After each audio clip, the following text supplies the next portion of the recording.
This is stuff you're not supposed to know.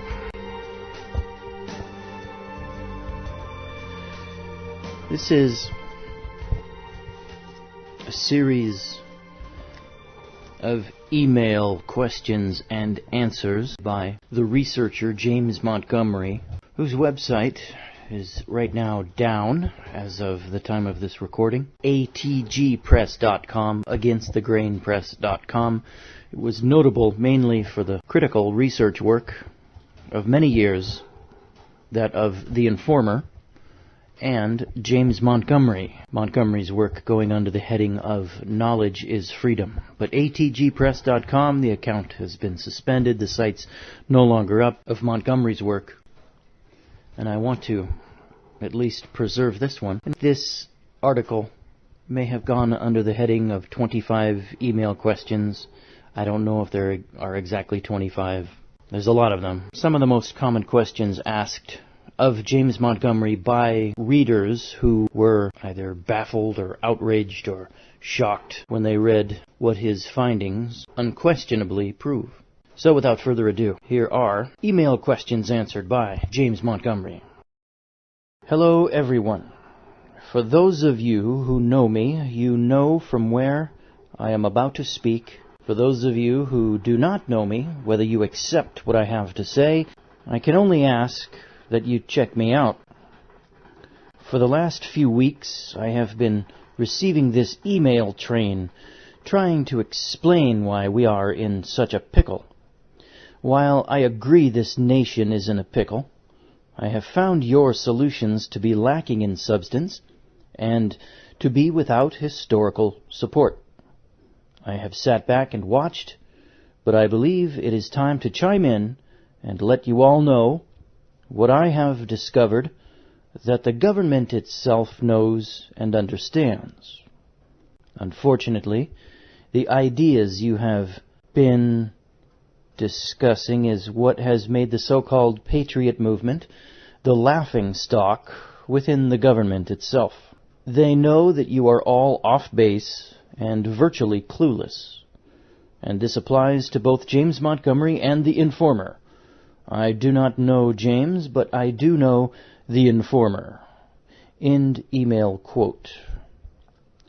And here is the rebuttal by James Montgomery. I wonder if you would believe substance or historical fact.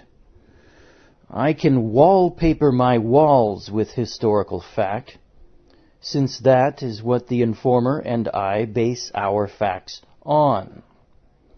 The United States is still a British colony, and the 1787 Constitution does not exist. You obviously have not studied our English and American history because, my friend, I did not write it. You, like other Americans, will deny anything that challenges the party line or would upset your world. We have clear, unrefutable proof of the facts we have presented to America.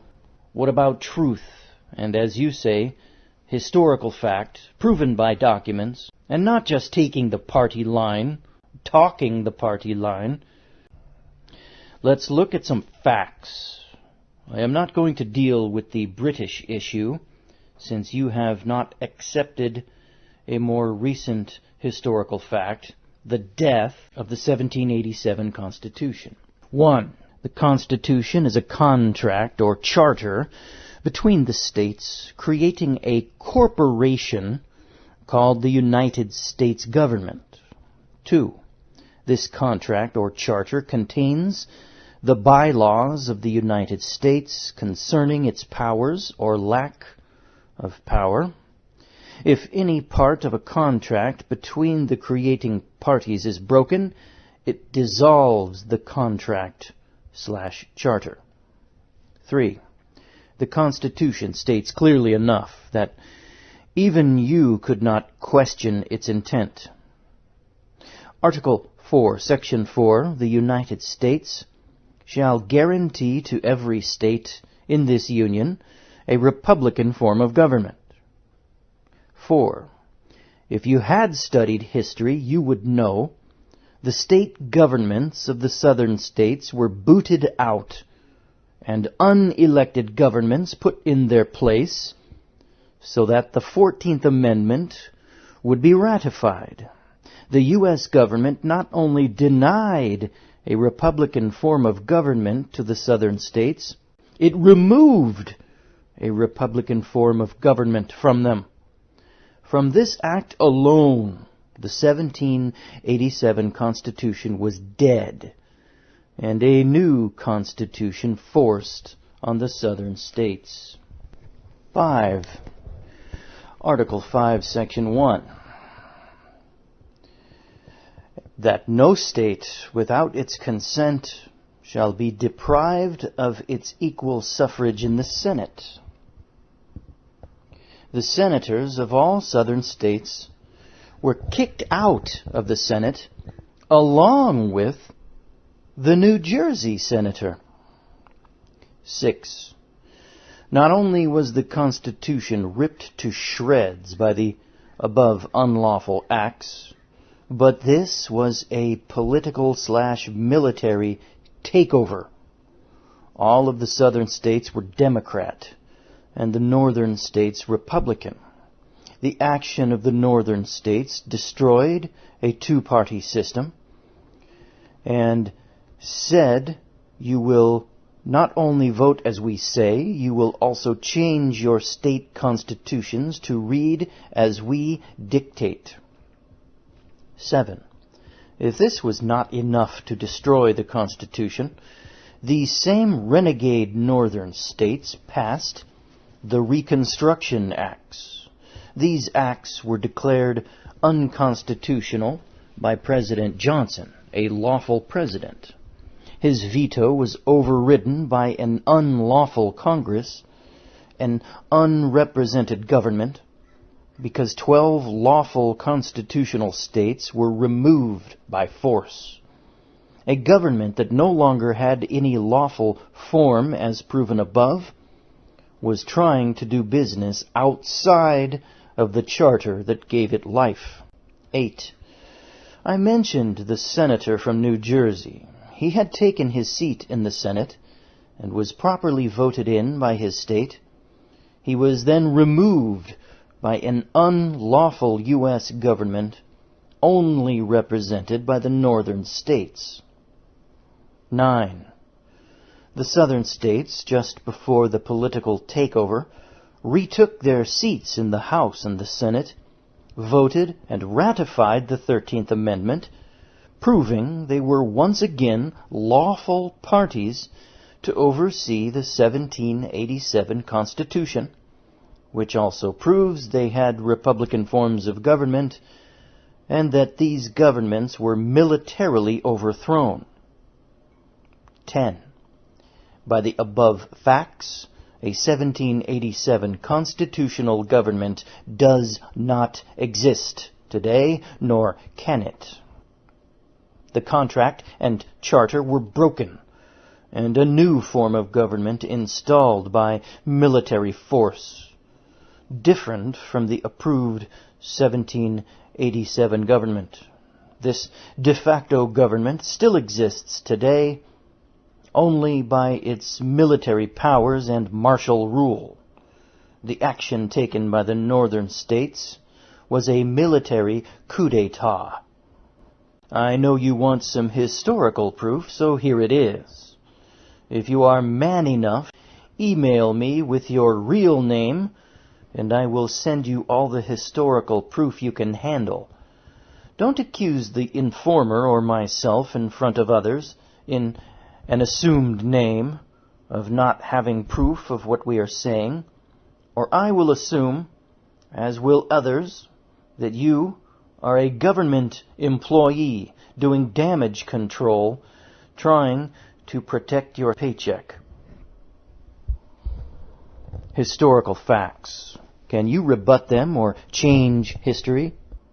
Furthermore, on April 2nd, 1866, President Andrew Johnson issued a proclamation that, quote, the insurrection which heretofore existed in the states of Georgia, South Carolina, Virginia, North Carolina, Tennessee, Alabama, Louisiana, Arkansas, Mississippi, and Florida is at an end, and is henceforth to be so regarded."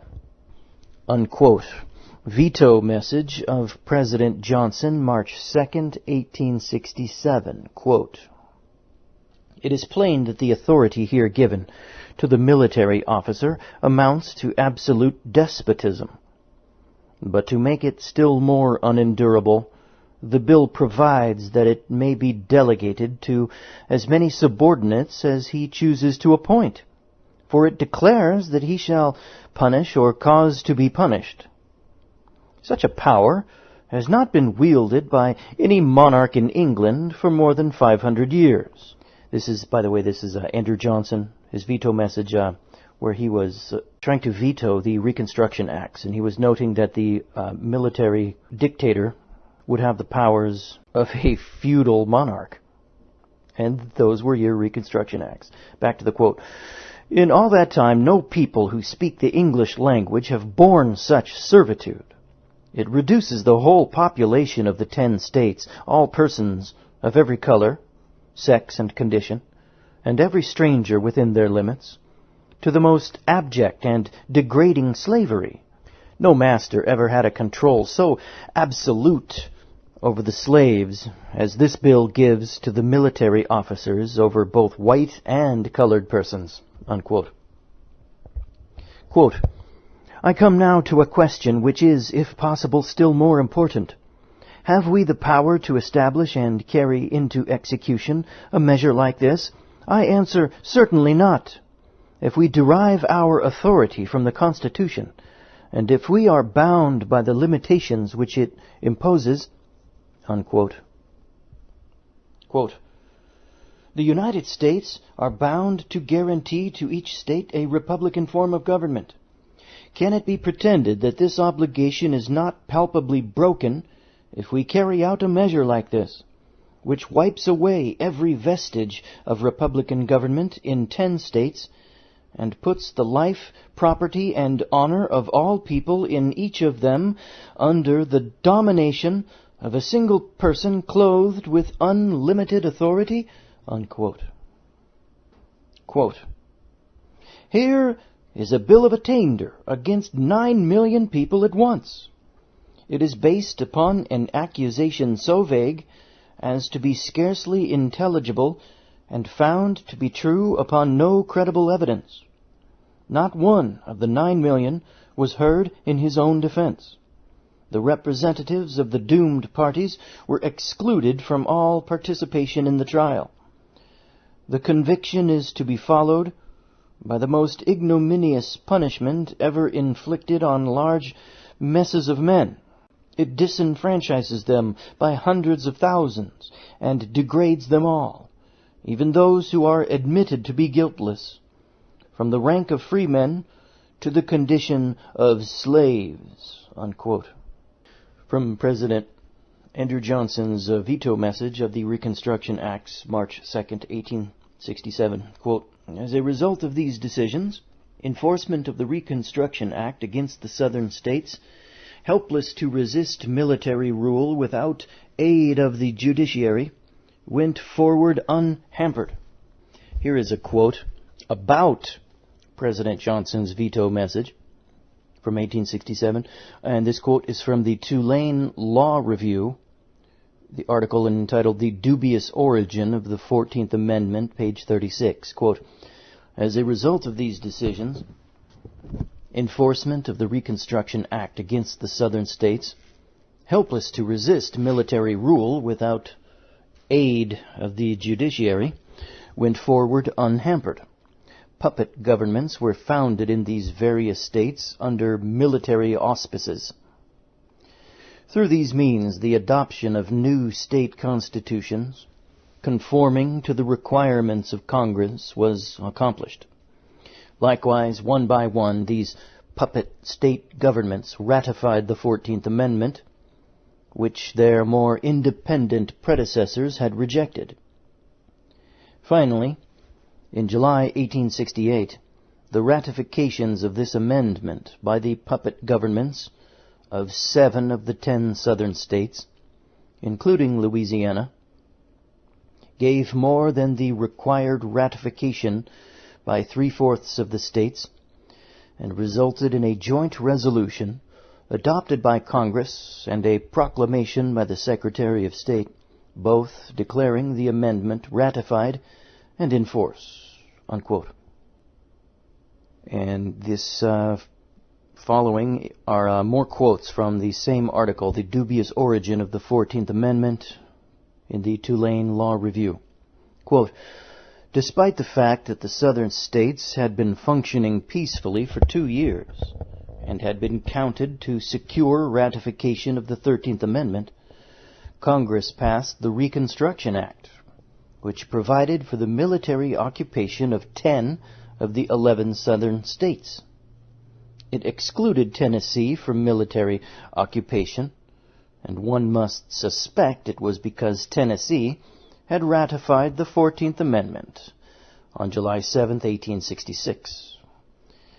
The act further disenfranchised practically all voters and provided that no senator or congressman from the occupied, approved by ceded states, could be seated in Congress until the new Constitution was adopted by each state which would be Congress.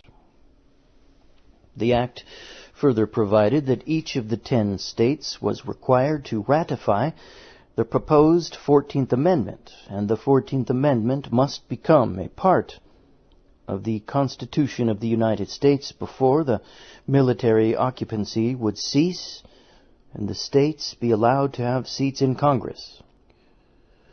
The decisions wherein grounds were found for avoiding a rule on the constitutionality of the Reconstruction Act leave the impression that our highest tribunal failed in these cases to measure up to the standard of the judiciary in a constitutional democracy.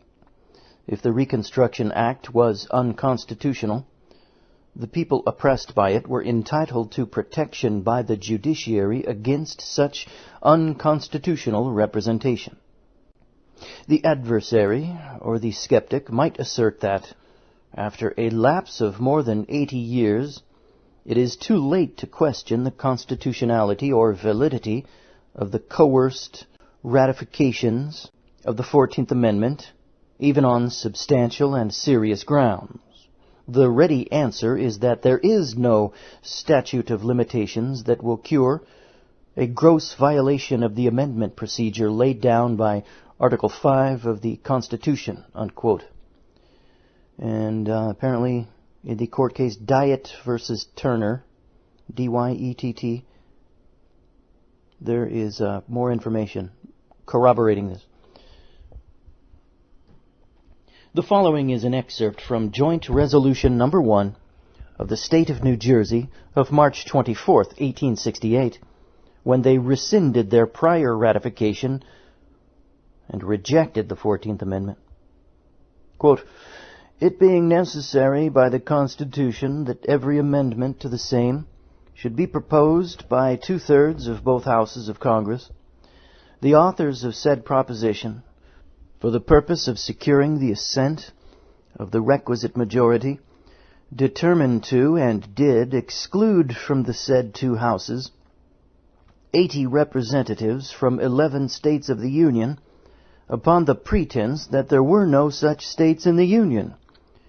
But finding that 2/3 of the remainder of the said houses could not be brought to assent to the said proposition, they deliberately formed and carried out the design of mutilating the integrity of the United States Senate, and without any pretext or justification other than the possession of power, without the right and in palpable violation of the Constitution, they ejected a member of their own body, representing this state, and thus practically denied to New Jersey its equal suffrage in the Senate, and thereby nominally secured the vote of 2/3 of the said houses.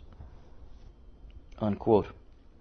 Quote, The object of dismembering the highest representative assembly in the nation, and humiliating a state of the Union, faithful at all times to all of its obligations, and the object of said amendment were, 1, they were to place new and unheard powers in the hands of a faction, that it might absorb to itself all executive, judicial, and legislative power necessary to secure to itself immunity for the unconstitutional acts it had already committed, and those it has since inflicted on a too patient people." Unquote.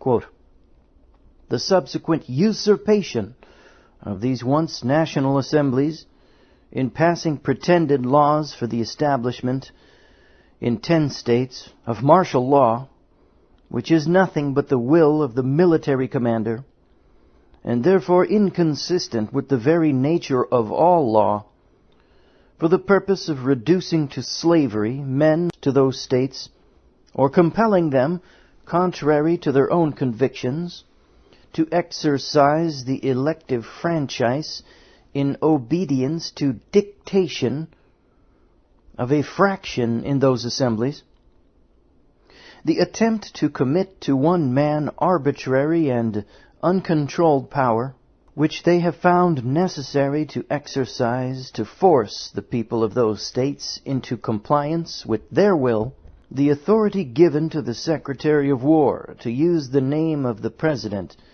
to countermand its President's order, and to certify military orders to be by the direction of the President when they are notoriously known to be contrary to the President's direction." You wonder why Johnson almost got impeached. You had a renegade outlaw rump Northern Congress that was doing its own thing. Back to the quote. "Thus keeping up the forms of the Constitution to which the people are accustomed," that sounds familiar, "but practically deposing the President from his office of Commander-in-Chief, and suppressing one of the great departments of the government, that of the Executive, the attempt to withdraw from the Supreme Judicial Tribunal of the nation the jurisdiction to examine and decide upon the conformity of their pretended laws to the Constitution, which was the chief function of that august tribunal, as organized by the fathers of the Republic, all are but amplified explanations of the power they hope to acquire by the adoption of the said amendment. To conceal from the people the immense alteration of the fundamental law they intended to accomplish by the said amendment, they gilded the same with propositions of justice." Unquote. Quote, "It imposes new prohibitions upon the power of the state to pass laws, and interdicts the execution of such part of the common law as the national judiciary may esteem inconsistent with the vague provisions of the said amendment, made vague for the purpose of facilitating encroachment upon the lives, liberties, and property of the people." Unquote. Quote, "It enlarges the judicial power of the United States so as to bring every law passed by the state and every principle of the common law relating to life, liberty, or property within the jurisdiction of the federal tribunals, and charges those tribunals with duties to the due performance of which they, from their nature and organization, and their distance from the people, are unequal." Unquote. Quote, "It makes a new apportionment of representatives in the national courts, for no other reason than thereby to secure to a faction a sufficient number of votes to outweigh the intelligent voices of their own." Unquote.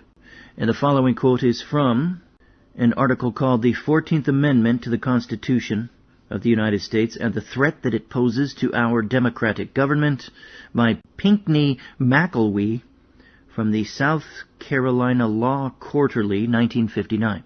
Quote, This legislature, feeling conscious of the support of the largest majority of the people that has ever been given expression to the public will, declare that the said proposed amendment being designed to confer or to compel the states to confer the sovereign right of elective franchise and erect an impracticable standard of suffrage which will render the right valueless to any portion of the people, was intended to overthrow the system of self-government under which the people of the United States have, for 80 years, enjoyed their liberties, and is unfit from its origin, its object, and its matter, to be incorporated with the fundamental law of a free people." Unquote. All right, here's a new email, and this email was apparently addressed to the informer.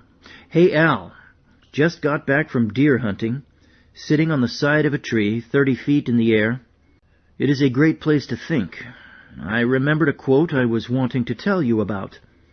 In the book Pete sent us, there is a quote that leaves no doubt as to who George Washington was loyal to. The book is Ingersoll, North American Review, CLV, number 2, August 1892, page 183. It's also a quote in Sources of the Constitution of the United States by C. Ellis Stevens, 1927, page 36. Here is the quote.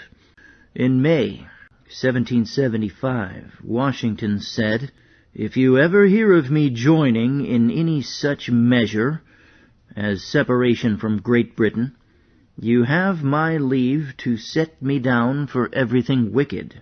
Unquote. He also said, quote, "It is not wish or interest of the government," meaning Massachusetts, "or of any other upon this continent, separately or collectively, to set up for independence." Unquote. In reading the Messages and Papers of the Presidents, Volume 1, 1789 to 1897, I discover the following.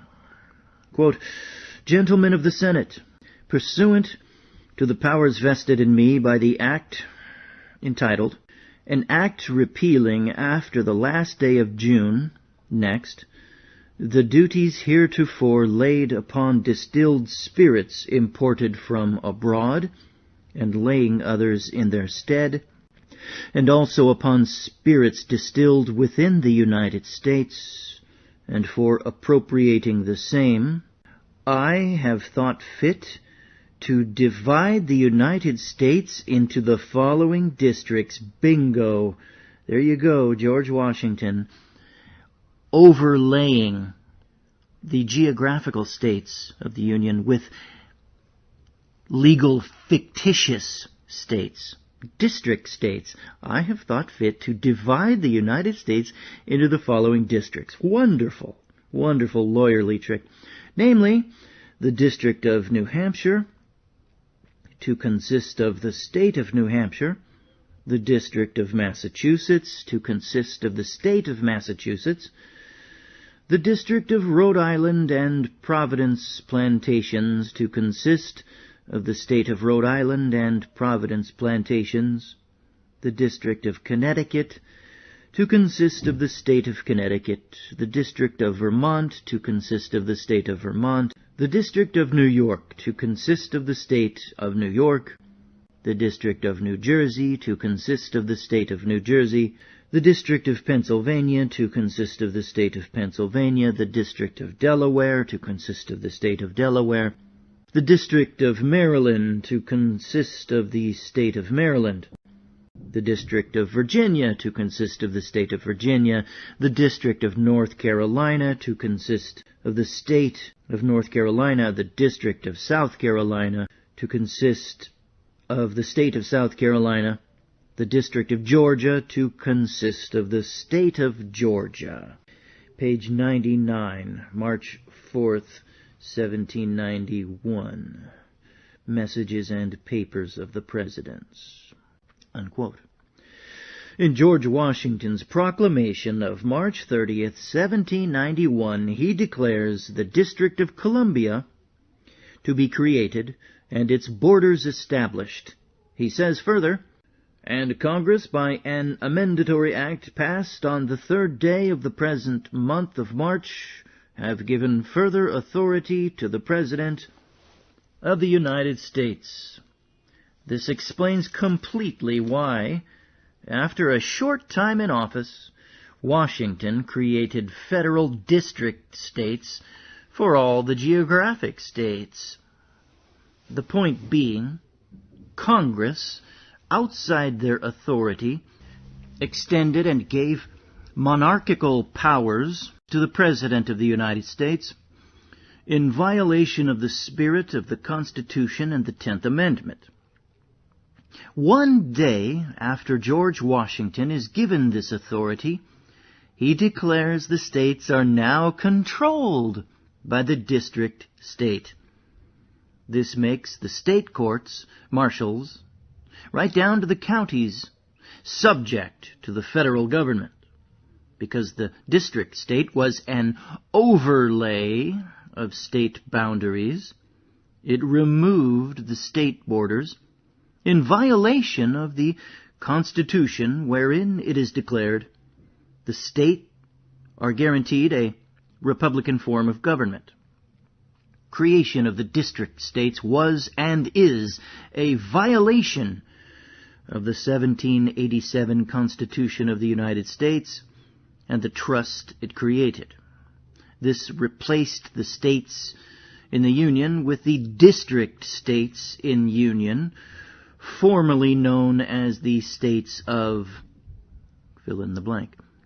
This was also necessary for the newly formed, you guessed it, Bank of the United States, February 25th, 1791, to do business in the state of fill in the blank, but is actually the district state. Subjection of the states of blank was complete. All that was necessary was for a permanent state of war to exist, such as we have had since the war between the states, to invoke statutory law over the enemy, requiring them to obey all license requirements because enemies have no rights in an occupied territory. Are you guys catching this? George Washington was a deceitful snake in the grass. Trust no man, Scripture says, right? That includes George Washington. Washington declared, under the war powers, acting as commander-in-chief, that the states of the Union were now overlaid by district states, which, as I think you know, removes the state boundaries as a matter of sovereignty, violating the constitutional guarantee of a republican form of government to the states in the Union in Article 4, Section 4, which cannot take place if delegated authority is taken under the war powers not ceded by the Charter/Constitution. The Constitution granted legislative authority to Congress only over a 10-square-mile district, making Congress the supreme authority. Article 1, Section 1, Section 8.18, over the district. Washington extended this district without constitutional authority. This is how Congress, under Article 1, Section 8.1, taxes everything. This is why the courts have said that the 16th Amendment created no new taxing power. Also, the counties and the sheriffs became subject to and creations of the district states. Washington put in place officers of the district to oversee the state districts. As a result of the military rule imposed way back when by George Washington himself, a tax was imposed on liquor, and under direction of Washington, the district courts and appeals courts were ordered to enforce collection and fines and imprisonment of anyone defying the laws of the United States. And guess what, folks? These districts, created by George Washington, have never been removed. Moving on to a new email here, it looks like. Again, this package of emails from James Montgomery, it's kind of disjointed in its assembly. But if you can get past the very loose organization, there is some really choice and rare knowledge here. All right, next one. In response that the Anglo-Saxon common law was left out of the informer's question, is as follows. Ooh, garbled syntax there. And I do not answer for him, but this is in addition to his response. Britain was first invaded by 55 BC by Julius Caesar, and then again in 54 BC. In 63 AD, Joseph of Arimathea was sent by the Pope in Rome to try and establish the Catholic Church in Britain. In 77 AD, Britain was taken over through conquest by Rome. 77 AD, Britain was taken over through conquest by Rome. The imperial governor, Julius Agricola, was put in place to rule over Rome's new territory. Britain was, as of 77 AD, subject to Rome with Roman law. In 407 AD, Emperor Constantine III withdrew the Roman troops from Britain, leaving a political vacuum.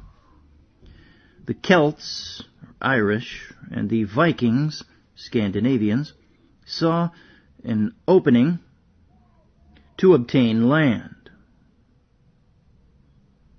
In 410 AD, Britain won its independence from Rome when the Goths ransacked Rome. In 446 AD, the British government sought help to defeat the invading arms of the northern countries. Rome was unable to send troops because it was defending itself from Attila the Hun. So Rome offered mercenaries to aid Britain. Britain hired these barbaric mercenaries, which were from northern Germany, and we know them today as the Saxons. In 450 AD, the Saxon barbarians began to massacre the Britons and take their land. In this manner, they occupied the country of Britain. The Saxons were pagans. Some believed the Druid religion. Others worshipped the same gods Rome worshipped, Mercury, Venus, etc. The long and short of it is the Saxons were not responsible for a common law by themselves. They were not Christians and did not support canon or ecclesiastical law, and their law was influenced greatly by Roman law. Boy, this is not going to sit well with the British Israelites, is it? Continuing. The major difference was the Saxon king called himself King of the English, and William the Conqueror, who was to come a little later, called himself King of England, meaning William the Conqueror claimed he owned the land, and the Saxon king made no such claims. Imagine that. Although, again, for those British Israelites, they do make a good point there. Because the kingship, the dynasty of kings in ancient Israel, they never claimed to own the land. The people owned their own land. It's only later on, and in different cultures, do we get kings claiming totalitarian control of all the land. Under Saxon law, citizen meant free man, and under Roman law, continuing in England after 1066 under William the Conqueror, citizen meant subject. There you go, folks. To a Saxon, citizen meant free man. To a Norman, citizen meant subject. That's the difference. And that's the difference between Old Testament citizen and the citizen of today also.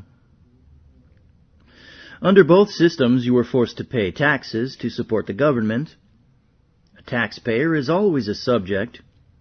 So under William the Conqueror, no doubt was left as to your status. But the Saxon kings were more subtle. Nevertheless, the outcome is the same. Taxation and subjection, it confirms, is not always a bad thing. It depends on the government.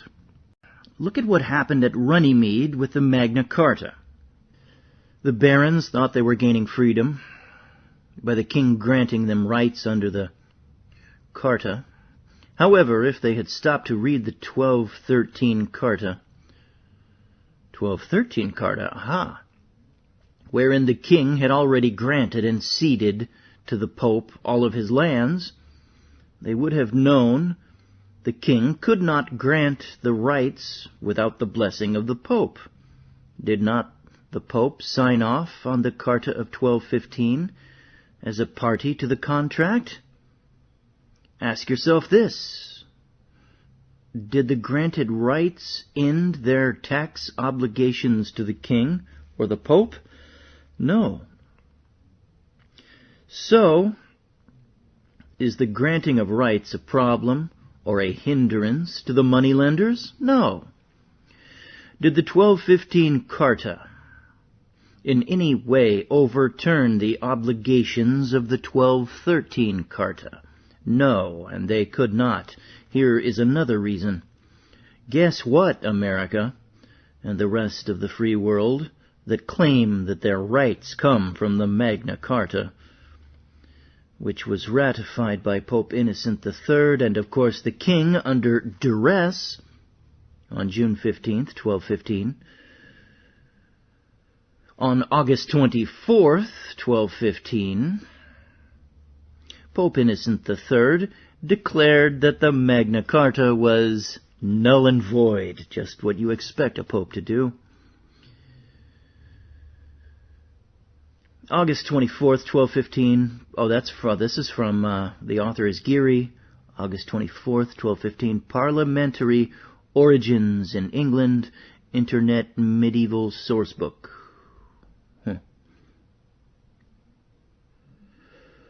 I just found this. I do not have a copy of the above declaration at this time. It has been copyrighted. The book will have to be purchased if it is still available. I won't speculate as to why it is kept in copyright and not released to the public, as most other medieval documents have been. Well, you just did speculate. Come on, let's be honest. To continue, Edward I in 1297 was forced to redeclare the 1215 Magna Carta because the Pope forbid his monks and bishops, etc., to pay taxes to the king. So the king began to tax the barons again, and they drew their swords. King Edward, his action holds less weight than that of his predecessor, King John, because as of August 24th, 1215, the Carta was an invalid document, not to mention the issue I raised earlier concerning debt obligations of a previous charter that could not be voided. The Pope, by his confirmation of the Magna Carta, was jerking the chains of the barons, so to speak. As I said in earlier papers, there was no way the Pope would give up what was granted/ceded to him in the 1213 Charter.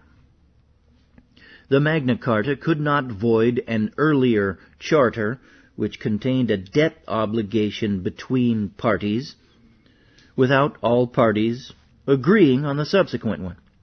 Since the parties of the 1213 Charter would continue to be born, it was an irrevocable trust. As example, read the 1689 Declaration of Rights, which became law. Did it, or could it, overturn any financial obligations under previous charters? No. Read the third section of the 1689 Declaration of Rights.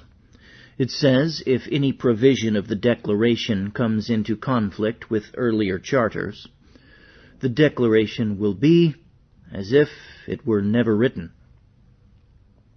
If you do not have a copy of all of the above-cited material, let the informer or I know, and we can supply you with the relevant material. Well, now that your website's down, I don't think that deal's good anymore, right, James Montgomery? Do you see how not only Americans, but the entire world have been conned into thinking we are free? Every time the king has been challenged, the king grants rights to the combatants, and they go home saying, "We won!" However, nothing has changed, because the king retained his power to tax through previous charters, and new tax obligations created by accepting the king's benefits. Let me read that again. Through previous charters and new tax obligations created by accepting the king's benefits. Okay, I read that wrong. My bad. Another example. The Declaration of Independence and the War of Independence that followed is no different than any other time in the history in challenging the king. The king said, "Okay, I will grant my created corporations, the states, independence, and allow them to establish their own governments. But wait, the governors retained the power granted by the king and the Council of State. The states then consolidated their corporate charters under one charter called the U.S. Constitution. Could the tax obligations of previous charters be removed by our Declaration of Independence, or a war which did not remove the control of the king? Which is obvious, since in the peace treaty of Paris, the king was granting us the land. No. Nowhere in the 1783 Paris Peace Treaty will you find granted rights to the inhabitants of the states. Nowhere in the treaty will you find where the taxes of gold, silver, and copper, and other mineral rights were ceded to the states. So much for allodial title in the states. Freeman status and allodial title are synonymous. You can't have one without the other. This goes back to Saxon law again, huh? Versus Norman law. Since the king did not cede all of his corporate enterprise, he retained his taxation and the subjection of those that enjoy his benefits. The following is a quote from the Carolina Charter, 1663, regarding the Feast of All Saints, which occurred November 1st of each year. Quote, "Yielding and paying yearly to us, our heirs and successors, for the same, the yearly rent of 20 marks of lawful money of England, at the Feast of All Saints, yearly forever. The first payment thereof to begin and be made on the Feast of All Saints, which shall be in the year of our Lord, 1665, and also the fourth part of all gold and silver ore, which, with the limits aforesaid, shall, from time to time, happen to be found." Unquote. More quotes from the Carolina Charter of 1663. Quote, saving always the faith, allegiance, and sovereign dominion due to us, our heirs and successors for the same, and saving also the right, title, and interest of all, and every our subjects of the English nation, which are now planted within the limits, bounds aforesaid, if any be, unquote. Quote, know ye that we, of our further grace, certain knowledge and mere motion, have thought fit to erect the same tract of ground, country, and island into a province, and out of the fullness of our royal power and prerogative, we do for us, our heirs and successors, erect, incorporate, and ordain the same into a province, and do call it the province of Carolina. And so from henceforth we will have it called. End quote. And we will close up with a final paragraph, the words of James Montgomery. For this part of email questions answered by him. Montgomery writes, nothing has changed. The parties of interest still rule. It is our pitiful lack of knowledge and understanding of history which causes us to hang our hats, our independence, on documents that maintain and did not change our subjection. Does this sound familiar?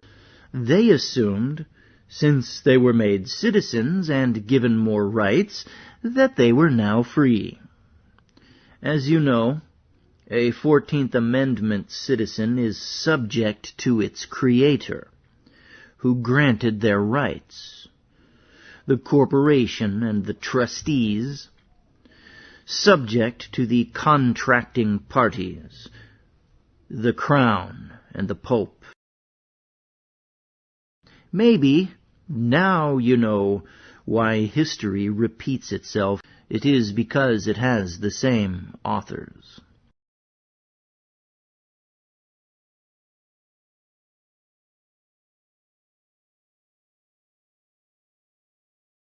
Signed, James Montgomery, sui juris servant of Jesus Christ.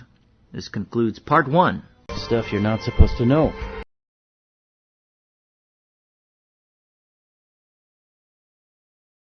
Stuff you're not supposed to know. And this is Part 2 of Email Questions Answered by James Montgomery. Yes, Virginia, the Constitution was a fraud. Here goes. Marty, the information continues to pour in support of the information the informer and I have been writing about, and totally confirms the below comments of Sir Edmund Burke. Read the following quote, just one of many from his speech. Quote, if America gives you taxable objects on which you lay your duties here, and gives you at the same time a surplus by a foreign sale of her commodities to pay the duties on these objects, which you tax at home, she has performed her part to the British revenue. But with regard to her own internal establishments, she may, I doubt not she will, contribute in moderation. I say in moderation, for she ought not to be permitted to exhaust herself. She ought to be reserved to a war, the weight of which, with the enemies that we are most likely to have, must be considerable in her quarter of the globe. There she may serve you, and serve you essentially. For that service, for all service, whether of revenue, trade, or empire, my trust is in her interest in the British Constitution. My hold of the colonies is in the close affection which grows from common names, from kindred blood, from similar privileges, and equal protection. These are ties which, though light as air, are as strong as links of iron. Let the colonists always keep the idea of their civil rights associated with your government. They will cling and grapple to you, and no force under heaven will be of power to tear them from their allegiance." Unquote. Burke, On Conciliation with the Colonies, March 22nd, 1775, pages 71 and 72, published by Allen and Bacon. Quote, "In May 1775, Washington said, 'If you ever hear of me joining in any such measure as separation from Great Britain, you have my leave to set me down for everything wicked.'" And apparently that can be found on Burke, On Conciliation with the Colonies, and that's from March 22nd, 1775, pages 71, 72, published by Allen and Bacon. Following quote is from Ingersoll, North American Review, number 2, August 1892, page 183. It's also quoted in Sources of the Constitution by C. Ellis Stevens from 1927, page 36. Here is that quote. Quote, "In May 1775, George Washington said, 'If you ever hear of me joining in any such measure as separation from Great Britain, you have my leave to set me down for everything wicked.' He also said, 'It is not wish or interest of the government of Massachusetts or of any other upon this continent, separately or collectively, to set up for independence.'" Unquote. Marty, John Jay, one of the men to construct and sign the peace treaty of 1783, and the sole man responsible for the Jay Treaty of 1795, he made very clear by his statements that he did not want independence from England. And as Burke said above, you can believe you are free and still be subject to England. That is what Burke said, wasn't it? Let them think they're free. All we want is their money. The following quote is from 1995, Left Justified Publics. It doesn't say the book. Quote, "Jay did not favor independence from Britain. His absence from the signing of the Declaration of Independence was noted by Thomas Jefferson." Unquote. You know, Jefferson, for being such a smart guy, he seems one of the more clueless men of those elitists who adopted the Constitution. Marty, to prove what Sir Edmund Burke said is possible and was part of the plan of the king, you need to look at the 1213 Charter and the 1689 Declaration of Rights. Because of space limitations, I was not able to include them in this email, but will send them to you if you want them. I did include them in America is Still a British Colony, Part 3. The following is a section from my addendum, From America is Still a British Colony, Part 3. Here is the addendum.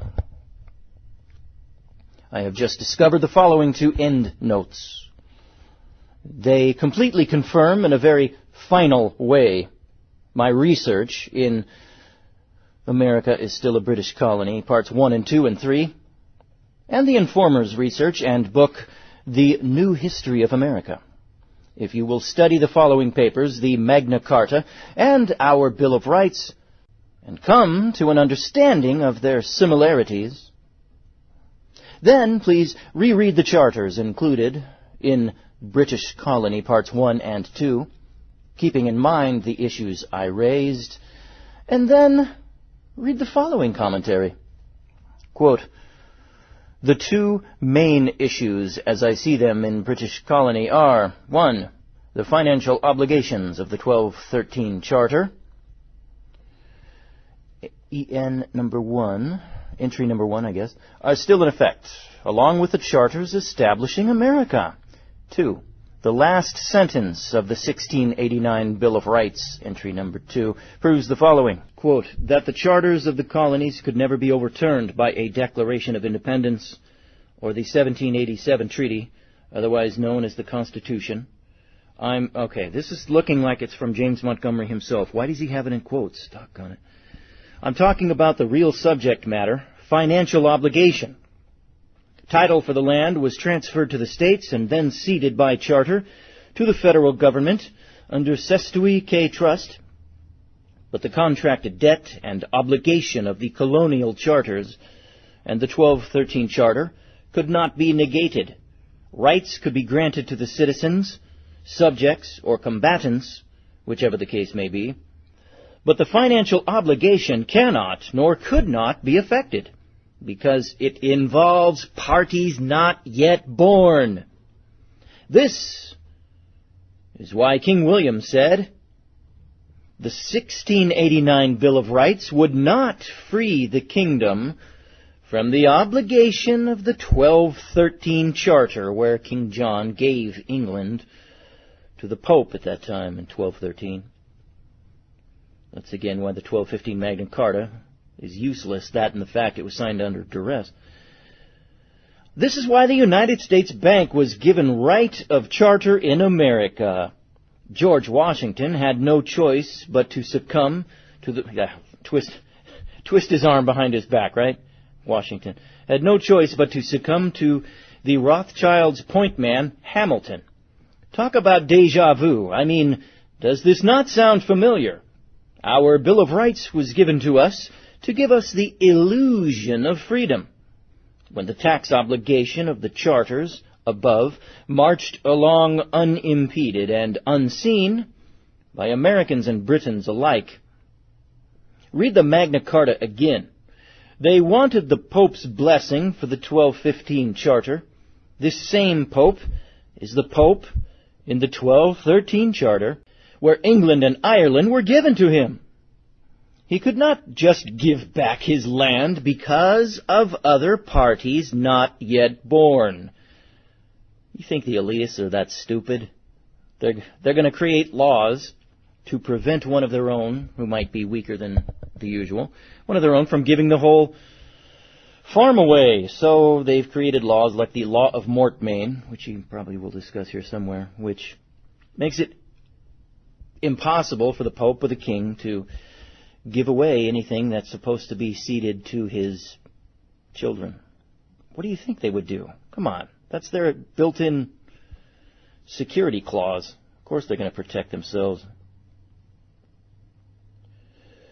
He couldn't give us back his land because of parties not yet born. The Pope let the barons presume they were free, and even gave his blessing to the 1215 Magna Carta, knowing to do so would in no way lawfully overturn the grant made to him in the 1213 Charter. Also, it is apparent, it was recognized as law that you could not even create a charter wherein you declared a previous grant or charter null in void unless the relevant parties both agreed. All agreed. How can a charter be made void if parties to the charter will never cease to be born? An heir can always be found. To prove this, again, what did the new King William do? Even though the previous monarchy had come to an end, its obligations, though, did not. This is why he had to include paragraph 3, a clause to protect the other parties of an earlier charter. Unquote. Marty, to prove our point, read the following previous email I sent out so as not to replicate work. All right, and I think this is James Montgomery's writing again. You will have to read the below statute many times to understand what the king is saying. It was obviously made to be vague and ambiguous. It contains 2 sentences. The first is 658 words long. The second is 166 words long, not counting punctuation. I have included the following commentary to help your understanding of the below statute. The king is saying that some of the representatives, I think this might be talking about Statute of 32 by Henry VIII, 1540, I don't know. The king is also saying that some of the representatives of the Catholic Church and some of his subjects have received grants of land from the king. The king is also saying they are in violation of certain provisions contained in the grants and land patents. Portions of these grants and land patents were granted to third-party entities by his first-party grantees through the king's grants and charters, having been granted to them. Because of contractual provisions contained in the grants and land patents being violated, the land was declared to revert back to the original grantees who received grants from the king. As stated in Section 1, this statute deals with land twice removed from the king, to preserve the clarity of his grants and land patents, in conjunction with the law of mortmain. There it is, the law of mortmain. You will see that the first-party grantors included ecclesiastical and religious persons, as well as secular. This statute does not change grants between the king and the first-party grantees and land patentees. Number 7, Section 1 should make you think. If any tax or rent due, as declared in Number 5, Section 1, under the king's grants or charters, are not paid, the land reverts back to the king, as if the grants and charters were never written. This is the same language of intent used in the 1689 Declaration of Rights, 3rd section, and the 25th section, in also the 1776 North Carolina Bill of Rights, of the North Carolina 1776 Constitution, which established the North Carolina Corporation.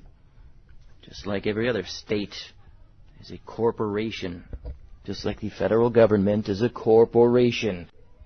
In Section 2, the king extends this statute to all grants made by him now or in the future. The key and purpose to this statute is contained in Number 2, Section 1. No stranger is to enjoy a benefit of any grant or charter, if they are not a grantee and benefactor, without paying a rent or tax. See Number 5, Section 1. The main target of this statute was the Catholic Church. Okay, so he must be talking about Statute of 32 by Henry VIII, 1540. All right.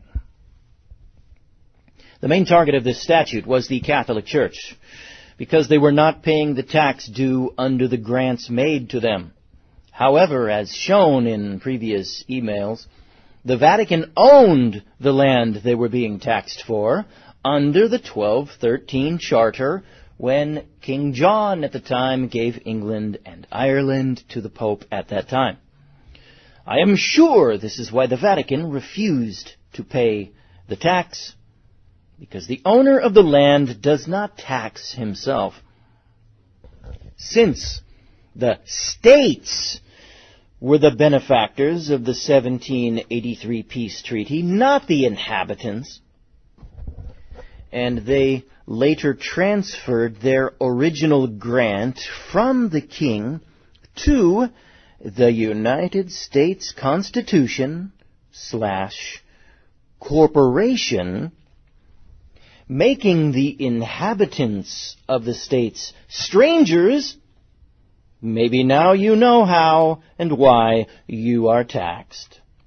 And when the tax is not paid, the land reverts back to the benefactor of the king's original land grants, the United States Corporation, the trustee administering the trust / constitution / charter. Nothing has changed since the days of William the Conqueror, where taxes were levied based on the record of the land holdings written down in his Doomsday Book, used by the Exchequer to tax the benefactors of the king's grants.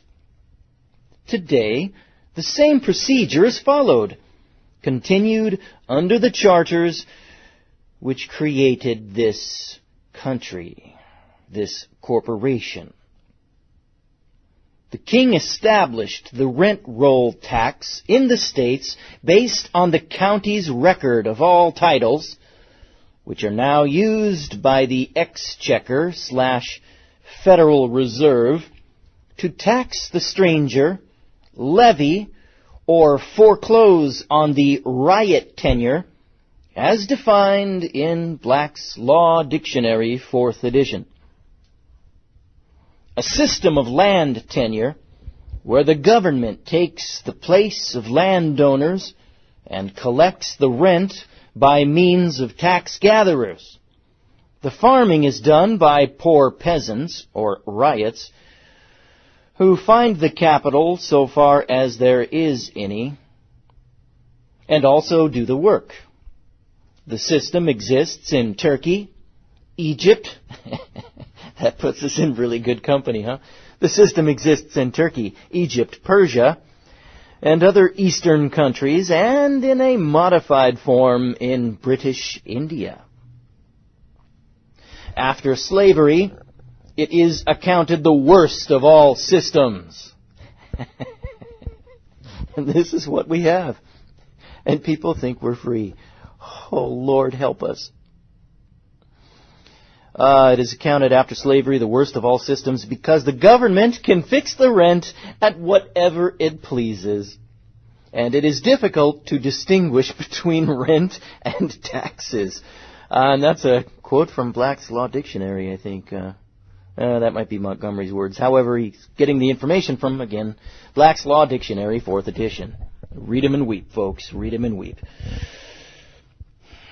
I want to inject a big however. And here it is.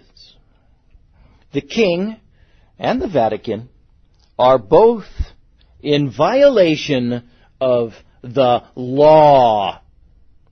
They do not have ownership of the land or have perfected land title, no matter what their charters and land patents say. And why is that?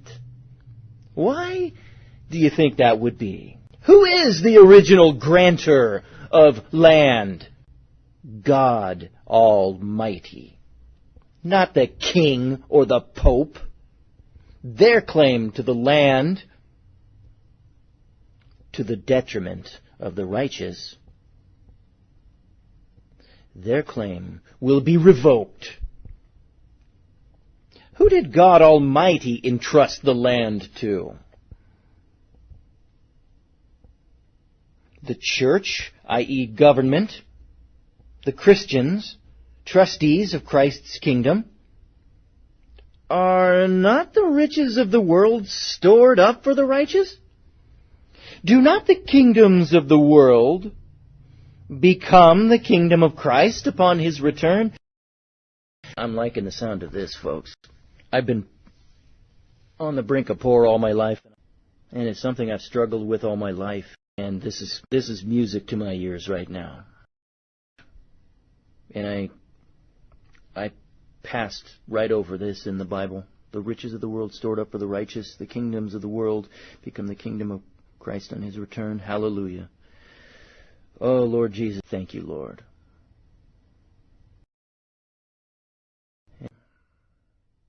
Thank you, Lord. Thank you, Lord.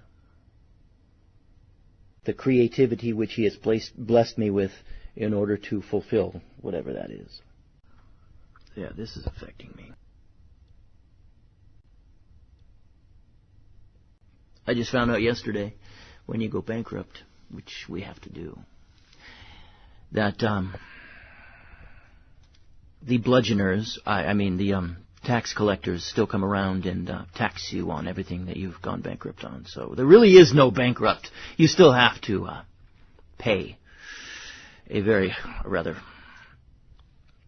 percentage that I won't be able to pay for many years. That we won't be able to pay for many years. They consider it income. It's income, right? All this stuff that we couldn't pay and had to escape from the usurers. I'm going off on a tangent now, but I just learned that yesterday because, hey, you know what? I've never gone bankrupt before. I've always slaved my tail end off just to make ends meet, and I've always paid my bills, paid everything my whole life up to this point, and finally the usurious system caught me. It caught me, it threw a frickin' left hook at me from out of left field and caught me and knocked me on my ass. And I'm tired of serving this slavish, usurious, feudal system. But I can't get out until Jesus Christ comes back. Come, Jesus, come. Please forgive me for my sins. I am a wretched sinner.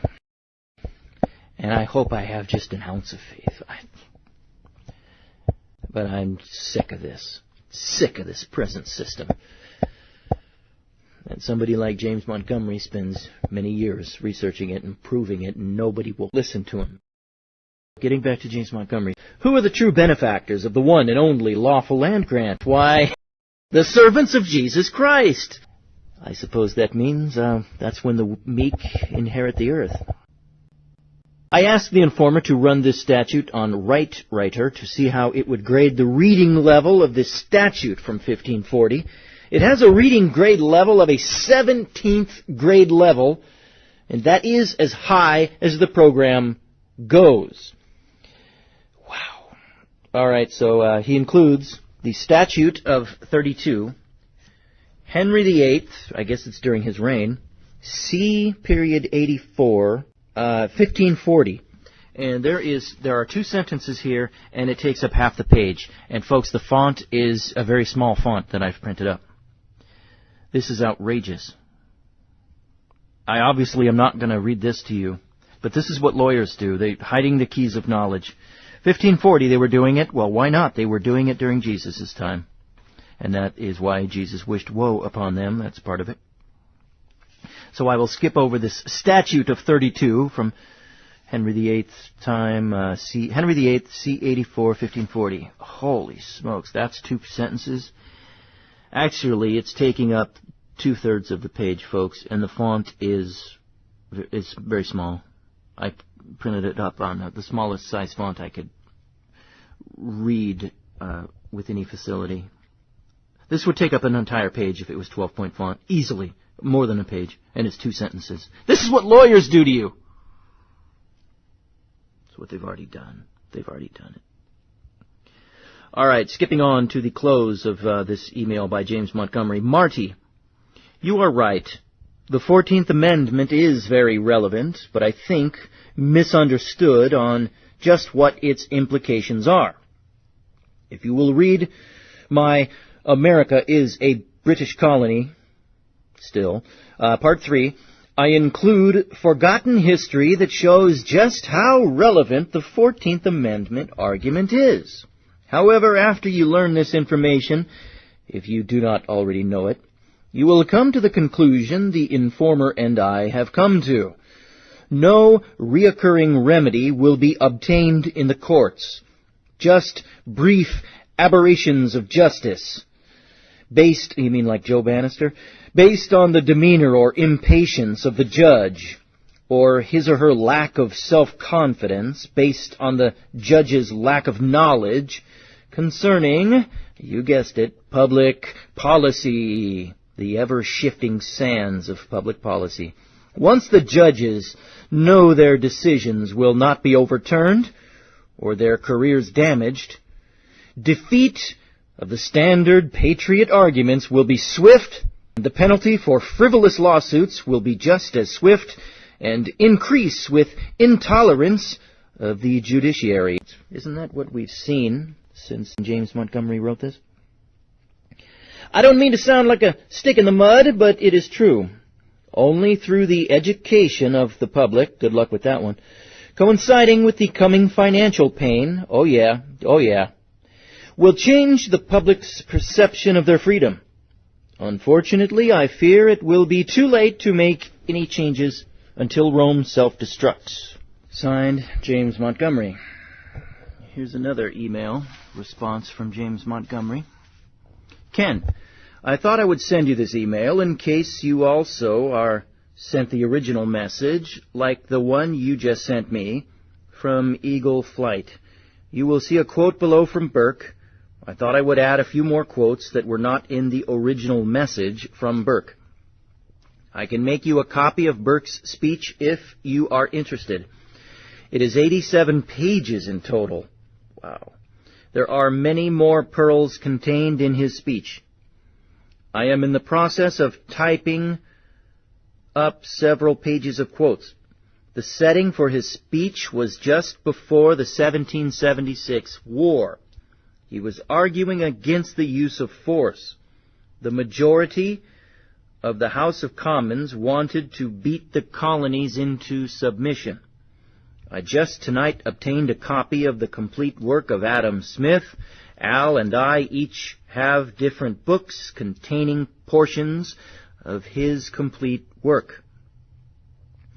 His complete work is 800 pages, and I could send it to you. As you will see below from the additional quotes, if you are not yet convinced of what I have been saying, that it is true on this subject, you will be.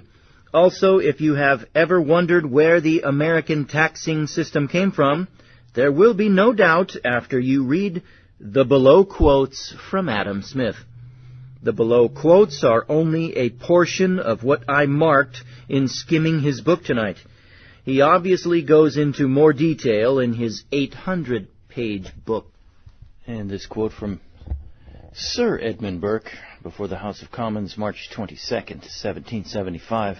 But my idea of it is this, that an empire is the aggregate of many states under one common head, whether this head be a monarch or a presiding republic.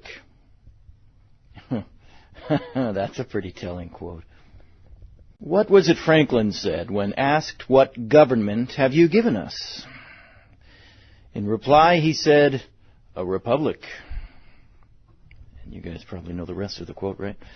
Our forefathers were protecting their assets, Montgomery writes, and seeking to remain subject to the king in a hidden way, for which they were to receive further privileges.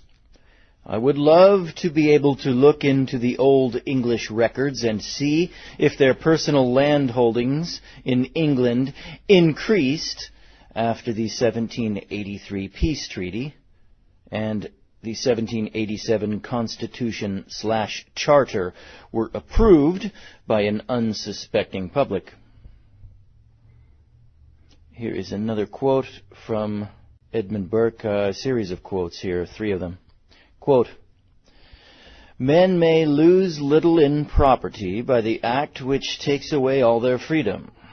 When a man is robbed of a trifle on the highway, it is not the 2 pence lost that constitutes the capital outrage." Another quote. These are all from 1775, a speech by Edmund Burke before the House of Commons. Quote, "The people heard, indeed, from the beginning of these disputes, one thing continually dinned in their ears, that reason and justice demanded that the Americans, who paid no taxes, should be compelled to contribute." Unquote. Quote, "Let us get an American revenue as we have got an American empire. English privileges have made it all that it is. English privileges alone will make it all that it can be." Unquote. This is a quote from Adam Smith, 1776, An Inquiry into the Nature and Causes of the Wealth of Nations. Quote, "Their wealth was considered our wealth. Whatever money was sent out to them, it was said, came all back to us by the balance of trade, and we could never become a farthing the poorer by any expense which we could lay out upon them. They were our own in every respect, and it was an expense laid out upon the improvement of our property, and for the profitable employment of our own people." Unquote. James Montgomery. Need I say more? I have been ridiculed by some for what I have said in respect to our continued subjection to England, and I am sure Al has too. The above quote is further evidence that the king did not relinquish his charter/contract and land grants/patents to the United States. Instead, he preserved his ability to receive gain through his taxes for his investments. The below quotes will make you realize that the present tax system was put in place by the king and is completely British. And the way they chose to continue to receive the king's profit from his investment, as declared in his charters. The Federal Reserve was also placed here by the Crown, which is proven in the congressional record, included in this message, and what was included in the banking paper I did. It is so clear, I could even prove it to the average American, given the time and opportunity to present it. Montgomery writes, Robert, you need to read what Washington declared again. I did not declare it, I did not write it, so I do not have anything backwards. First of all, the judicial districts were created by the Judiciary Act of 1789, 2 years before Washington said Congress gave him additional powers. Thereby, he, Washington, created the district states, so the federal government could use the militias to crush the tax protesters in Pennsylvania by Washington's order. Since the judicial districts already existed, why did they, as you suggest, recreate them? If the district states were already created, as you suggest, would it not be redundant to create them again? Washington said he was dividing the United States into district states. He said dividing the states, not creating districts in the states. Dividing the states into districts, changing them. Or you would not have divided them, because the states were already divided. How can you divide or separate the states made by the state and federal charters/constitutions? Why do this when Congress already had the power to put down a rebellion? Article 1, Section 8 of the U.S. Constitution. This was merely an excuse to divide the states into districts, extending the jurisdiction of the District of Columbia/Congress and delegating to the President authority given to Congress to suppress insurrection under Article 1, Section 8. And you know what? When I read a thing like that about George Washington, folks, and this is me talking now, you remember, maybe you've heard this in history classes or in a Hitler Channel documentary about George Washington. It has been said that Napoleon Bonaparte was envious of Washington's humility, the story goes, because Napoleon, he looked upon Washington as a man who could have been crowned but spurned that crown. And Napoleon, in a way, envied Washington's ability to be so humble. And Napoleon himself obviously lacked that humility. But, folks, that's baloney. Washington might as well have crowned himself. Washington got all the power of the crown temporarily, and then he went home to retire and live out a posh life on his estate. Washington, when he divided the states, he basically did what a Napoleon would have done. Became a megalomaniac instantly and crushed a rebellion using executive orders, purely concocted executive orders, making himself a dictator until the next dictator could be elected, and the next one, and the next one. So, was Washington really much better than Napoleon? Was he any better? Maybe a little. Didn't kill as many people, right? Second, the use of any military power before Congress declares war, by direction of the President, is done by him as Commander-in-Chief. Until Congress declares war, they cannot stop the President unless they impeach him. Or when they declare war, they can stop the President with the power of the purse, unless the President were to then declare a national emergency as Commander-in-Chief, overriding Congress, in effect declaring himself king.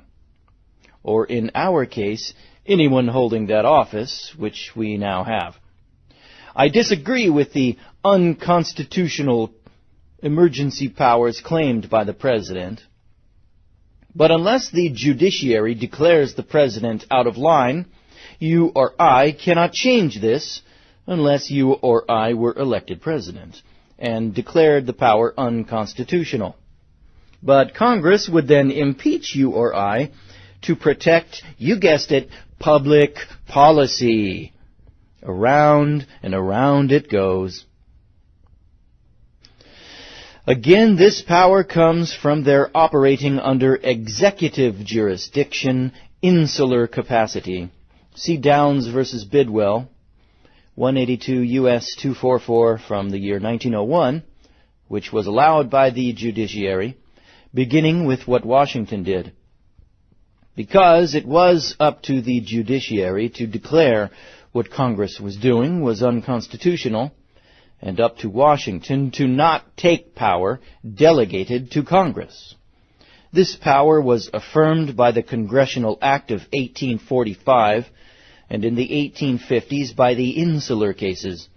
This set the stage for Lincoln to begin the executive orders, and here we are. Third, the districts Washington created answered directly to the Commander-in-Chief, not Congress. In order for these districts to be created by the President, Congress had to give the President power outside of the Constitution, as declared by Washington himself. Martial law can be used as soon as the military is called upon to put down insurrection or fight a war. Washington created district states, not state districts, and the military occupied the Pennsylvania district until the insurgents went home. Washington said these districts were created for putting down the rebellion. However, they were never disbanded when the rebellion ended. The fact that you can't see something, with all due respect, does not change reality. Below, you will see how Lincoln codified the war powers. You can download the whole General Order 100, or ask me and I will email it to you, along with the court cases and definitions on the same subject. All right, there's some excerpts here about military law, military jurisdiction, military necessity. It's some legalese quoted here in my first reading of this. Nothing jumped out at me, so I'm going to skip forward.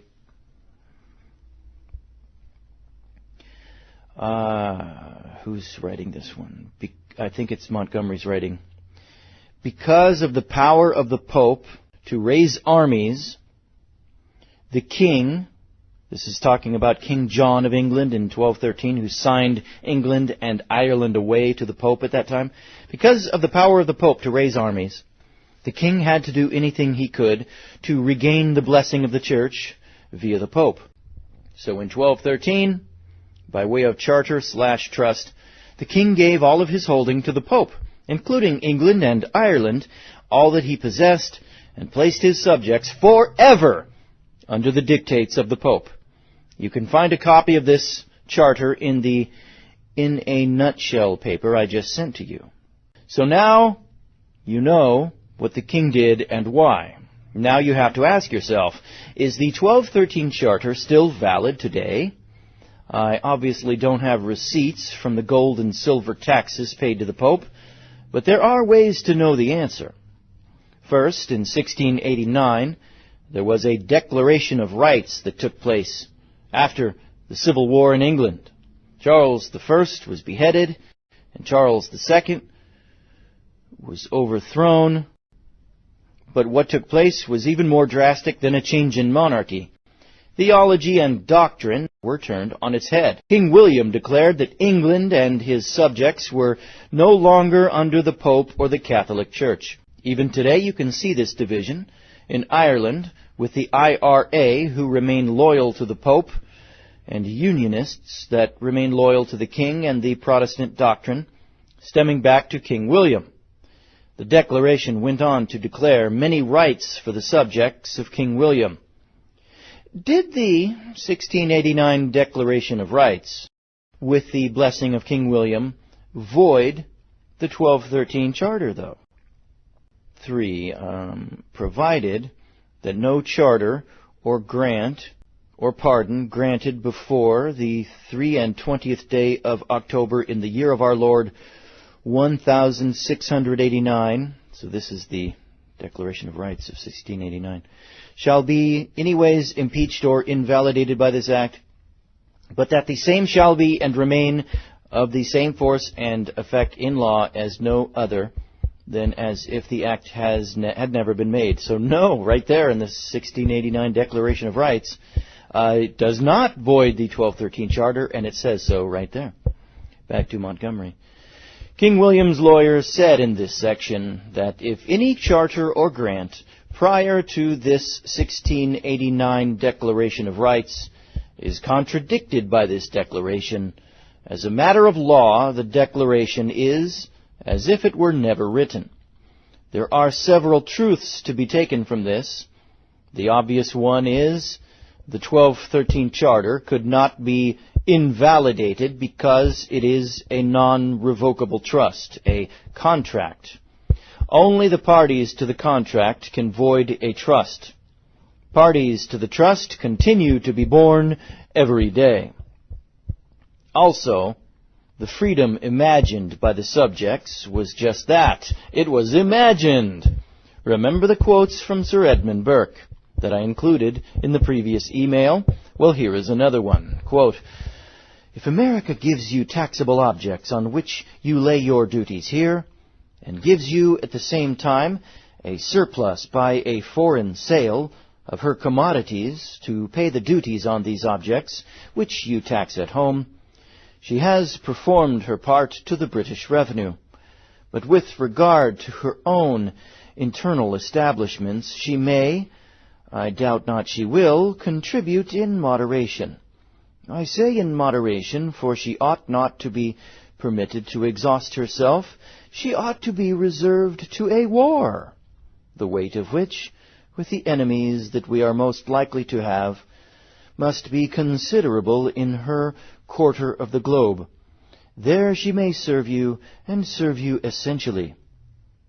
For that service, for all service, whether of revenue, trade, or empire, my trust is in her interest in the British Constitution.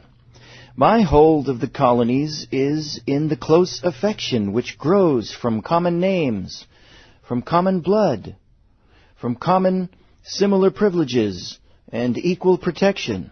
These are ties which, though light as air, are as strong as links of iron. Let the colonists always keep the idea of their civil rights associated with your government. They will cling and grapple to you, and no force under heaven will be of power to tear them from their allegiance." Unquote. That was Burke on Conciliation with the Colonies, March 22nd, 1775, pages 71 and 72, published by Allen and Bacon. Back to the words of James Montgomery. As I said, King William made it clear that he did not have the power or legal authority to void the 1213 Charter with the Pope or any other charter that came into conflict with the 1689 Declaration of Rights. Now, this is one witness to what I have said in America is Still a British Colony, parts 1, 2, and 3. So, as of 1689, the 1213 Charter was still law. It is still law today, and here is another witness I just got last night. This is from Sir William Anson, The Law and Custom of the Constitution, 5th edition, Oxford, 1922. Quote, "The Bill of Rights of 1689, which is still in force as statute law and remains our central constitutional document, the Bill of Rights is the nearest approach to a constitutional code which we possess." Unquote.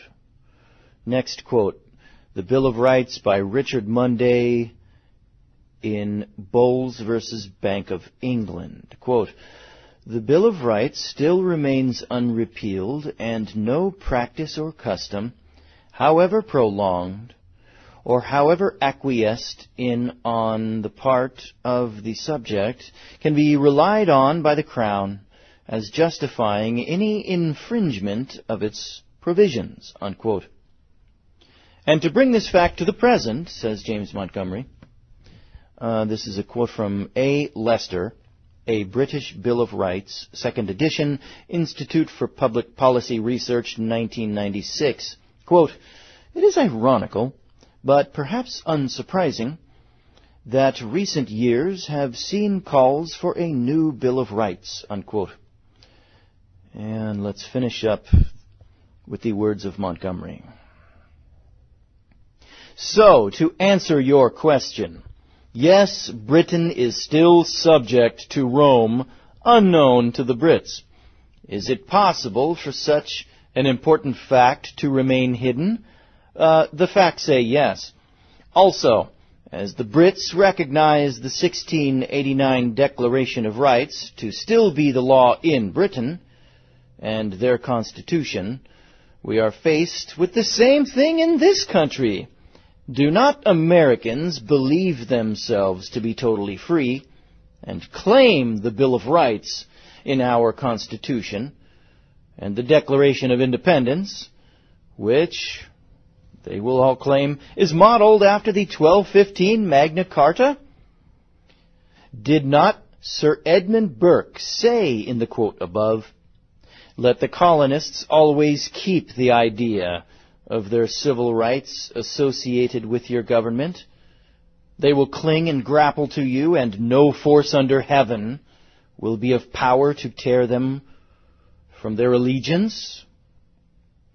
We are a colony yet today, be it that the lack of knowledge does not change the facts. A portion of the taxes paid today go by treaty to Great Britain. Our tax system was given to us by England. Our Federal Reserve was given to us by the Bank of England. The bankruptcy of England in the 1700s and their debt was taken over by the Rothschilds, who controlled the Bank of England.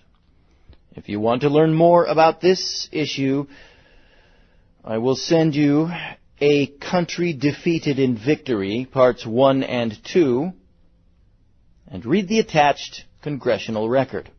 Where did the Rothschilds get their money? Seemingly overnight, and enough of it to finance war and government around the world, including the United States. The Vatican? The Vatican, via the Pope, is the only source of such immense wealth. The Pope regained land given him in the Charter of 1213 through debt and taxes and supplying financial assistance at the right time. How did the king regain his land in America as declared in his charters? Debt taxes and supplying financial assistance at the right time. I wonder where he learned this practice from. Signed, James Montgomery. Yes, the Constitution is dead. And this has been Stuff You're Not Supposed to Know, folks. This is Stuff You're Not Supposed to Know, and this is part 3 of email questions answered by James Montgomery. Al, I hated to hear about John's probation extension. It goes to confirm that anyone labeled a quote-unquote tax protester or freeman or patriot will not be given a remedy from judges forbidden to do so under the 14th Amendment. The defeat of the 1787 Constitution was complete with the imposition of the 14th Amendment by the de facto Congress. President Lincoln knew what was being done. Just before he took office, he said, quote, "As George Washington was the first president, so James Buchanan will be the last president of the United States," unquote. There was a huge undertaking to bring America and her people back under the rule of England and the Pope. The attack and conquest was complete and universal. England admonished the South for their owning slaves and making war against the United States. The Pope's henchmen, the Jesuit priests in the South, ensured the wrath of the North after the Jesuits murdered President Lincoln.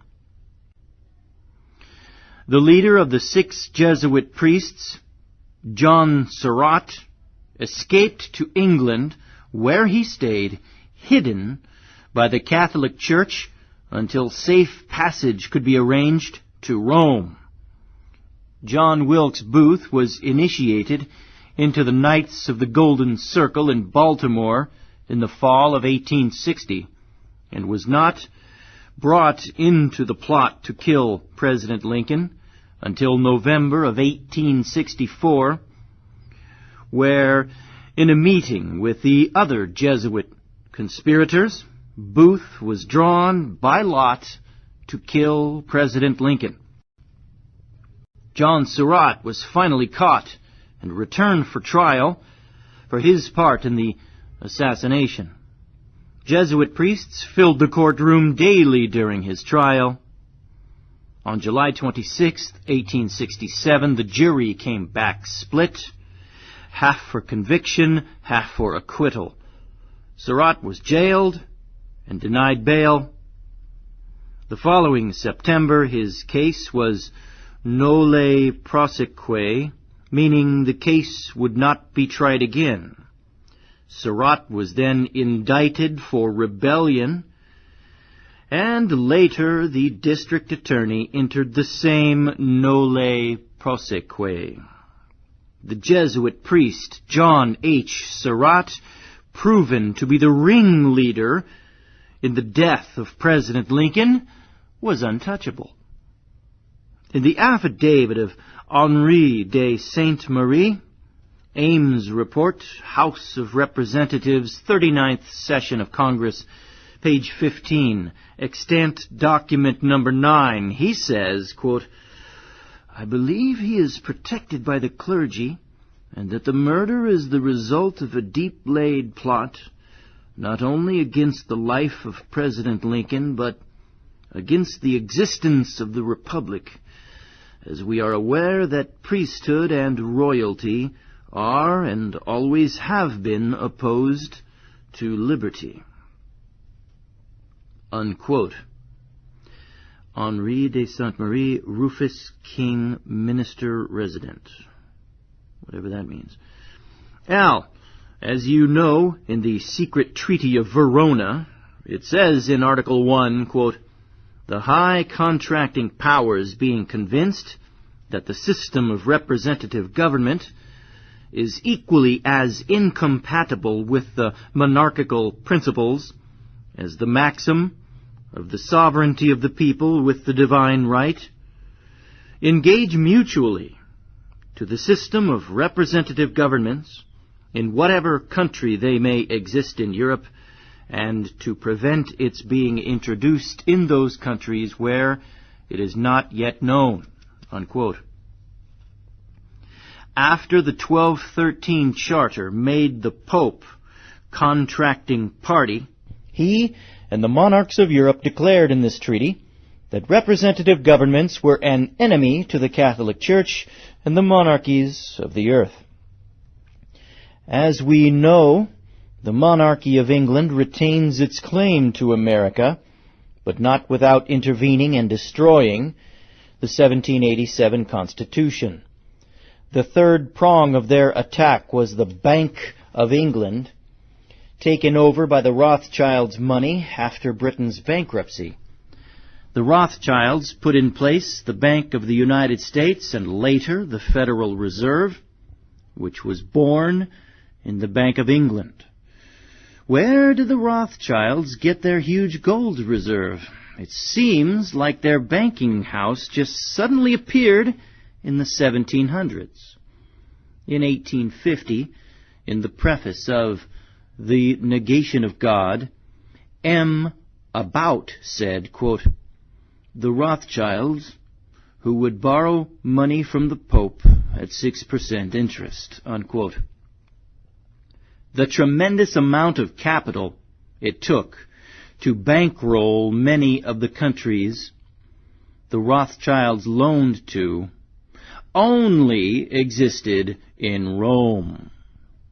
The above is a matter of history, but is never taught and is allowed to disappear from all but old history books, lost forever thanks to the advent of television. He's right there, folks. Did you happen to see any of that real history about the Jesuits and Lincoln and Surratt? Did you see any of that in Ken Burns' TV documentary about the Civil War? Hell no. Back to James Montgomery. His email questions answered. Here goes. I can't help but look at it in a humorous way. I think of what Curly of the Three Stooges used to say. I'm trying to think, but nothing happens. No offense to Mr. M.A., because the majority of America is in the same condition. I was the same way until, for the last several years, I researched these subjects and had seen, with my own eyes, convincing proof that I had not been taught complete history, but selected history. Information concerning our history has been withheld from Americans. Who would think such important facts would or could be withheld from the American people?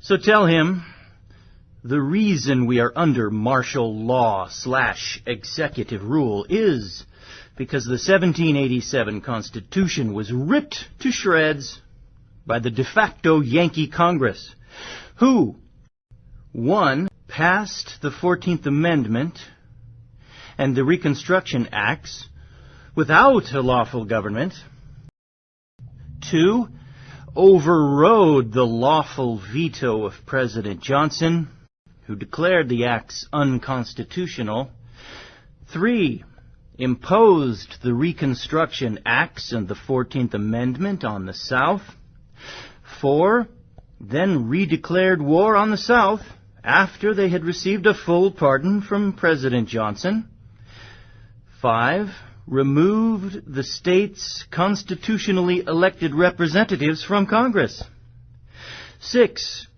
removed the lawful Republican governments of the southern states and put in place puppet governments controlled by the military governors, so the 14th Amendment would have the votes necessary to be ratified, thereby rendering the 1787 Constitution, which was the corporate charter for the United States to do business, null and void, making it impossible for the United States to continue to do business under their charter. This is why a permanent state of emergency had to be declared, because this was the only other way to rule the country and keep commerce flowing and keep the public unaware of the change. We have been under a constant state of emergency since that time. The declared emergency would allow the president of the defunct corporation to appear to continue to be doing business under the same charter, with no changes as far as the public knew. This emergency rule under the war powers of the President also demanded a change in the currency. The 1787 Constitution was voided, which included the burden of Congress to coin our money and remain on the gold and silver standard under the corporate charter. They brought about the money changes over time so as not to alarm the public. Martial law now ruled the country. The government had to conform to the bank and its demands to use military script. The law and the money had to change in order for the courts and government to continue to operate, because now they were governed by the law of the flag, maritime law, and the new 1870 Constitution. Yes, there is a new Constitution, thanks to just one of the many unlawful acts of the de facto Congress which passed the 14th Amendment without the required two-thirds majority in Congress, or the three-fourths majority of the lawful states ratifying it. Also, the changes in the law brought about by the 14th Amendment were directly opposed to the 1787 Constitution it replaced. Don't think so? Show me in the 1787 Constitution where the American people and states could not question the debt in Congress or in the courts. After a few 14th Amendment cases came up, Congress removed this subject matter from the purview of the courts to keep them from rendering a decision on this matter. The courts will tell you it is a question for Congress, and they cannot render a decision for lack of jurisdiction. Congress will tell you there is nothing they can do. It has been the law too long, and it can't be changed. So, as a matter of fact, the 1787 Constitution is dead. You could also tell him this could not have happened except for the bank funding this fiasco to gain control of the country. The bank could not have come into existence without Washington violating the Constitution way back early on in 1791, and dividing the states into district states to be legislated over by Congress under the direction of the President, the CEO, and Commander-in-Chief. This allowed the insular cases to come about after packing of the courts, by the bank loaning large sums of money to any government official they could. They completed their control of the confirmation process of our judges and the electoral process of Congress and the President, giving complete control of our government to the bank and the foreign interest it represents. Washington declared a state of emergency to put down the Whiskey Rebellion, or so he said. In reality, it was the only way the bank could operate in the states. Read your Constitution. Congress already had authority to put down a domestic rebellion and use the militias. There was no reason for Congress to give this power to the President beyond his constitutional authority. Washington declared a state of emergency to put down the Whiskey Rebellion, or so he said. In reality, it was the only way the bank could operate in the states. Read your Constitution. Congress already had authority to put down a domestic rebellion and use of the militias, and there was no reason for Congress to give this power to the President beyond his constitutional authority. The bank was chartered in D.C. Congress had exclusive jurisdiction in the district, not the Constitution. Remember, after the second bank charter ended and could not be rechartered, in 1837, Biddle obtained a charter for the bank in Pennsylvania. This would not have been possible except for President Washington having created district states which were extensions of Washington, D.C. So technically, you could argue the Constitution was bypassed long before the 1870 Reconstruction Constitution was put into place. And administrative law, as Mr. M.A. claims is the law today, that was overruled. By the time 1867 rolled around, everything was in place. The war and emergency powers of the President had been tried and upheld by the packed courts. Congress's legislative power over the states in the name of public policy was made complete by the 14th Amendment. As the Tulane Law School said, quote, "The decisions wherein grounds were found for avoiding a ruling on the constitutionality of the Reconstruction Act leave the impression that our highest tribunal failed in these cases to measure up to the standard of the judiciary in the constitutional democracy. If the Reconstruction Act was unconstitutional, the people oppressed by it were entitled to protection by the judiciary against such unconstitutional oppression," unquote. Yeah, good luck with that one. That was from The Dubious Origin of the 14th Amendment, from the Tulane Law Review from 1953.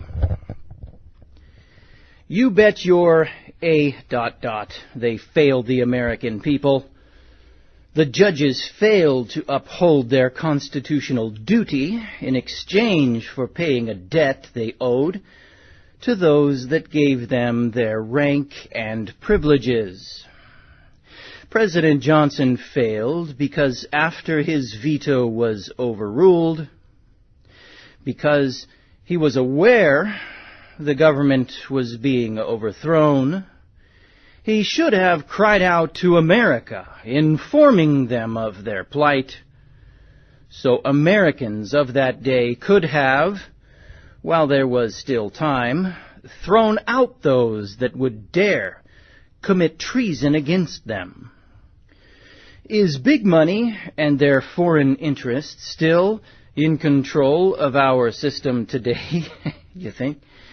Anyone with an ounce of sense sees that the government is permeated with big money, and, as recent events have shown, also by foreign interest. Our electoral process has been corrupt since the bank was allowed to contribute to the President and members of Congress and our judges, obligating them to foreign interest. Only those that will do as the big money says will be elected. Only candidates with such credentials are backed, so it does not matter to them what party wins, although now they can shape public opinion on anyone to have them elected or defeated via the press and government propaganda. The people in this country have been lied to and kept in the dark in regards to the true history of the present government. Tell him everything said above can be proven beyond any doubt. Conclusively, it cannot be disputed. We have the documentation. See The New History of America, written by the Informer, which can be purchased from him, and The United States is Still a British Colony, Parts 1, 2, and 3, written by James Montgomery. Now that that website's down, those are going to be a little harder to obtain, aren't they? atgpress.com. I'm hoping somebody puts them back up soon, in some form. On to the next email. Not the Informer. James Montgomery writes, "Hello, Rob. I am going to answer your questions, but first I must lay a few things out. I have been out of this system as much as one can since 1992. I have caused myself a great deal of problems, thinking I was doing the Lord's will based on certain scriptures, such as, you cannot serve two masters, you love one and hate the other, paraphrase, and come out of Babylon, lest you suffer her plagues, paraphrase, just to name a few. Let's first look at why others and I have felt compelled to come out of this system. Others and I have discovered fraud and deception in our government, not to mention oppression and great harm to many in this country via the IRS and other alphabet agencies. The greatest problem that I have found is that not only is the above true, but also our history has been covered up, modified by unnamed individuals, to change the course of our government. This goes back to the founding of our country. I am talking about the charters creating the commercial enterprise we now call the United States. I can prove that we were allowed and encouraged to believe we were free, and that the Declaration of Independence and the Revolutionary War were overturned by the Peace Treaty of 1783 and the Jay Treaty of 1795 and the Treaty of Ghent in 1814.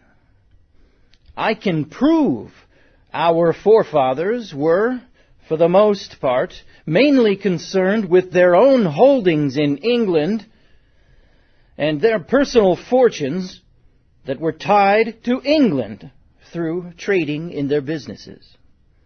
Because of this, they conceded to the wishes of the king and allowed him to retain control of his colonies, but to do it in a way that the average colonist would not be aware of.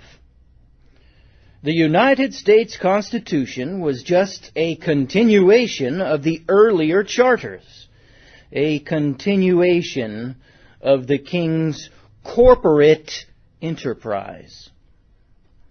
The states granted certain powers in the 1787 Constitution to the United States government/corporation that it created, and no more. Yet I can prove as early as 1791 that Congress violated the corporate charter and gave unconstitutional powers to the President, whereby President Washington created district states by, quote-unquote, dividing the states, his words. And since that time, Congress has continued to cede congressional powers to the President, completing the office of King. Congress is now going to give the President fast-track authority to enter treaties without prior Senate approval. The biggest fraud and unconstitutional act to take place was during and after the so-called Civil War, namely the death of the 1787 Constitution via Congress going out of session sine die in 1861, and the passage of the, you guessed it, 14th Amendment. Congress then installed an unconstitutional de facto government under the disguise of the 1787 Constitution, which forbade their actions. The re-declaration of war against the South after the so-called Civil War was over, and after they were granted a full pardon by President Johnson, was against the 1787 Constitution and American jurisprudence. Since that time, we have had a military government, not a constitutional government. As soon as Congress went sine die, as a result of the southern states removing their representatives from Congress. He means they were forcibly removed by the Rump Northern Congress. The United States government had to operate in its military capacity. President Lincoln had to act as commander-in-chief. It was the only position left. He could not act as president. All states were not represented in Congress. So the corporation was dissolved. After the so-called Civil War and pardon, the southern states retook their seats in Congress. The northern states decided they would rather remain a de facto government because they had more power that way. So they kicked the southern states out of Congress again and demanded the new United States Constitution be ratified by the southern states before they could be readmitted again for a second time. The 14th Amendment was not properly ratified, and this is very easy to prove. The Republican governments of the South were kicked out of office by the military district commanders and puppet governments put in place to pass the amendment. This is a matter of history, but hardly anyone is aware of it. The fraud has been kept from Americans. Yeah, it sure has. Did you see Ken Burns talk about this in his documentary? No. The fraud has been kept from Americans by selected history being taught to Americans in the public school system, colored to meet the purpose of the military government and those they work for. If that weren't enough, in 1933, all Americans were made enemies of the bankers to force us to pay their fraudulent debts which they created. This brings us to the Social Security number problem that you were asking about.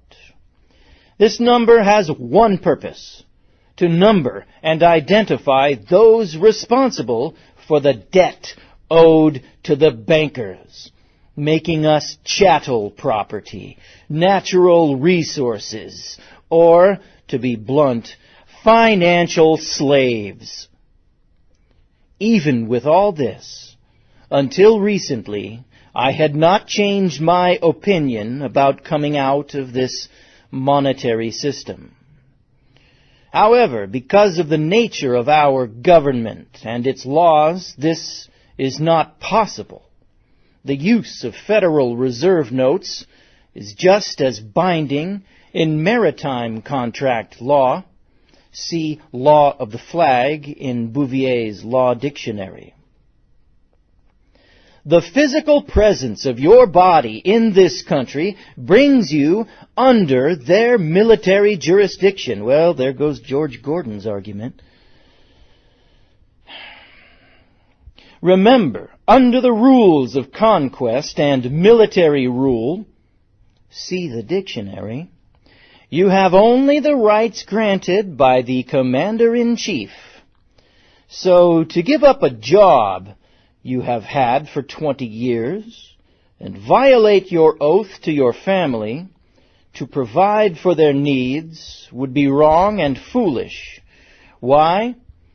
Because you would not change anything by declaring you do not have a Social Security number and thereby losing your job. Yeah, there goes George Gordon's argument right down the drain.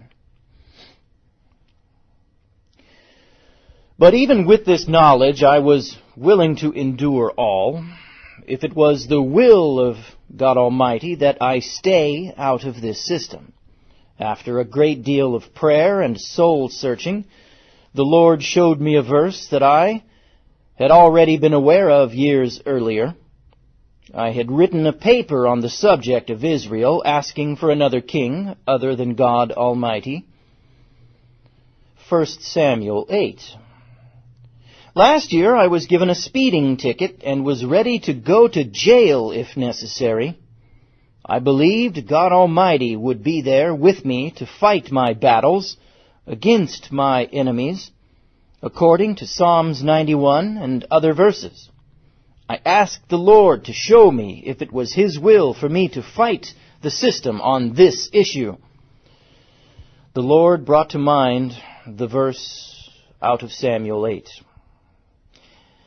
In that day, when you cry out for me, I will not hear you. Yeah, George Gordon does mention this one a lot. That's true. The truth of this blew me away. I was forced to reevaluate positions I have had for many years. God Almighty said, because we rejected Him as king, in that day when the earthly king oppresses us, He will not help us. If you fight the worldly king, you fight alone. This is suicide and utter futility, which is not the will of God. We were never free from the yoke of subjection in regards to the King and Queen of England. This brings me to another verse of God's Word that I based my separation on. If you are subject to a king, remain there until the chance of freedom comes. And that's a paraphrase. Because I was taught we were freed from the King of England in 1776, I did not feel any obligation to a tyrannical government. However, what God Almighty said in 1 Samuel 8 is controlling, so to speak. This is foundational for understanding all Scripture on the subject of government in relation to God Almighty's children in their relationship to civil government. God's Word makes it clear that the destruction of Babylon, i.e., this present system, it comes by His hand, not by ours, and not because of our being abused. So the long and short of it is, we do not have a constitutional government in which we could separate ourselves from. Because of conquest and military rule, and our later being declared enemies of the government and the bankers, we are under force of arms. In this condition, you will do as you are told, or else. I leave the or else up to your imagination. So, to write a letter to the Social Security Administration and declare that you no longer have a Social Security number means nothing. The only way to retake our country would be to re-educate our youth and get them in as many government jobs as possible. At the same time, educate as many of the mainstream public as you can. This would be the only way to change anything. It took years to get into this situation. It will take years to get out of it, left to our own doing without the intervention by God Almighty. A small group of people with this knowledge will be denied access to critical government positions and labeled extremists. The facts are what they are. In the system or out of the system, the facts of our internment remain the same. That's exactly what it is. This is an internment. And you got people out there voting every 2 and 4 years for their own internment, for their own commandant, their own POW camp commander. I suggest you stay where you are and learn what you can, then teach this information to anyone that will listen. Pray and fast for direction. Signed, James.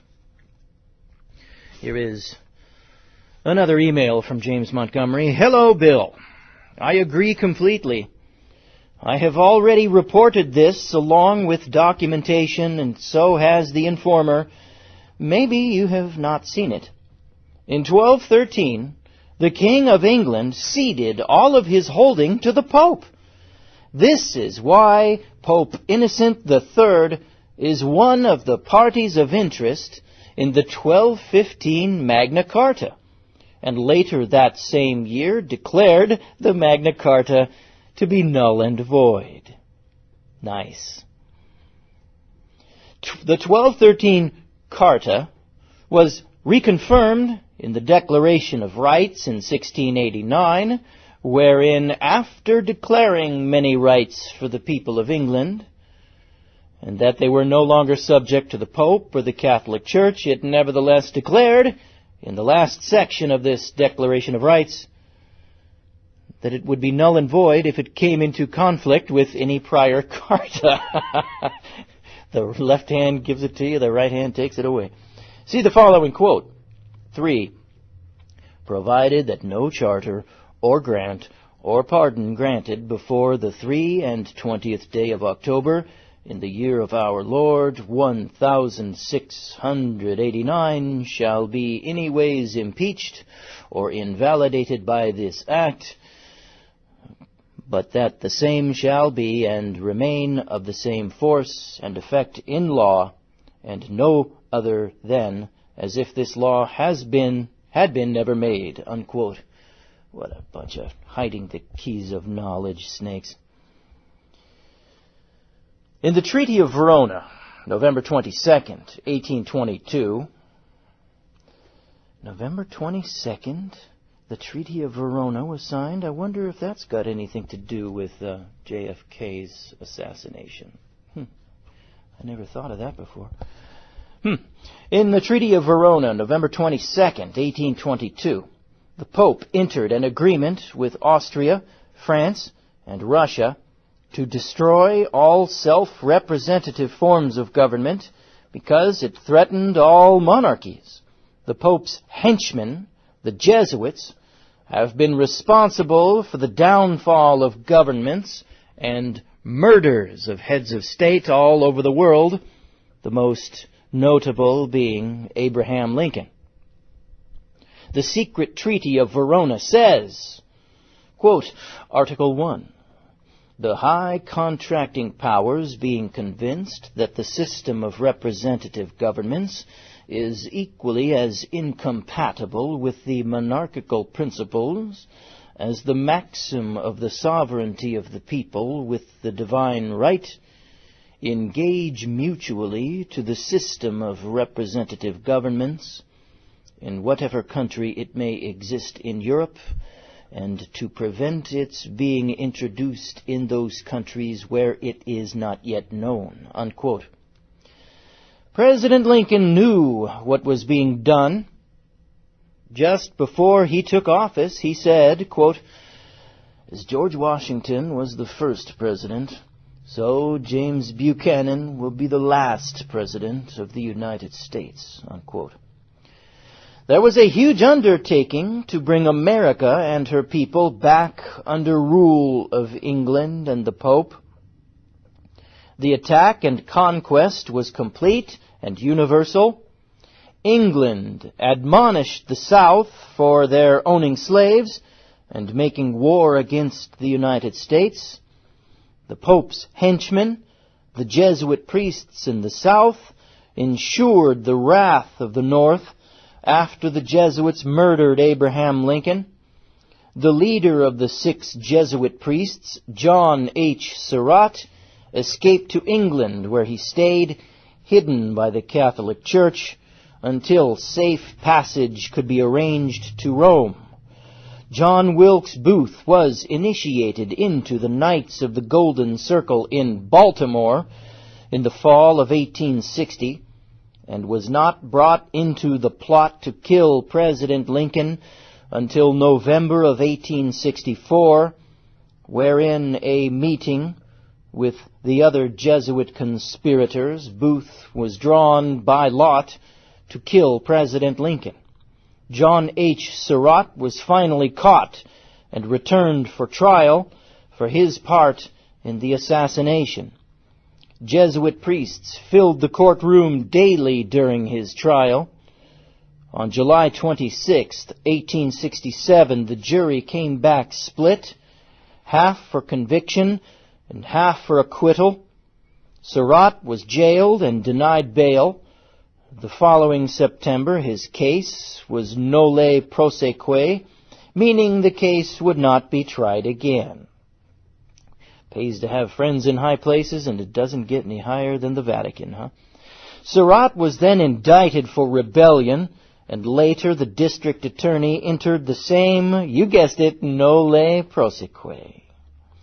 The Jesuit priest, John H. Surratt, proven to be the ringleader in the death of President Lincoln, the guy was untouchable.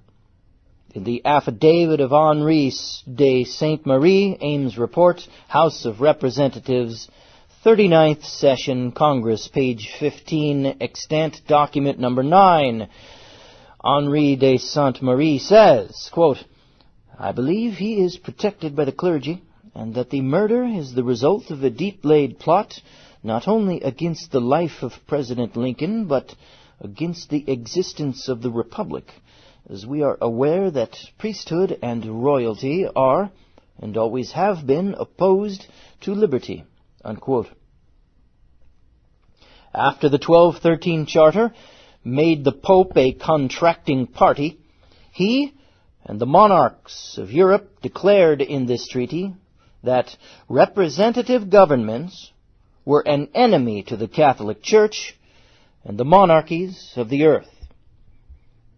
As we know, the monarchy of England retains its claim to America, but not without intervening and destroying the 1787 Constitution. The third prong of their attack was the Bank of England, taken over by the Rothschilds' money. After Britain's bankruptcy, the Rothschilds put in place the Bank of the United States and later the Federal Reserve, which was born from the Bank of England. Where did the Rothschilds get their huge gold reserve? It seems like their banking house just suddenly appeared in the 1700s. In 1850, in the preface of The Negation of God, M. About said, quote, ...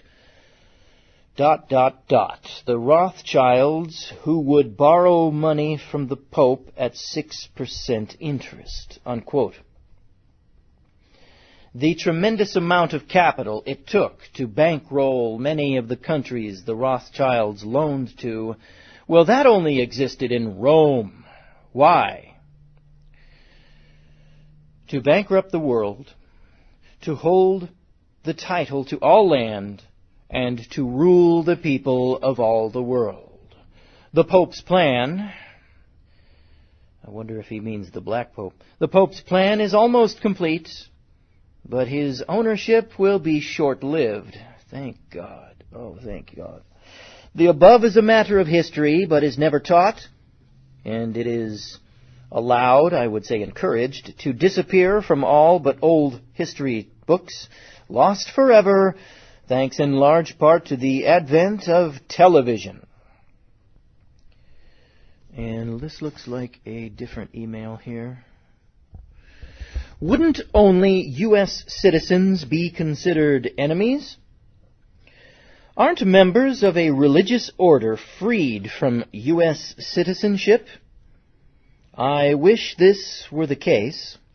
This is the hurdle I have been trying to jump in relating this to our fellow Americans, causing them to realize the gravity of our situation.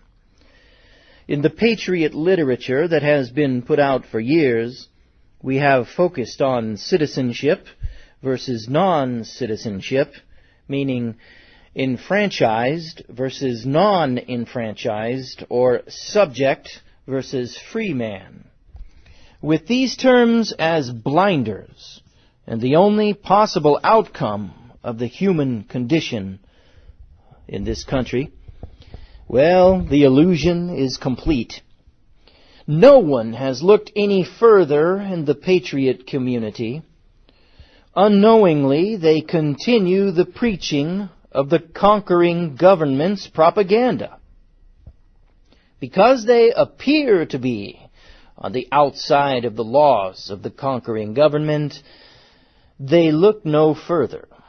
They don't realize that if they win the issues they have been fighting for, the conquering government is still in place and can put down any group that grows too large or is educated in the truth, to the detriment of their public policy. Have you ever heard of the legal term federal intimidation? Even with your knowledge, for which I commend you, for receiving knowledge via the Holy Spirit, our condition appears to be cloudy. The reason it is so hard to see is because Satan is behind it, the master deceiver. Under the international rules of conquest, and even if these rules had never been defined and codified by Lincoln, these maxims of conquest have remained unchanged for thousands of years. If country A attacks country B with military force and conquers country B, all inhabitants in the borders of country B come under the authority of country A because of military force and rule. The conquering army of A dictates to B its laws regardless of the status of anyone in country B. If belligerents in country B refuse to obey the laws or rule of country A, and if the civil police under the control of country A cannot enforce the laws of country A puts down the revolt of the belligerents of country B by their submission to military force, imprisonment, or death. The difference between country A and B is brute force by military power, and the fact country B's military no longer exists, either by defeat or infusion into country A's military. The reason country A's conquest is not seen or understood by the majority of people in country B is because under the art of war, rules of conquest and military occupation, it is best that as few laws as possible are changed by country A so as not to alarm the inhabitants of country B. This limits the length and duration and cost of conquest to country A. After a period of time, through re-education of the inhabitants via propaganda in the public schools, by twisting history and social studies, and by control of the news media, conquest is complete. The inhabitants of country B lose their original identity and take on the identity of their conqueror, country A. If country B becomes aware of their plight, country A has the option of finishing the conquest or further distracting country B via economic collapse, ensuring country B's loyalty. Another way to ensure loyalty is for country A to involve country B's inhabitants in wars, creating other enemies more easily seen and understood, thereby shifting country... Sounds like 1984, huh? Thereby shifting country B's suspicion away from country A's leaders and their military control. Boy, that is 1984. I hope this helps. James. All right, we'll read one more email, and we'll call it a show. Hello, Fred. James Montgomery writes. James Montgomery here, Semper Fi, 3/4 Marines, 0341 months, 75 to 79. I am going to send you some emails I have sent to others. I try not to reinvent the wheels because of time constraints. The definitive Treaty of 1783 is, for the most part, not different than what you have already read. Have you read The United States is Still a British Colony? If not, I can send it to you. I include all relevant treaties and charters. To just briefly answer your question below, you have to read the charters and understand them before reading the treaties you mentioned. The King of England created corporations called Virginia, Carolina, and so on. These were business ventures, family businesses, and irrevocable trusts because of the way they were written. The king's subjects were to lay claim to any land they settled for the king, and were to send back to England a percentage of gold, silver, and copper, not only during the king's lifetime, but for all time, to go, therefore, to all of his successors and heirs.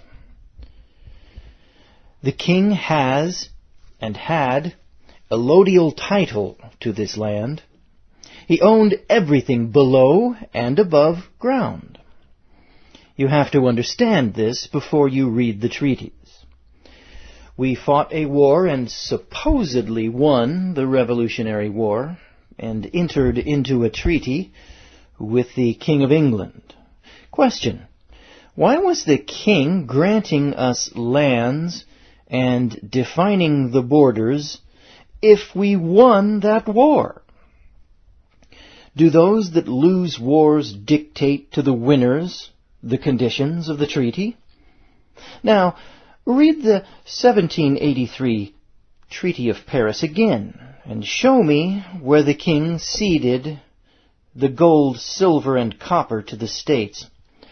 I say states because the treaty did not cede anything to the inhabitants of the states. As a matter of fact, their condition was left up to the states to determine their status. Here in North Carolina, we were declared to be free men by the 1776 North Carolina Declaration of Rights. We remained so until the 1787 Charter/Constitution was ratified by the states, triggering in North Carolina Section 22 of the Declaration of Rights, which negated any declaration or grant of land in opposition to the King of England's charters or grants. Only the land was ceded to the states, that which was above ground.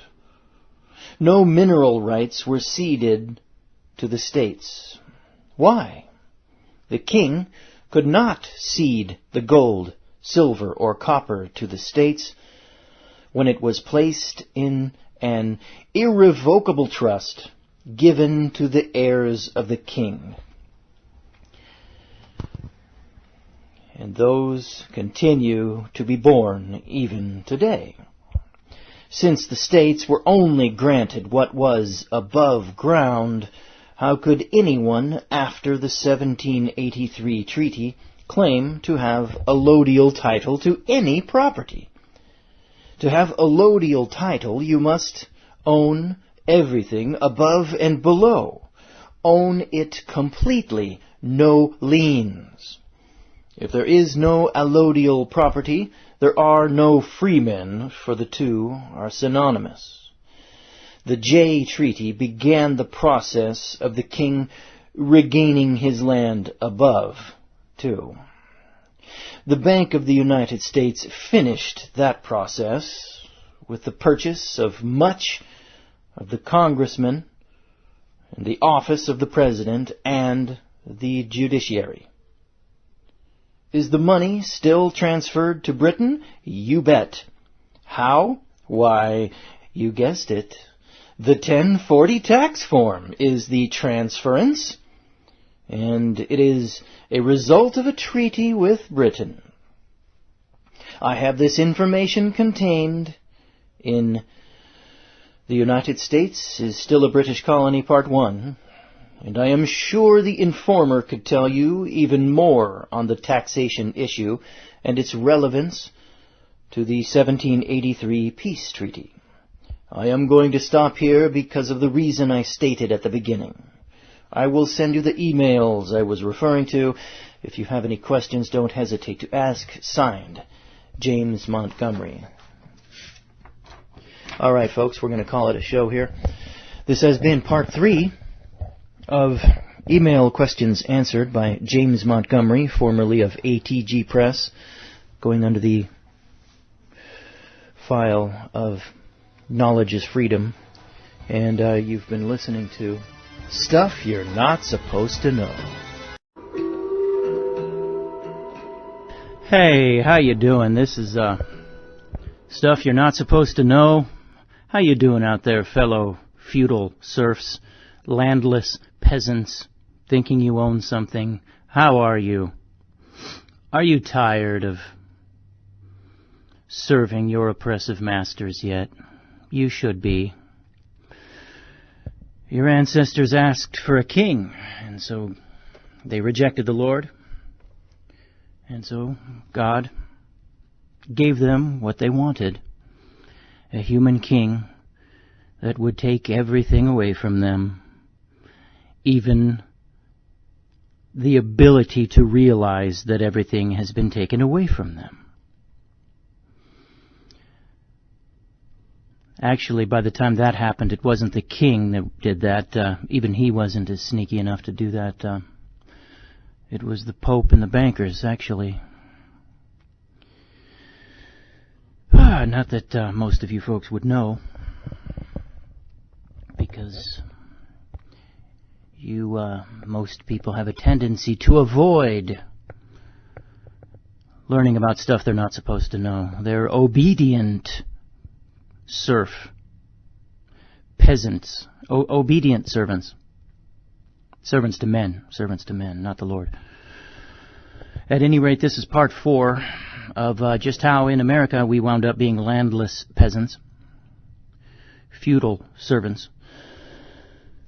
How did that happen? Well, this is part 4 of telling you how it happened. This is your email questions answered by James Montgomery. Here goes. Hello, Robert. The quote from the Legions of Satan book was taken from a book I had read a few years back. It is my understanding this book has long been out of print. I don't understand why you suggest this is a major quote in my research paper. It is not. In fact, if you take it out, it changes nothing. The historical documents speak for themselves. If you look, you will find them. I found most of them on the internet.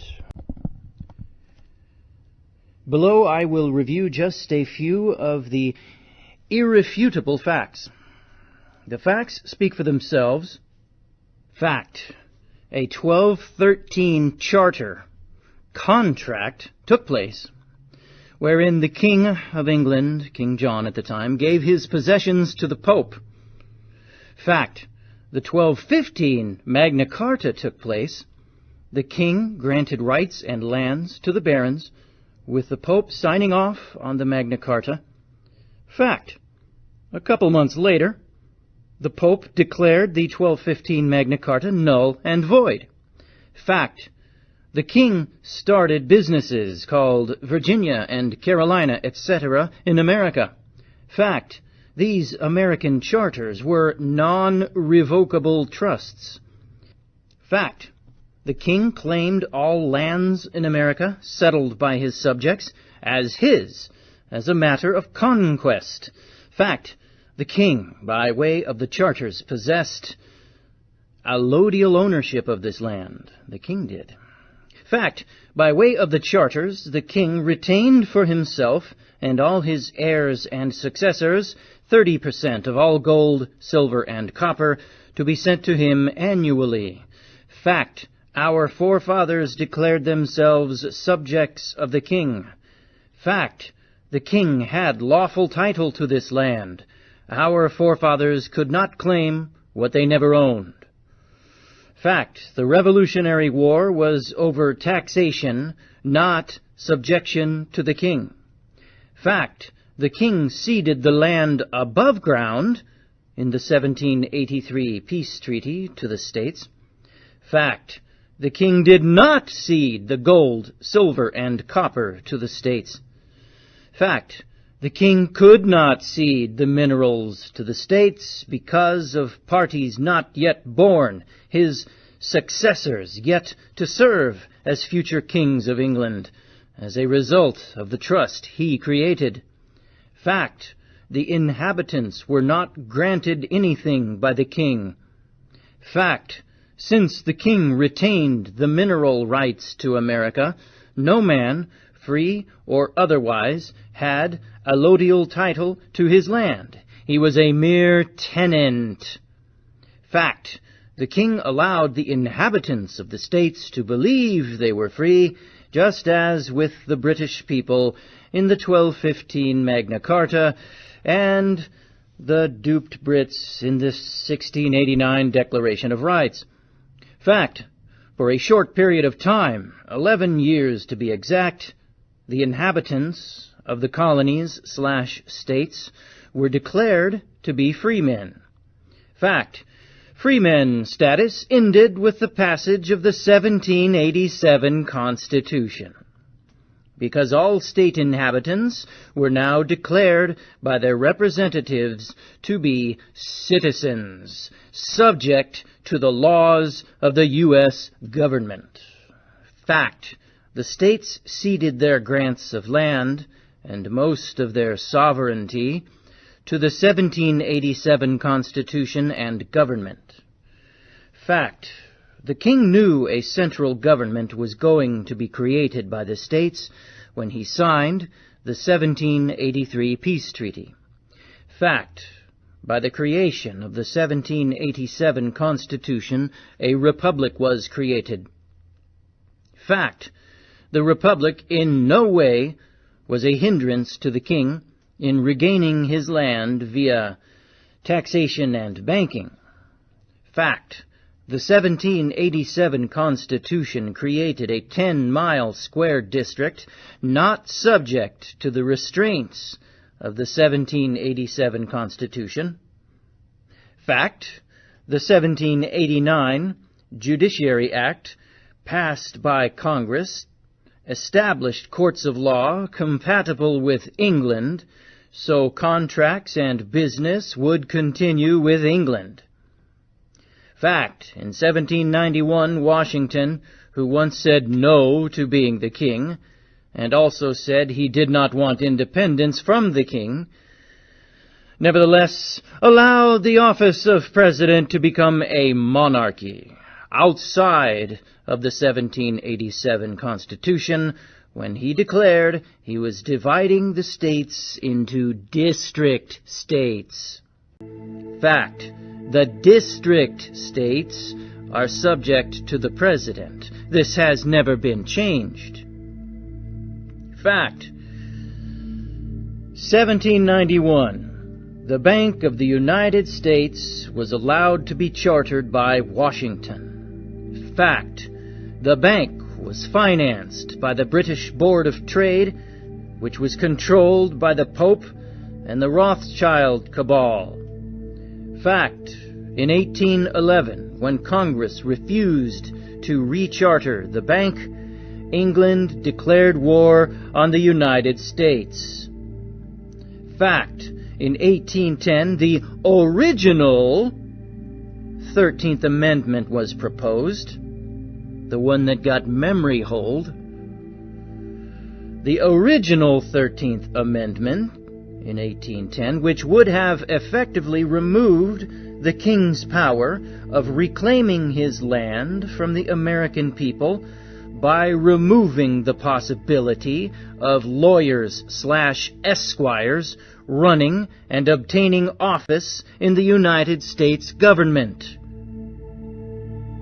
Fact, the War of 1812 took place, the main objective of which was the burning of our documents in Washington, which they did. And why did they leave after that? Gee, you capture the enemy's capital, you burn down the main building, and then you leave? Since when does a conquering army take over a capital and then leave?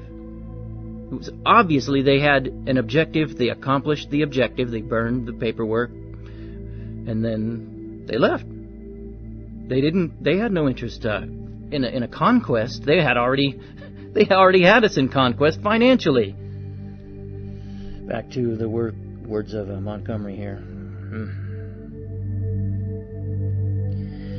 The War of 1812 took place, the main objective of which was the burning of our documents in Washington and the increasing of the debt of the U.S., so the bank would have to be rechartered. That's what the 1812 War was really all about. It was about the original 13th Amendment that would have prevented lawyers/esquires from serving in Congress, because that is a title of nobility.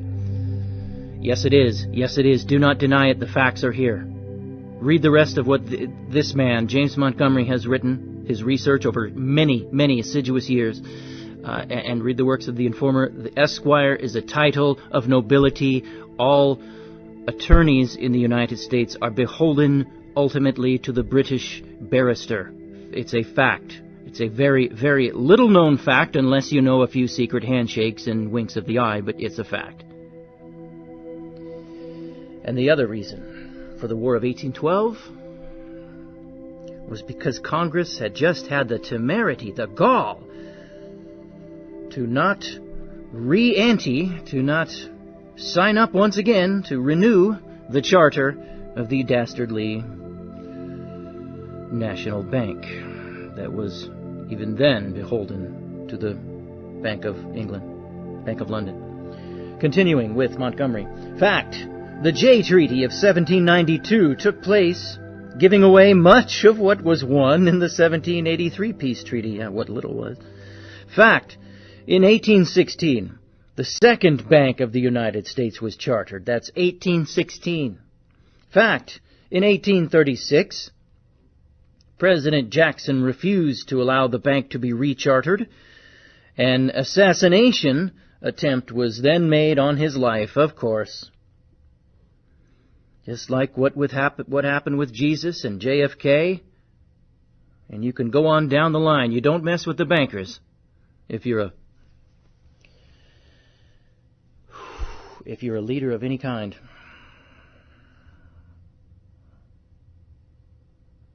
Fact. Since the king was denied the taxation through his bank, Congress then passed the Act of 1845. His emissaries and loyal subjects, the judiciary, i.e. the lawyers/esquires, confirmed the Act of 1845 with the insular cases. Montgomery writes about them several times, but so far in my reading of his, he never does elaborate on what were these insular cases, which, he claims, allowed admiralty law to come onto land, granting Congress and the President even more power. Fact. England began using propaganda through the news media concerning the slaves in the South when the king was the biggest slave trader in the world. Fact. The Civil War, and I will put in the so-called Civil War. I don't know how you can call it a civil war when civil wars, isn't it? Both sides are vying for total control, for control of the whole nation. Isn't that a proper civil war? No, I think it's more properly, the South just wanted to get the heck away, right? Leave us alone. It's more properly, I think, called the war between the states. Yeah, and it's you're going too far if you're a Southern belligerent to call it the War of Northern Aggression. And what is it? What do the Northerners call it? Guys like the Collins brothers, they call this. Boy, they call it this because they're up in Ohio. What do they call it? And they don't have their stuff together. They call it the War of Southern Rebellion, something like that. It's ridiculous. Folks, let's stay neutral here. It's the war between the states, and it's not the euphemism, the Civil War. It wasn't a civil war. Fact, the so-called Civil War ended the 1787 Constitution, first by sine die, i.e. no lawful Congress. Second, by passage of the 14th Amendment. Fact, the Southern states were granted a full pardon by President Lincoln and Johnson. Fact, the Southern states retook their seats in Congress. Fact, the reseated Southern states voted on the 13th Amendment in Congress, and it was ratified by the Southern states. Fact, the Northern states then redeclared war against the Southern states because they would not then ratify the 14th Amendment. Fact, a permanent state of emergency was declared, and martial law put in place by the unlawful passage of the euphemistically named Reconstruction Acts. Fact, lawful state governments were removed by an unlawful military occupation by direction of an unlawful Congress. Fact, puppet governments were put in place by the unlawful military occupying commanders by direction of the unlawful Congress. Fact, the puppet governments of the Southern states ratified the 14th Amendment. Fact, the 1787 Constitution, by the unlawful passage of the 14th Amendment, was forever dead. Fact, with the king again in control, the bankers began the full-fledged rape of America. And that's what I am right now. How about you? I'm raped. How are you? How are you doing? Not raped yet? It's coming. It's coming for you. Fact, in 1869, 1 year after the passage, feudal serf, it's coming for you. 1 year after the passage of the 14th Amendment, Gould and Fisk corner the gold market for the bankers. 1869 that happened, with the help of President Grant, and this was known as Black Friday. Fact, in 1873, Congress removes the silver coin from the market. That same year, the crash of 1873 begins and lasts for 3 years.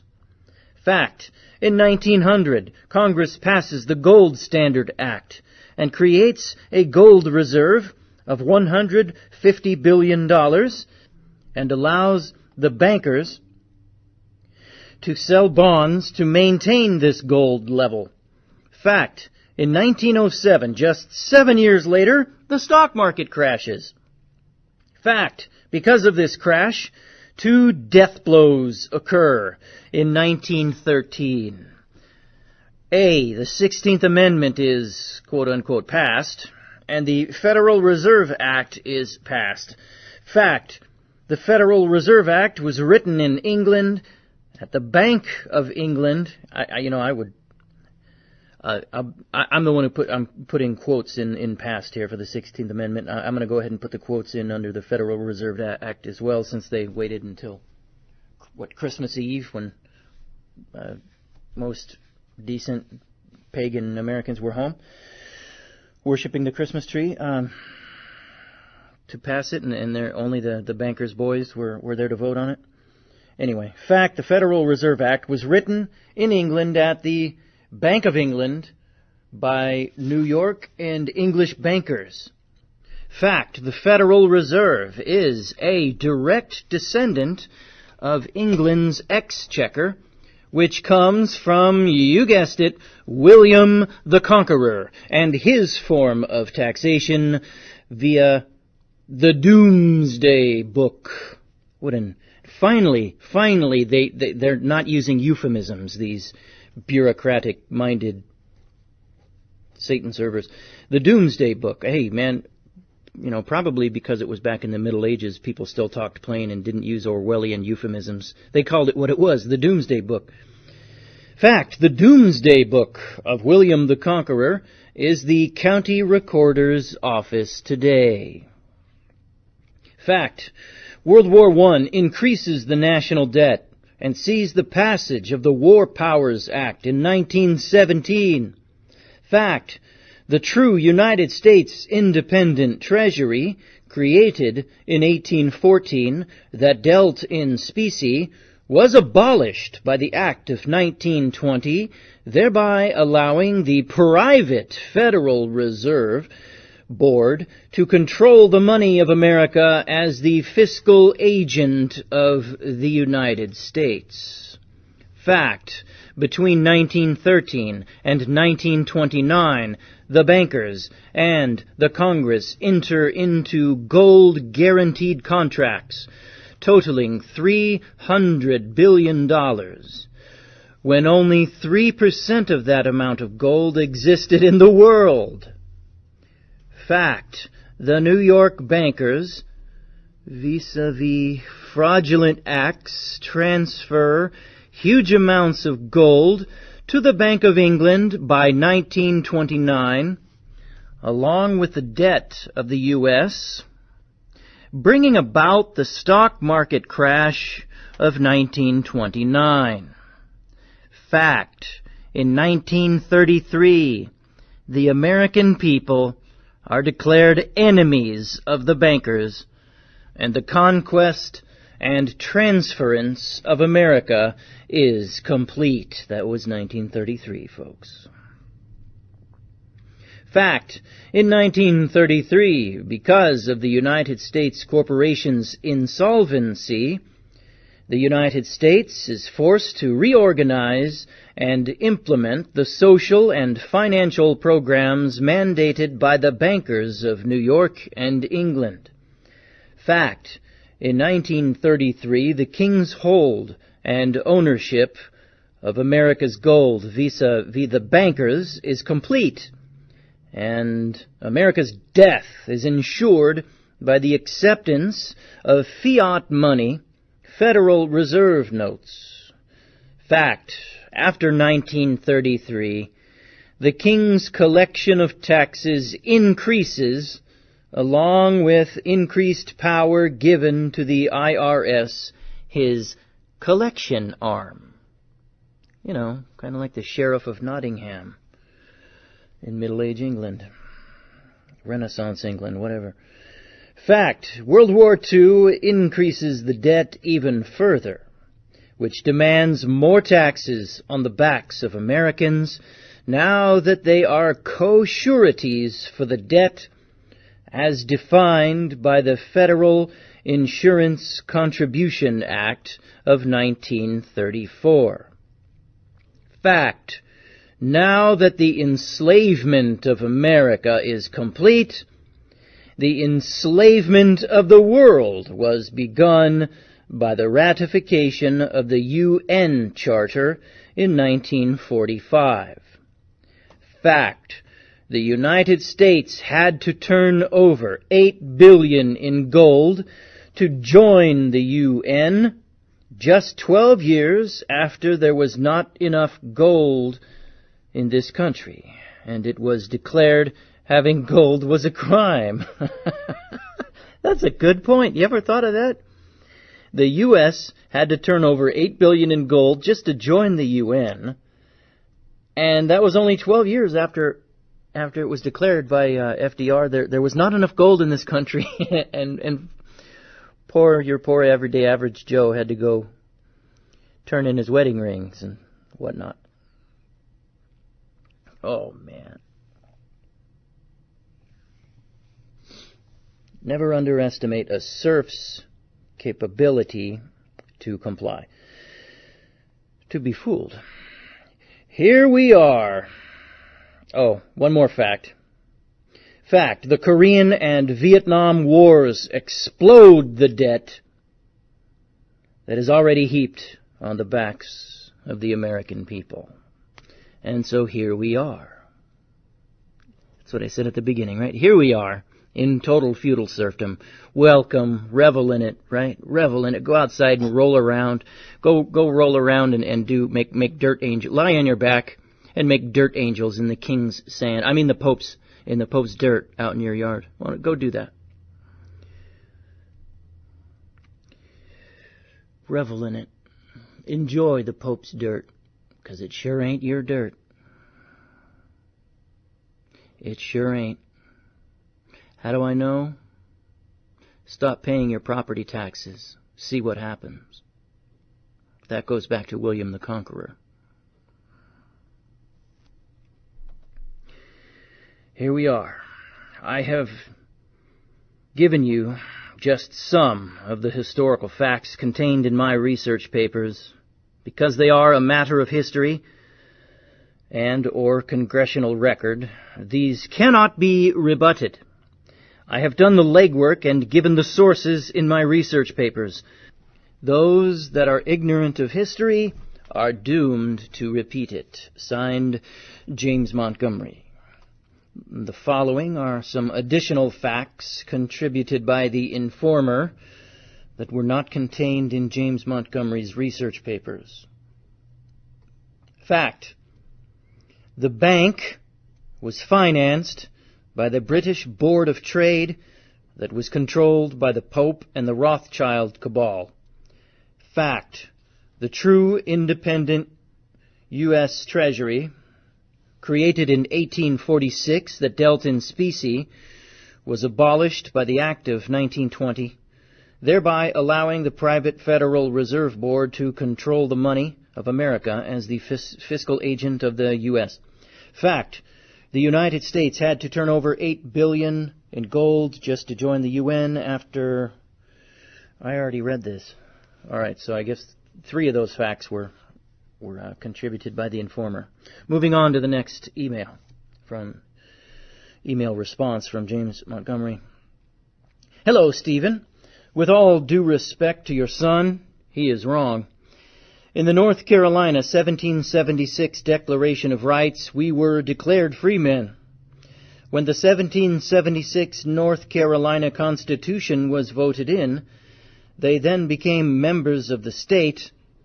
When the state incorporated into the, now we're getting into caps, state of North Carolina, a subcorporation of the United States, capital U, capital S, any member of the small or lowercase s state became a resident in the capital S state, subject to the laws of the U.S. corporation and the subcorporation, the state of North Carolina. No status, contract, or grant of land could be allowed to violate the private agreement reached in the 1783 Peace Treaty, where the King gave his blessing on the planned 1787 Constitution and the corporation it created. And this was also the case in Section 25 of the 1776 Declaration of Rights, unbeknownst to the people of North Carolina. The purpose of Section 25 of the 1776 Declaration of Rights was exactly the same as in the 3rd section of the 1689 Declaration of Rights. Aha! Overruling any status, contract, or grant of land that may conflict with earlier charters.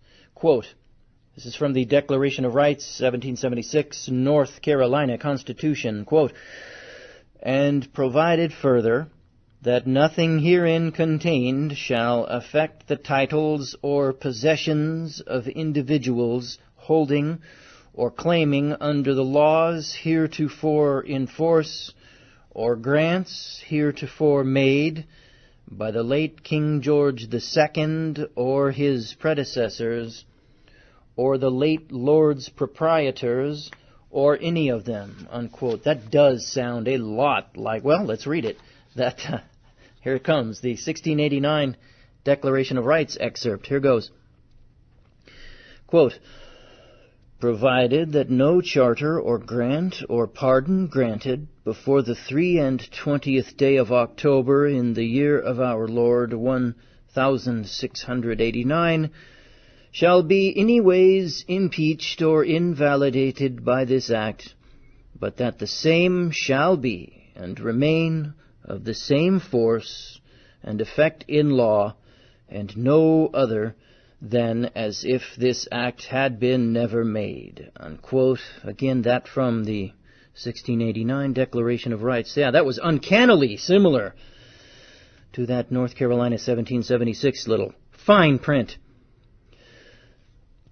The following is from a court case, Hamilton versus Eaton, 1 North Carolina, 641, 1796. Quote, by an act of the legislature of North Carolina, passed in April 1777, it was, among other things, enacted that all persons, being subjects of this state, and now living therein, or who shall hereafter come to live therein, who have traded immediately to Great Britain or Ireland, within 10 years past, in their own right, or acted as factors, storekeepers, or agents here, or in any of the United States of America, for merchants residing in Great Britain or Ireland, shall take an oath of abjuration or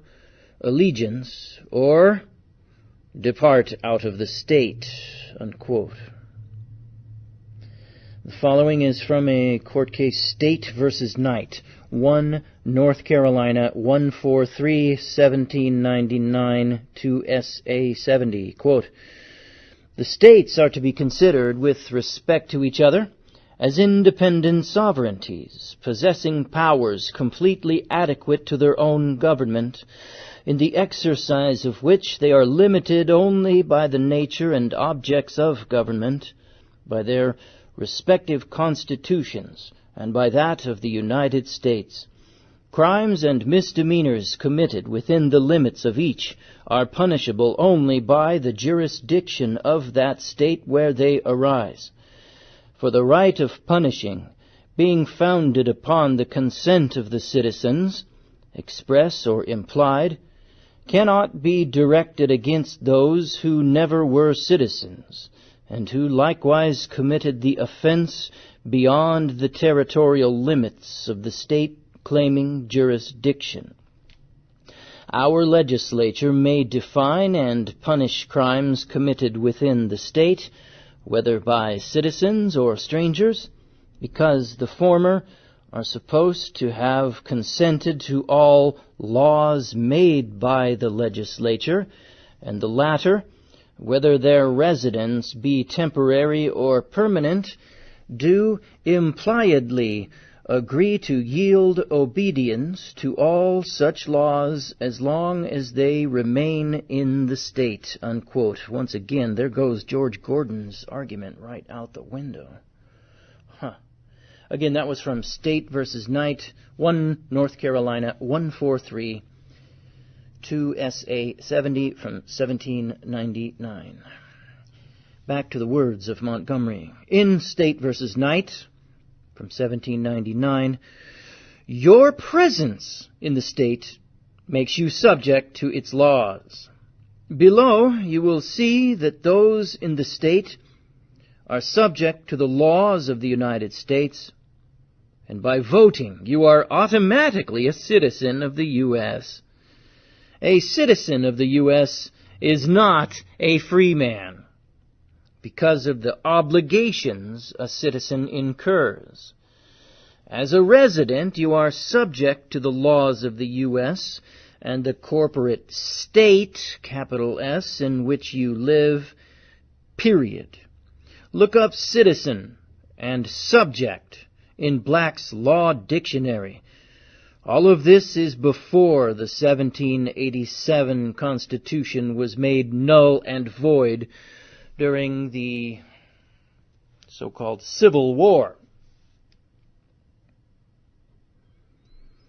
Article 6, suffrage. What is this from? What is this from? It doesn't say what this is from.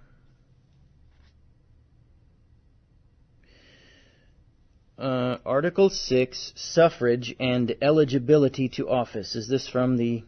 this is the 1787 Constitution. Okay, Article 6, suffrage and eligibility to office. Section 1. Every male person born in the... I don't want to read all this. It just lists Section 1, 2, 3, 4, and 5 from Article 6 of the 1787 Constitution. James Montgomery closes up... Oh no, he's got one more paragraph after this. Back to the words of Montgomery. Your son is wrong about the United States government not being a centralized government. Read the Federalist Papers, or read Patrick Henry's speeches, etc., etc. There are many documents that settle this. The United States was a monarchy right out of the gate. The Congress was the House of Lords. We the people was our forefathers. They were talking about themselves, those that created the corporation. They were not talking about the common people, who never got to see or vote on the contents of the U.S. Constitution.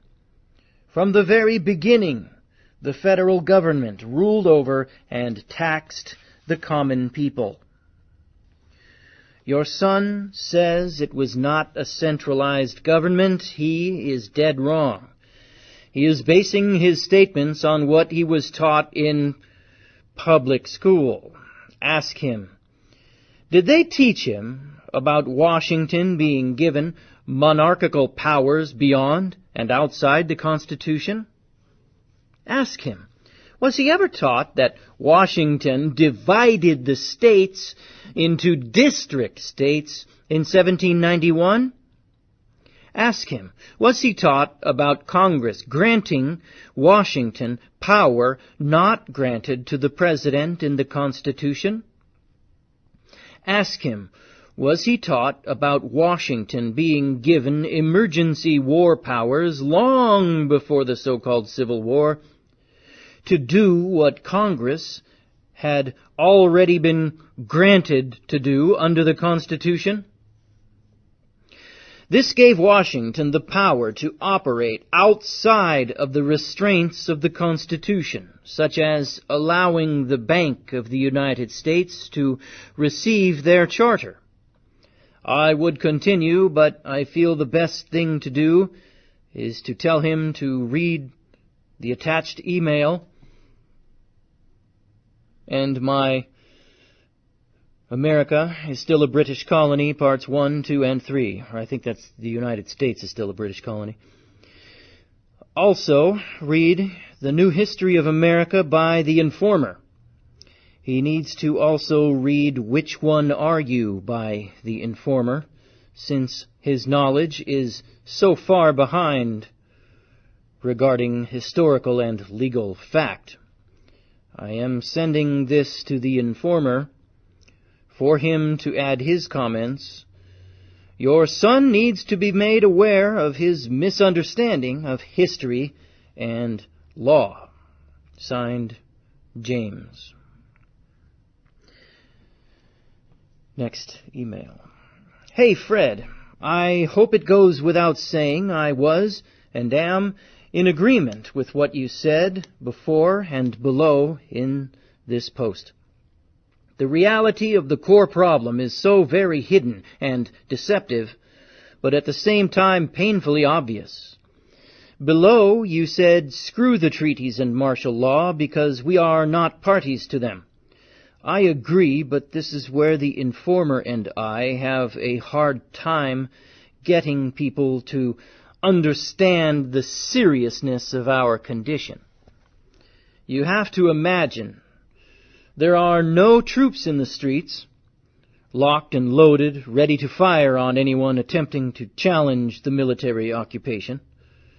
In that condition, it makes no difference if you are a party or not. Military occupation is by force. Martial law is by force of arms. That is our condition, even though you do not see troops in the streets. We are nevertheless under a military occupying force. The Commander-in-Chief controls the military and the laws governing the occupied territory. To make sure you understand the seriousness of this, it would be no different if you lived in Poland or France controlled by Nazi Germany. The Germans dictated to the occupied countries the laws they would follow, the public policy / rules of necessity. the occupied country's laws/constitution still existed.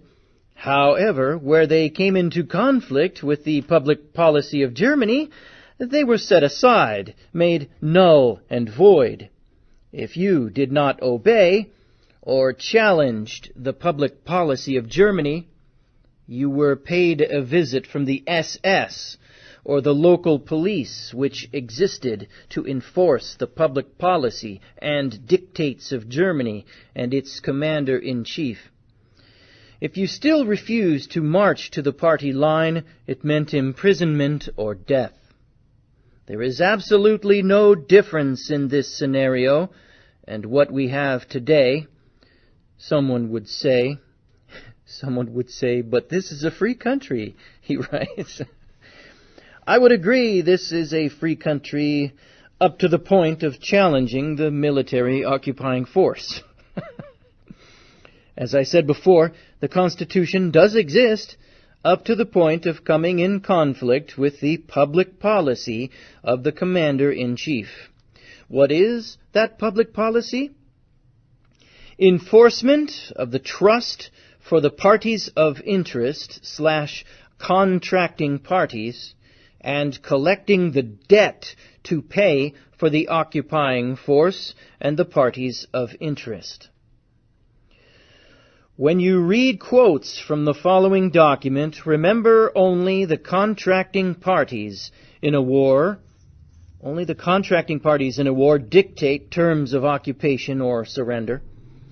I am taking only a few quotes because of the size of the document. Also, remember this document came from Lincoln's having codified the War Powers Lieber Code. Convention 4. Respecting the laws and customs of war on land. Signed at The Hague, 18 October 1907. Who, after having deposited their full powers, found in good and due form, have agreed upon the following. Article 1.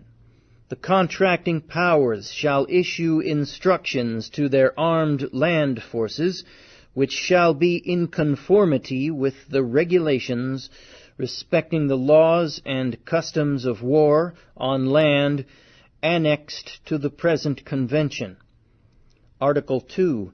The provisions contained in the regulations referred to in Article 1, as well as in the present convention, do not apply except between contracting powers, and then only if all the belligerents are parties to the convention. Article 3. A belligerent party which violates the provisions of the said regulations shall, if the case demands, be liable to pay compensation.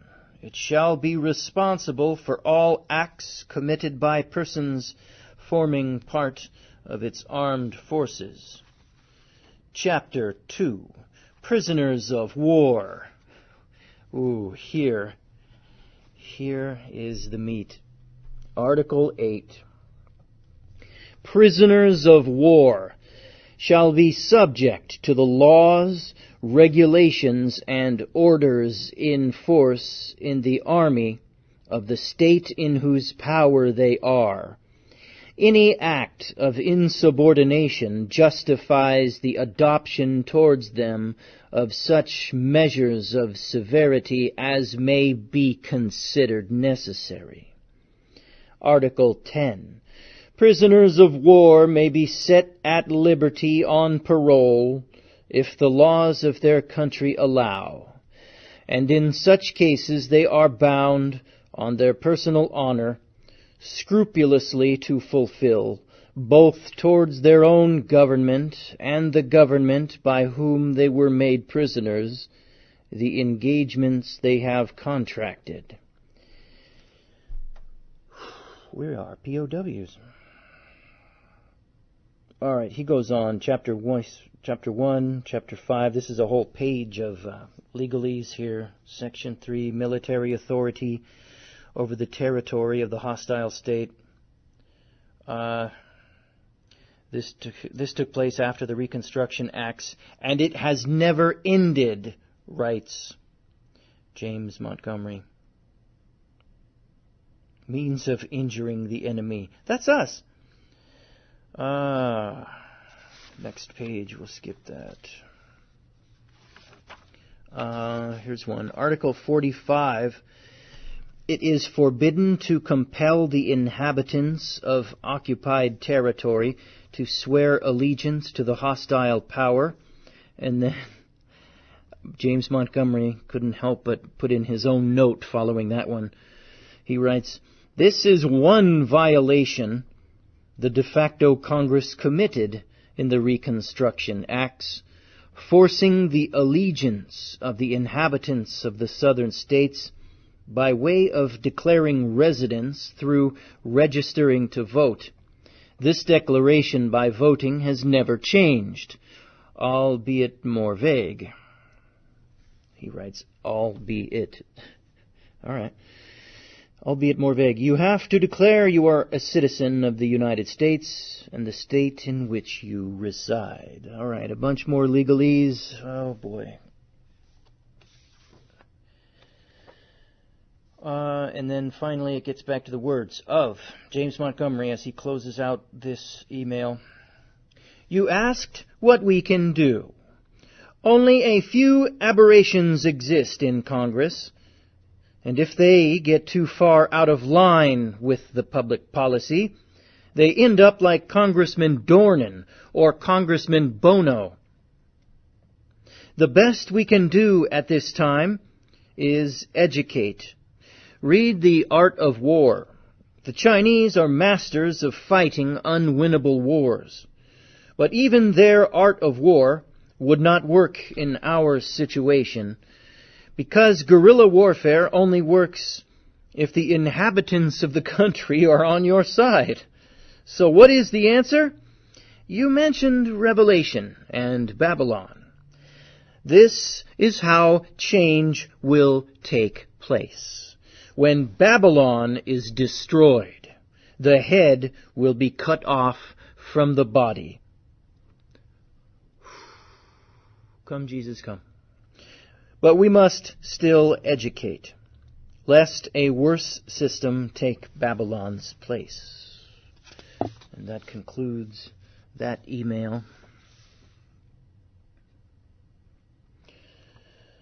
Frederick Fox wrote, "Dear James, thanks for infoing all the people you did regarding my email to you.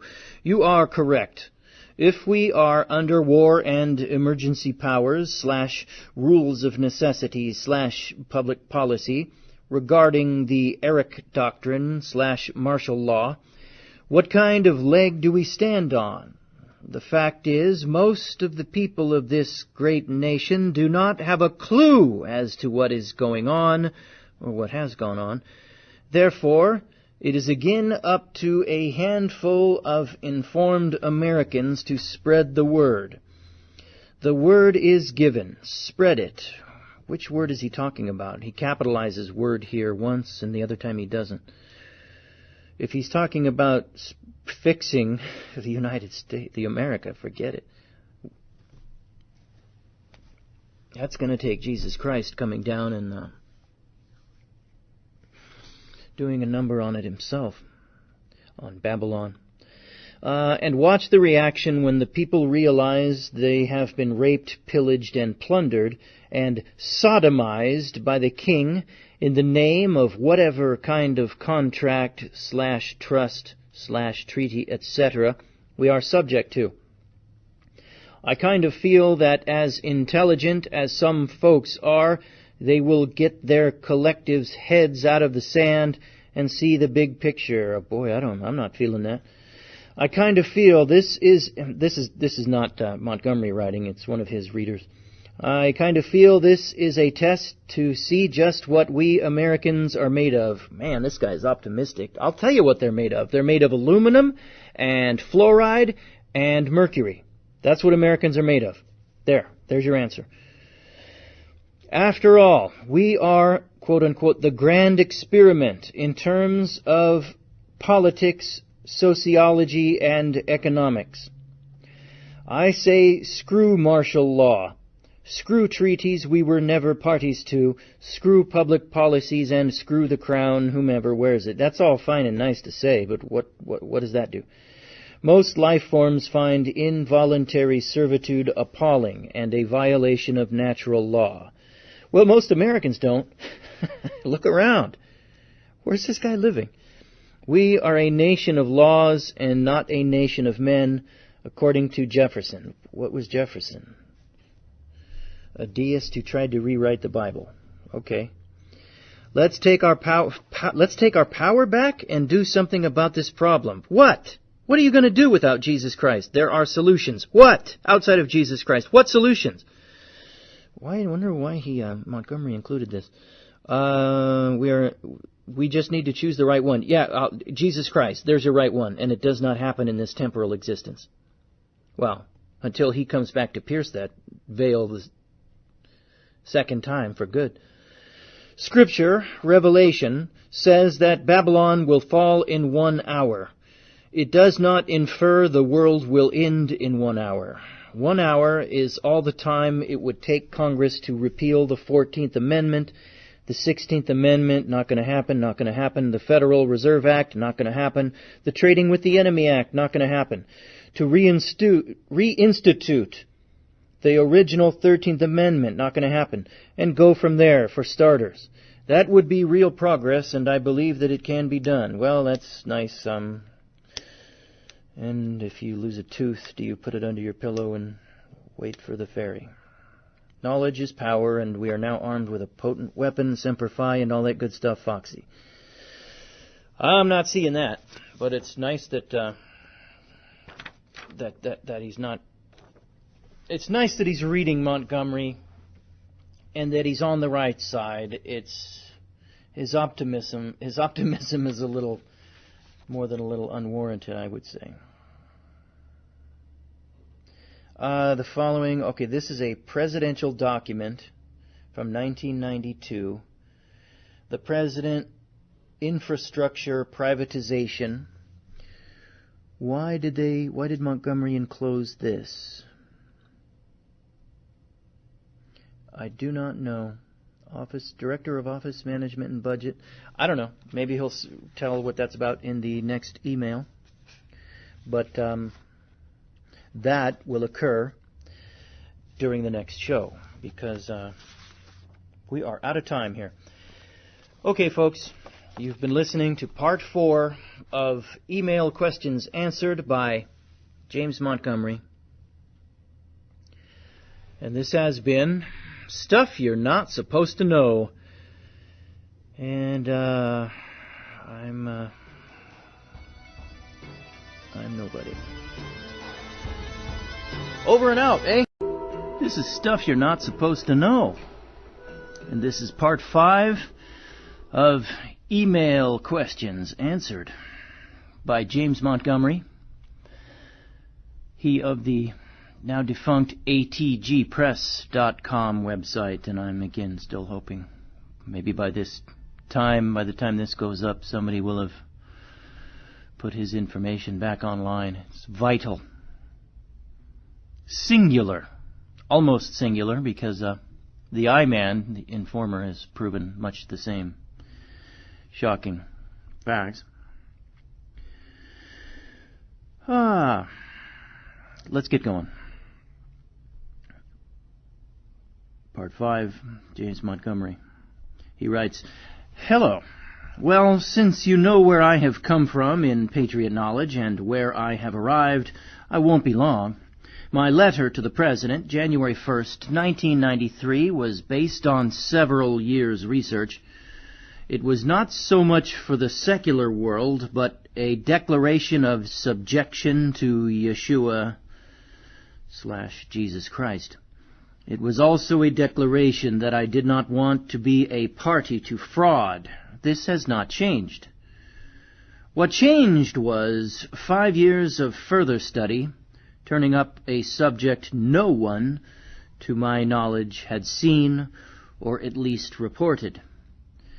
The fact being, here it comes, folks, the United States is still a British colony, and that personal freedom never existed except in the minds of Americans. When I wrote the President and Congress, I believed I was free, based on what I had declared and had been taught in public school and what I had read. If you have not read my research on our being a British colony still today, you need to. Also, the Informer has an excellent book called The New History of America, which you should also read. He and I have laid out the historical facts that prove we were never free, and prove that the King of England allowed us, as a way of deception, to believe we were free in order to enslave us and use us as cannon fodder to help him colonize and make the world British. If you had read my paper, I doubt you would be using the word waver. You would have come to the same conclusions and would use instead the words change direction. The only things that have changed from my letter to the President from then to this present day is the fact that now I know no one is a sovereign in this country, and I know what to do about it. I used to claim I was a sovereign, but because of what I now know, I stand corrected.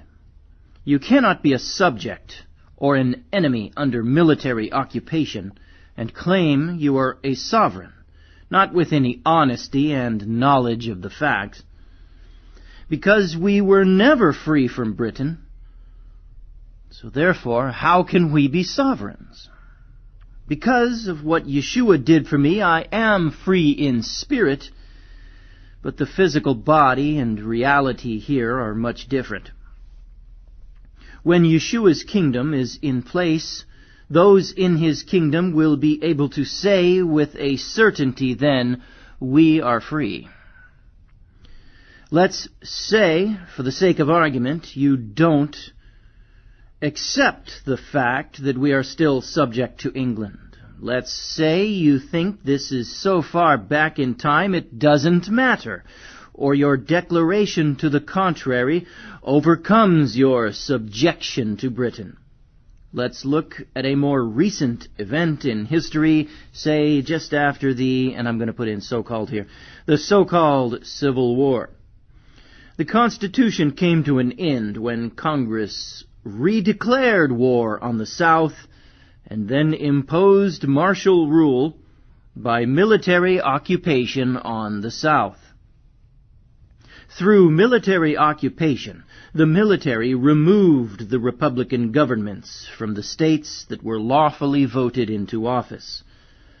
Was not a Republican form of government guaranteed to the states by the 1787 Constitution?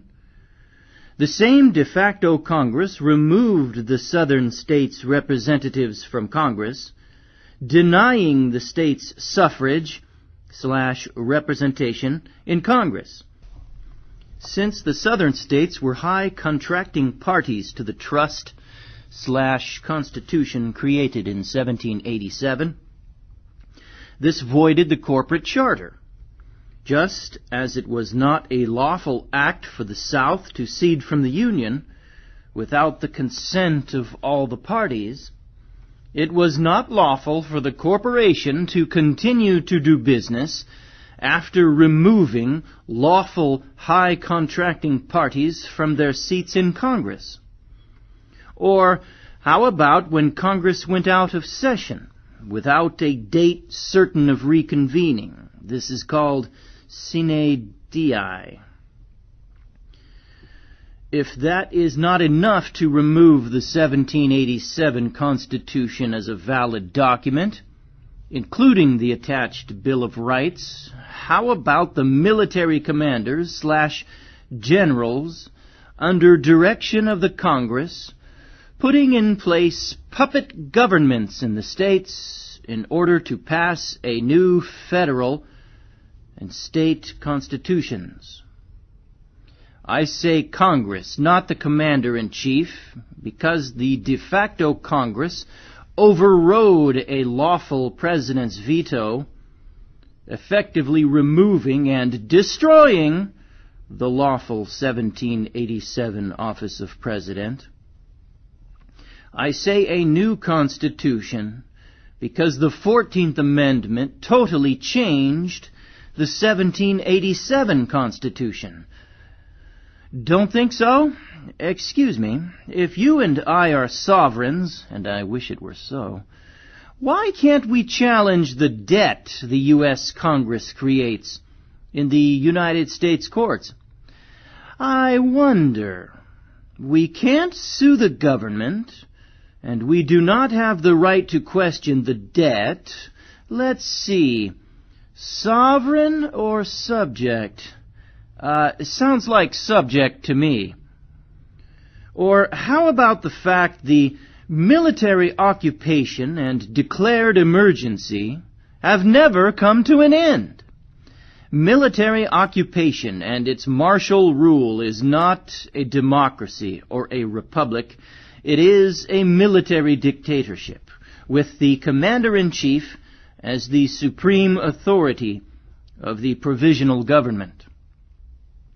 I am going to send an old letter I sent to a local sheriff. Read the definitions included on military occupation, conquest, martial law, and the law of the flag. Under military occupation and conquest, it is defined to be the preferred method to change as few laws as possible so as to not alarm the conquered public. I guess they know most people are ignorant of what goes on around them. Under this condition, you go and do as the Commander-in-Chief says, or you are locked up or killed. If, as I used to believe, God Almighty was standing ready to defeat the government on my or any other Christian's behalf, I would say, so be it, I'll go. However, God Almighty said in 1 Samuel 8, in that day, when you cry out for me, I will not hear you. I am sure I am probably repeating some of what I said in the email to Rob, but maybe restating it will help. So in closing, I would say, show me how, as Americans, we can win a war that has been waged against us without an army. Without an army, the only other way is by guerrilla warfare, which would not be possible without public support, which absolutely would not exist. If what took place after the so-called Civil War was not bad enough, in 1933 Americans were declared enemies of the powers at be. Powers to be? Show me how. Powers that be, right? Yikes. Show me how to win this war in a court system controlled by the occupying force, when, in the new Constitution, according to the 3rd section of the imposed 14th Amendment, judges, federal, state, and local government officials, police officers, or anyone receiving benefits/paycheck from government are prohibited from giving aid and comfort to the enemy of the occupying government. How can a judge give you a remedy when he would violate the public policy, when he has been told he will be removed from office in the very Constitution he swore to uphold and protect? So no, I do not waver. I just do not choose to fight government and God Almighty, or, at a minimum, fight government without the aid of God Almighty. I also ask you this: do not fight against God Almighty when He has declared every jot and tittle of His word will be fulfilled. and then fight a government that God Almighty is using to fulfill many of His later-day prophecies. We are told how Babylon and the beast will be destroyed in the book of Revelation, and by many of the minor Old Testament prophets that deal with this subject. If change were possible, because of the slumber most of America is under, it would have to be done by education after a financial collapse, etc., etc. Just because the facts dictate this conclusion does not mean I like it, but it is the hand we have been dealt. If you have not read British Colony, Parts 1, 2, and 3, let me know, and I will send them to you. Signed, James Montgomery. Here is the next email correspondence here. Hello, Lars. I have always cut right to the quick when looking or examining any subject.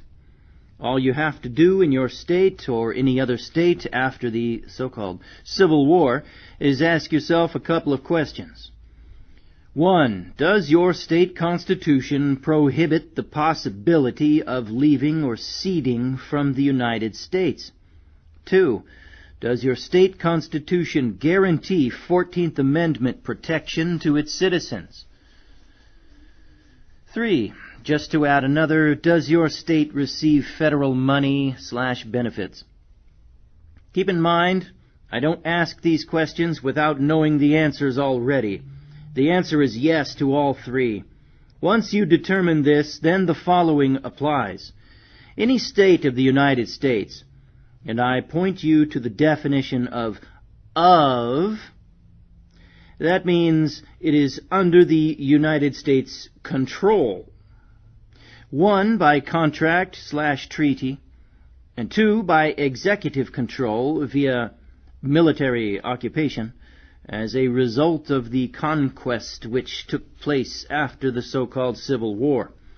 This was a political takeover by a de facto Congress which is guilty of destroying the 1787 Constitution and a military occupation enforced by the Judge Advocate General of the Army. Now, I have made the claim that not only has the 1787 Constitution been destroyed, along with its Bill of Rights, but that the U.S. government now in place is a military government, a provisional government, as a result of the Reconstruction Acts. Yes, in existence today, not just 128 years ago, completely unnoticed by the American people. My claims, and the informer's claims, of this condition existing in this country are true. Because they are true, any state, country, I think he means county, local municipality, inhabitant, citizen with a capital C or lower c, individual, person with a capital P or lower p, resident or declared freeman or sui juris sovereign. If I left any class of living tissue out, I meant to include them also. All of these are under military control and exist for the benefit of the conquering government. You have read the facts I included in the chapter entitled Bend Over America. Oh man, that's a what a perfectly titled chapter in that book. It's a chapter in his book, The United States is Still a British Colony. You've read the facts I've included in Bend Over America. So, when you finally understand the reality of conquest and all it entails, even though you do not see the military in the streets, nevertheless, at this time, the law of the conqueror governs. Please understand, I don't like it. I don't agree with it. But it is the truth. It is a fact. However, neither the informer nor myself are ever complacent. We always try to disprove our facts and our beliefs, for in the end your beliefs mean nothing if they are untrue. The thing is, in doing further research, we are finding more to confirm the sad but true fact of military occupation. I have obtained more proof from a government depository library in the Congressional Record on this subject. I have not yet had time to read all that I have copied or transcribe it, but here are a few samples. The following quote is from Congressman Ross, January 26, 1867. Quote, "If the southern states are conquered provinces, then by the laws of nations we are responsible for all the debts and liabilities of the conquered country. I ask, gentlemen, to pause before we take so great a responsibility as this upon us." Wow, that was from a Congressman Ross in 1867. Here's another congressman's quote. Congressman Cullum from a couple days later, January 28th, same year, 1867. Quote, "Republican in form, governments formed by the chief executive without authority of law, and upheld by the military power when deemed proper, and set aside at the suggestion of post-commanders of military districts, these state governments, conceived in ignorance, brought forth in confusion, and rocked in the cradle of treason, are to be palmed upon the country as legitimate, and taken into the sisterhood of states as republican in form, with all the rights belonging to great states of the Union." Unquote. What a damning quote by Congressman Cullum, 1867. Montgomery writes, "This is a quote from the SOB responsible for writing and seeing to the passage of the Reconstruction Acts. The Republican majority leader, Mr. Stevens from Pennsylvania. Of course, it is not hard to be the majority when you have removed your opposition." The following is from this Congressman Stevens, who wrote the Reconstruction Acts. Quote, and it's from February 7th, 1867. "Nearly 2 years ago, the armies of a government calling itself the Confederate States of America were conquered, and the government was dispersed. By the law of nations, the conqueror after that had a right to say exactly what government should be administered over them or by them, keeping always within the law of nations. The conqueror had a right either to extend his own laws over those conquered states, or if no action was taken by the conqueror, then by the law of nations the old institutions were permitted to run on for the purpose of administering the local laws until such time as the conquering party should act. This bill provides the 10 disorganized states shall be divided into 5 military districts, and that the commander of the army shall take charge of them through his lieutenants as governors, or you may call them commandants if you choose, not below the grade of brigadiers, who shall have the general supervision of the peace, quiet, and protection of the people, loyal and disloyal, who reside within those precincts, and that do so he may use, as the law of nations would authorize him to do, the legal tribunals wherever he may deem them competent. But they are to be considered of no validity per se, of no intrinsic force, no force in consequence of their origin, the question being wholly within the power of the conqueror, and to remain until that conqueror shall permanently supply their place with something else, unquote. That again from Congressman Stevens of Pennsylvania in early February of 1867. Yeah, that was the SOB who wrote the Reconstruction Acts. The following quote is from a Congressman LeBlond on the same day, February 7th, 1867. Quote, I feel, sir, that the passage of this bill is the death knell of civil liberty, not only here but everywhere. Sad as the thought may be, it is too true that almost the last hope of a once free people, that liberty is secure here, is fast passing away. The bill under consideration proposes to establish nothing more and nothing less than a military despotism. The provisions of this bill strike down every important provision in your Constitution. You have already inaugurated enough here to destroy any government that was ever founded. When you do that, there is nothing left, I repeat, nothing but quiet submission to your tyranny, or a resort to arms on the part of the American people to defend themselves. We are drifting to monarchy.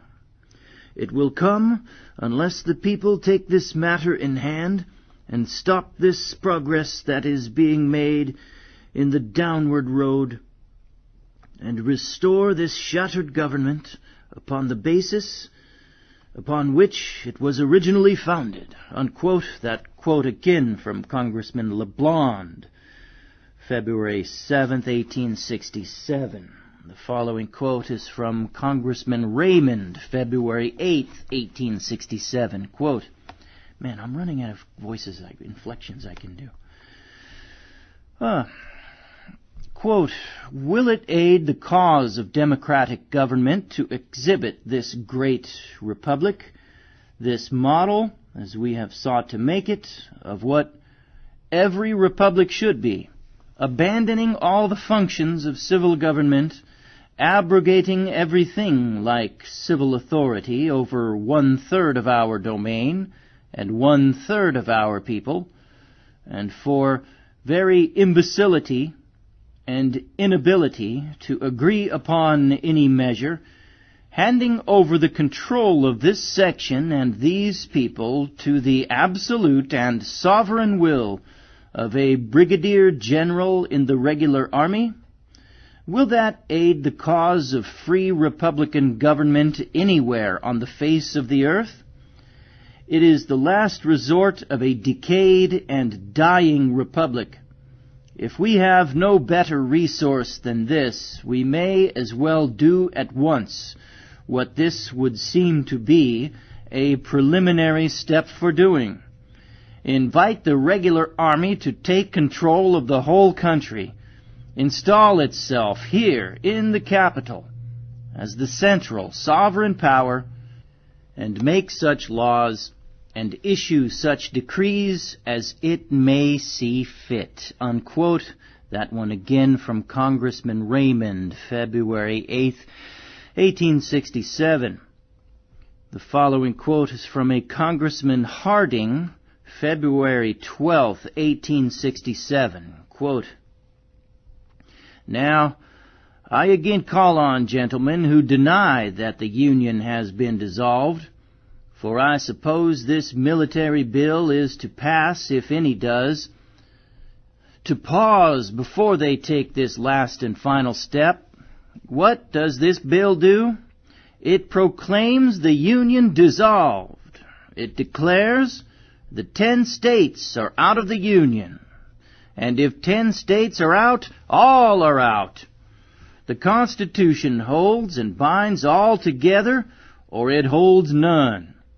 It proclaims that the Union is dissolved, that the experiment of man's capacity for self-government is a failure, and yet, gentlemen, are disposed to rush madly upon the passage of a bill declaring in substance that the Union is dissolved, establishing an absolute military despotism over 10 states with a population of 8 or 10 million people, giving to the military commander unlimited and absolute power over life, liberty, property, and all things else. Another quote from Congressman Harding here. As the gentleman from Pennsylvania is now in his seat, I will repeat a remark which I made a short time ago when he was absent. I said that he was the first to make the startling announcement here in this House a few years ago that all compacts between the North and South were abrogated, and that the laws of nations and of war thenceforward controlled the destinies of each party in the conflict then pending. Unquote. Again, those quotes were from a Congressman Harding, February 12, 1867. What revealing quotes these are. Wow. Why have these been excised from history? From mainstream American history. The following quote is from a Congressman Eldridge, February 7th, 1867. Quote, "It is true, undoubtedly true, that these states remain disorganized states in the Union. It is also undoubtedly true that those who were the conquerors upon the field of battle reduced those in rebellion to subjects." Unquote. Again, that quote from Congressman Eldridge, February 7th, 1867.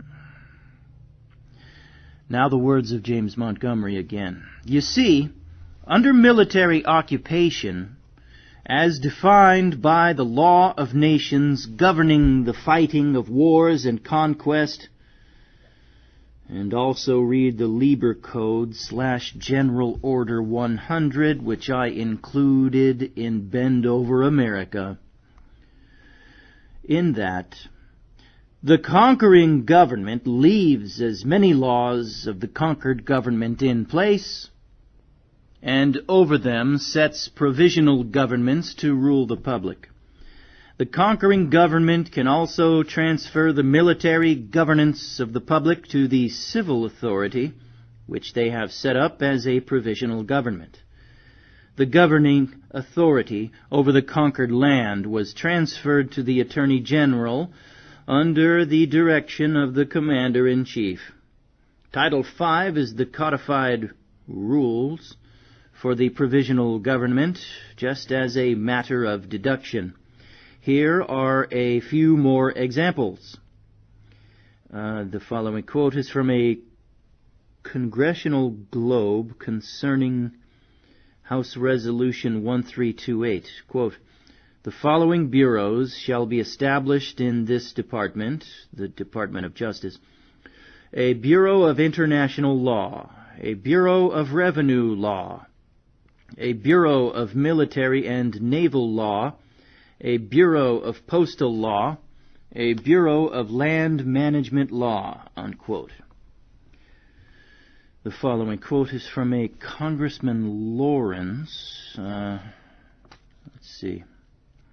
Quote, "This bill, however, does transfer to the Law Department, or the Department of Justice, as it is now called, the cognizance of all subjects of martial law, and cognizance of all subjects of military and naval law, except that portion of the administration of military justice which relates to military court-martial, their proceedings, and the supervision of records." Unquote.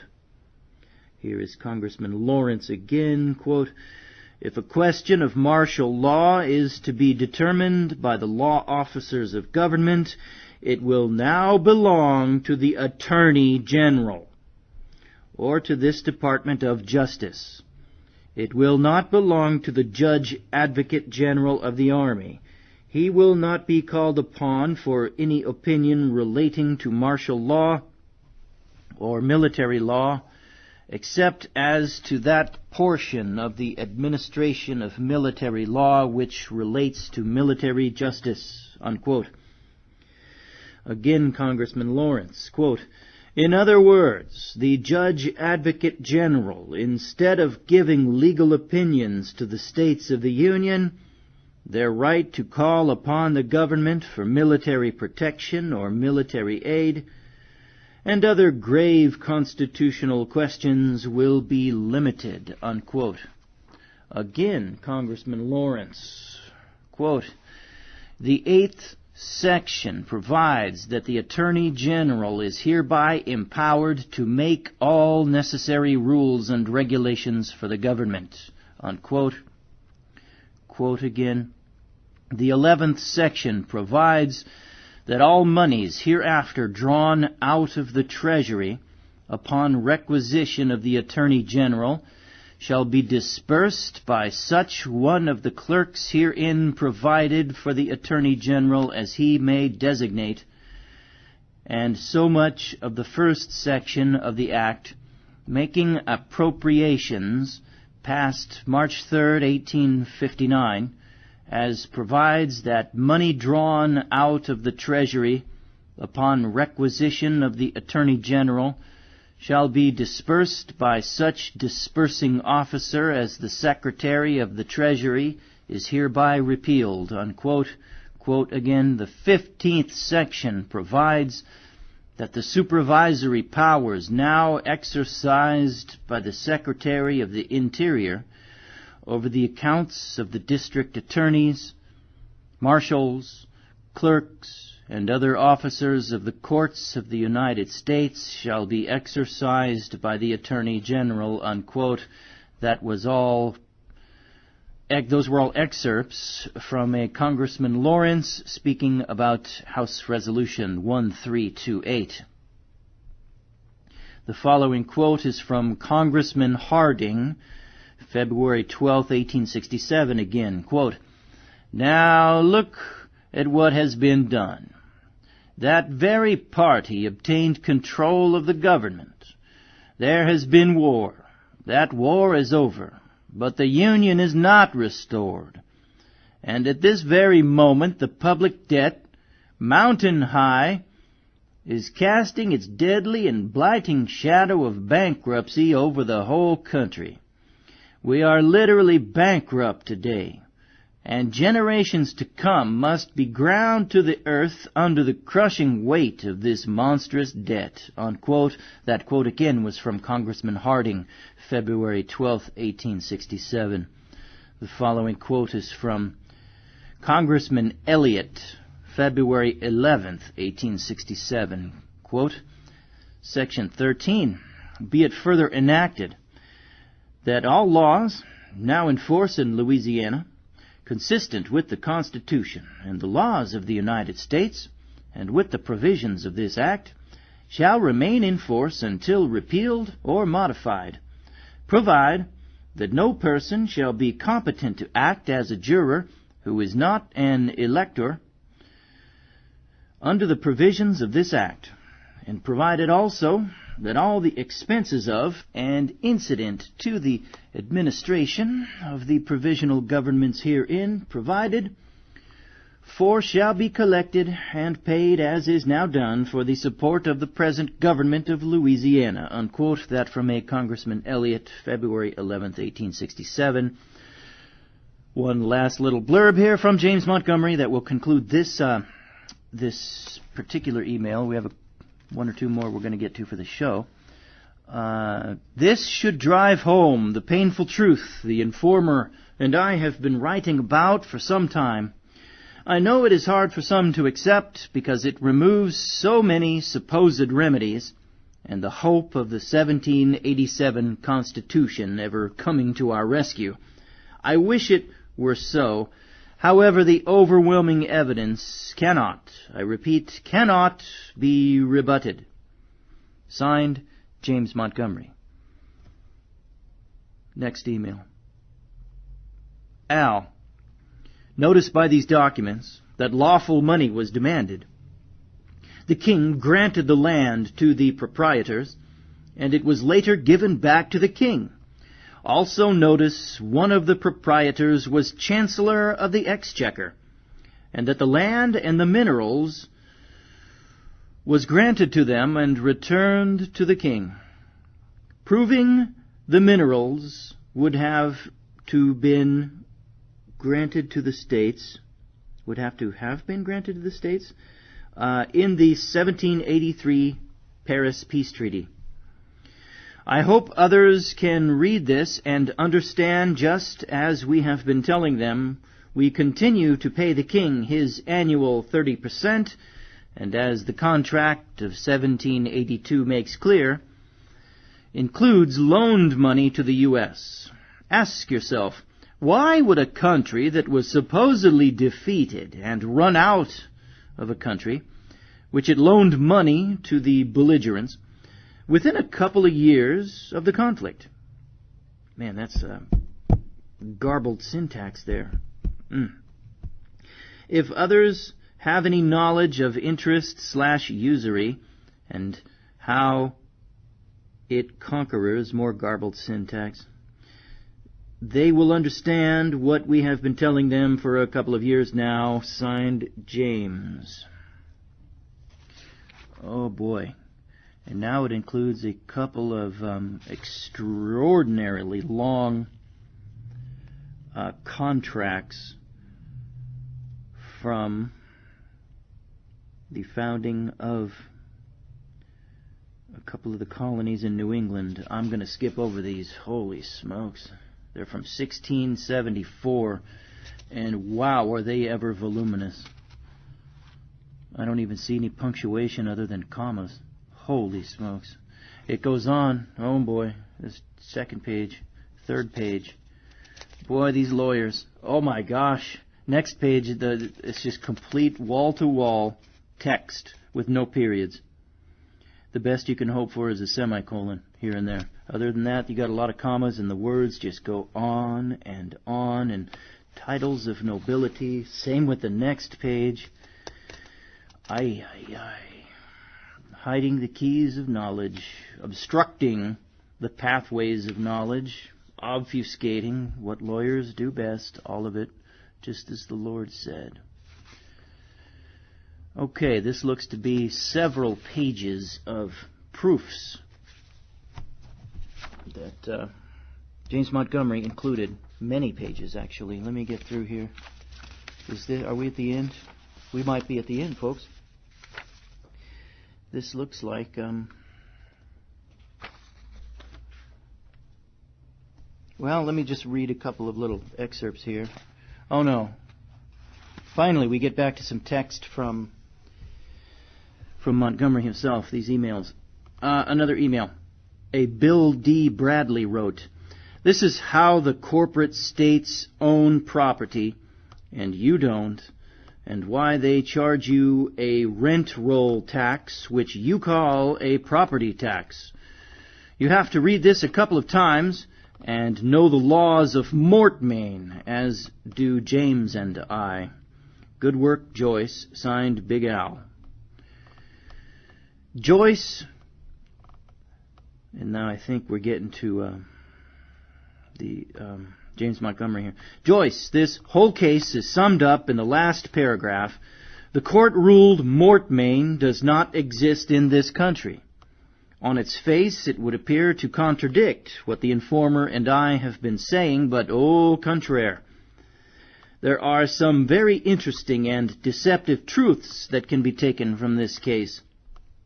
I first read this case a few years ago when researching my A Country Defeated in Victory. The English statutes of mortmain were never in force in the English colonies, and if they were ever considered to be so, in the state of Ohio it must have been from that resolution by the governor and judges in her territorial condition, and if so, they were repealed by the Act of 1806. If it is as the court ruled, that is, that there is, nor never has been, the right of mortmain in this country, then Americans need to wake up to the truth of what the informer and I have been saying. Let's examine a quote from Jefferson that I have in my research paper called "A Country Defeated in Victory." On February 15th, 1791, Jefferson wrote Washington to tell him his objections of the establishment of a national bank. The bill for establishing a national bank undertakes, among other things, is this Montgomery writing this, or is this Jefferson? I don't know. There are no quotes. 1. To form the subscribers into a, you guessed it, corporation. 2. To enable them in their corporate capacities to receive grants of land, and so far as against the laws of mortmain. 3. To make alien subscribers capable of holding lands, and so far is against the laws of alienage. 4. To transmit these lands on the death of a proprietor to a certain line of successors, and so far changes the course of descents. More garbled syntax. So we need a proofreader. 5. To put the lands out of the reach of forfeiture or escheat, and so far is, does he mean so far as? And so far as is against the laws of forfeiture and escheat. I don't know. 6. To transmit personal chattels to successors in a certain line, and so far is against the laws of distribution. 7. To give them the sole and exclusive right of banking under the national authority, and so far is against the laws of monopoly. 8. To communicate to them a power to make laws paramount to the laws of the states, for so they must be construed to protect the institutions from the control of the state legislatures, and so probably they will be construed. I consider the foundation of the Constitution as laid on this ground, that all these are the words of Jefferson, I guess, that all powers not delegated to the United States by the Constitution nor prohibited by it to the states are reserved to the states or to the people. Unquote. To take a single step, is this still Jefferson? There are no quotes, I can't tell. To take a single step beyond the boundaries thus specially drawn around the powers of Congress is to take possession of a boundless field of power, no longer susceptible of any definition.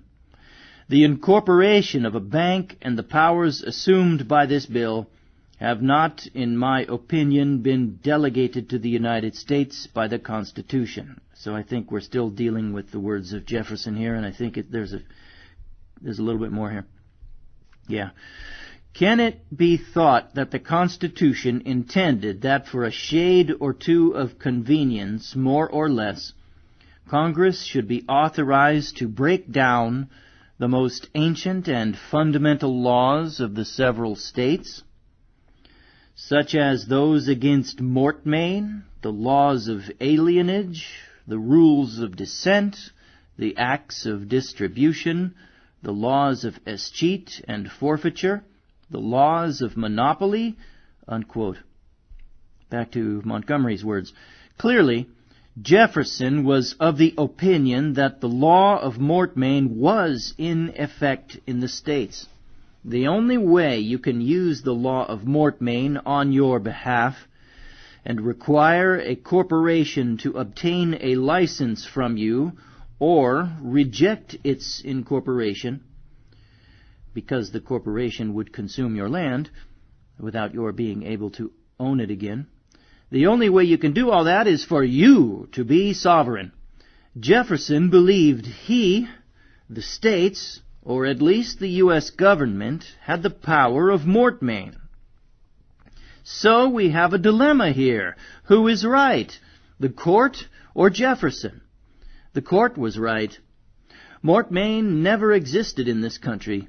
Everybody says Jefferson was so smart, but man, I come across so much these days of how he seemed to be the least in the loop.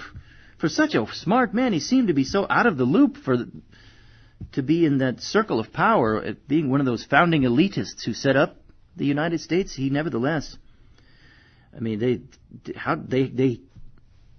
the other lawyers hid a lot of stuff from Jefferson, it seems. The court was right. Mortmain never existed in this country, meaning the power, sovereignty to use it. Jefferson assumed, maybe that is too harsh of a word, he believed, as a result of his extensive legal training through his command of 5 languages, that he was a free man and had the power to demand any corporation had to obtain a license to become a corporation. Under Mortmain, the corporation, in this case the bank, was illegal because this nation's land would fall into dead hands as a result of interest and fiat money. Jefferson also argued that the bank would also violate several long-standing laws common to Anglo-Saxons. Based on the information the informer and I have published, the court was right. You see, freedom, sovereignty, and Mortmain are synonymous. If you don't have the power to execute Mortmain, you are neither free nor sovereign. The court was boldly telling America the truth, a truth we are now aware of. The Revolutionary War never changed the King's Corporation, America Incorporated. Knowing Washington's honor and will to do right, Hamilton had no problem in convincing Washington to allow the incorporation of the bank into this country. Washington's personality and honor were well known. All Hamilton had to do was show Washington the legal title through the charters and the trust, and Washington would be forced to allow the bank to increase the king's holdings so he and his heirs would enjoy the fruits of the king's investment. In spite of Jefferson's on-point arguments against it, the bank was incorporated. Look at the outcome, just in 207 years. So what was it Jefferson misunderstood? He did not understand that the war was not enough to overturn the king's holdings and corporations. He did not understand conquest. The only way we could have gotten the land above and below ground was to allow the 6th article of the 1783 peace treaty or the 9th article of the 1794 treaty to be included, or we would had to go and defeat England on their soil, conquest them, in other words. If the 2 above-mentioned articles had been left out, the Revolutionary War would not have stopped, nor would the king have pulled out his troops from Washington, D.C. during the War of 1812. So, you see, the court was telling us early on, along with other decisions, that we were still subject to England, as far as being contributors to the king's commercial enterprise, because, any way you cut it, we were enjoying a benefit that the king provided, because we would not be here if not for the king's commercial venture. This is why the courts ruled in this manner. Signed, James. All right, this concludes part 5 of your email questions answered by James Montgomery. This has been Stuff You're Not Supposed to Know. This is another exciting episode of Stuff You're Not Supposed to Know. And this is part 6 of email questions answered by James Montgomery. He writes, Al, after writing the paper on corporations and reading your additional comments and cases, I remembered a case I looked up a couple of years ago when doing the research for A Country Defeated in Victory. I am pretty sure I sent it to you then. It was on the subject of Mortmain. It is dead on point. I am sending it again because of our increased understanding, and that it now sheds more light on what was said in this case, which in turn sheds even more light on what we now know.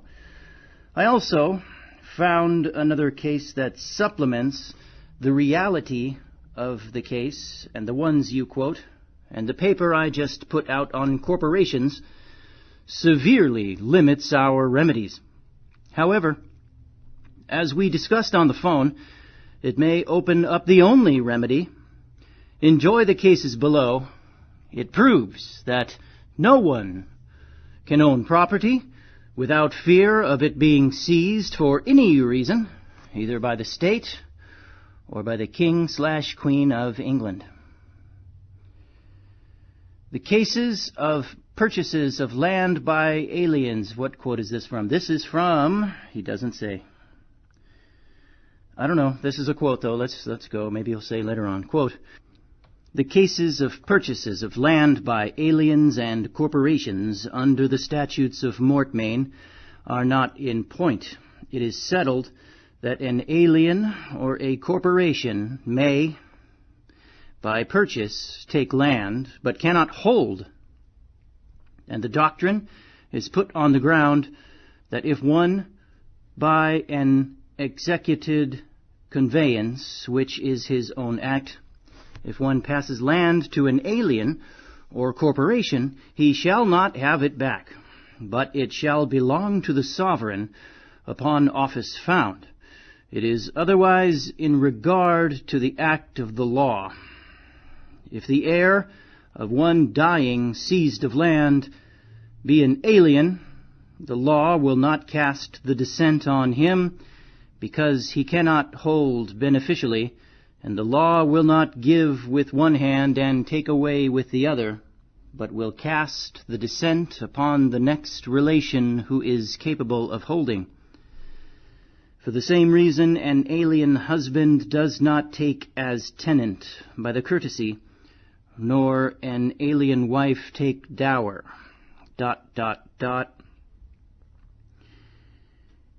It is a well-settled rule of law in England, and in this state as well as in most, if not all, of the other states of the Union, that an alien may acquire lands by purchase, and may hold them against all persons except the king or the state, but upon office found, the king in England or the state in this country may seize and have them.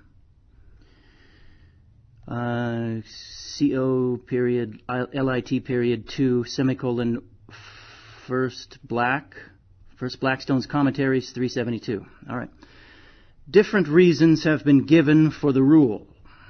Mr. Justice Blackstone, on the page above cited, says that, quote, "If an alien could acquire a permanent property in lands, he must owe an allegiance equally permanent with that property to the King of England, which would probably be inconsistent with that which he owes to his own natural liege lord. Besides that, thereby the nation might in time be subject to foreign influence and feel many other inconveniences. Wherefore, by the civil law, such contracts were also made void, but the prince had no such advantage of forfeiture thereby, as with us in England, among other reasons which might be given for our constitution. It seems to be intended by way of punishment for the alien's presumption in attempting to acquire any landed property," unquote. One of the editors in his note on this page remarks that, quote, "A political reason may be given for this, stronger than any here adduced.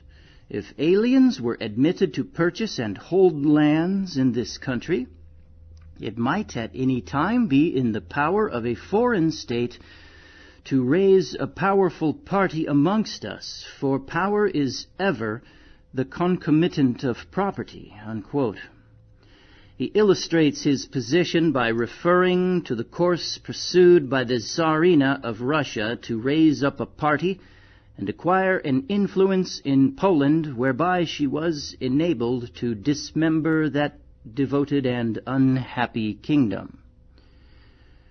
In the case of Governor versus Robertson, 11 Wheat period Rep period 332, Mr. Justice Johnston, in delivering the opinion of the court, speaks of the rule as having been so long and so firmly established in the common law that an enquiry into the foundation of it was a mere matter of antiquarian curiosity. And he then seems to approve what he had seen in an elementary writer as the reason why the sovereign could not seize the lands until an office was found, to wit, quote, that every person is supposed a natural-born subject that is resident in the kingdom, that owes allegiance to the king, till the contrary be found by office, unquote. There can be no doubt, then, of the rule of law, whatever may be the reason for it, that an alien may acquire by purchase land or any other species of real estate, and may hold it against all persons except the king or the state, and may hold even against the sovereign until he may choose to have an office found, and process thereupon to have it seized into his hands. Among the modes of acquisition in England and in this state is that by device or disposition contained in a man's last will. Hence in England, and perhaps in this state, an alien might take real property by devise, which would give him a good title to it as against all persons but the sovereign, unquote. That was a quote. Where were the beginning quotes then? Gee whiz. Come on. Trustees, Davidson College versus Chambers Executors, 56, North Carolina 253, that from 1857, whatever the heck that was about. Oh, another citing here from a court case. It looks like, quote, at common law, corporations generally have the legal capacity to take a title in fee to real property. They were prohibited in England by the statutes of Mortmain, but these statutes have never been adopted in this state, so that the common law right to take an estate in fee, incident to a corporation at common law, is unlimited except by its charter and by statute. But the authorities go to the extent that even when the right to acquire real property is limited by the charter, and the corporation transcends its power in that respect, and for that reason is incompetent to take title to real estate, a conveyance to it is not void, but only the sovereign or the state can object. It is valid until assailed in a direct proceeding instituted by the sovereign for that purpose, unquote.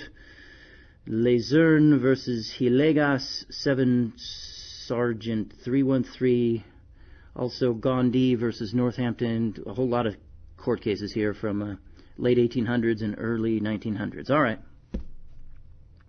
I'm hoping this might be another quote. Let me see. Actually,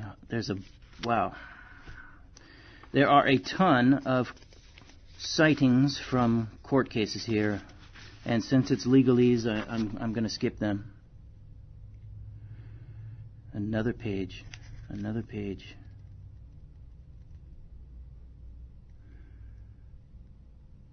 Another page.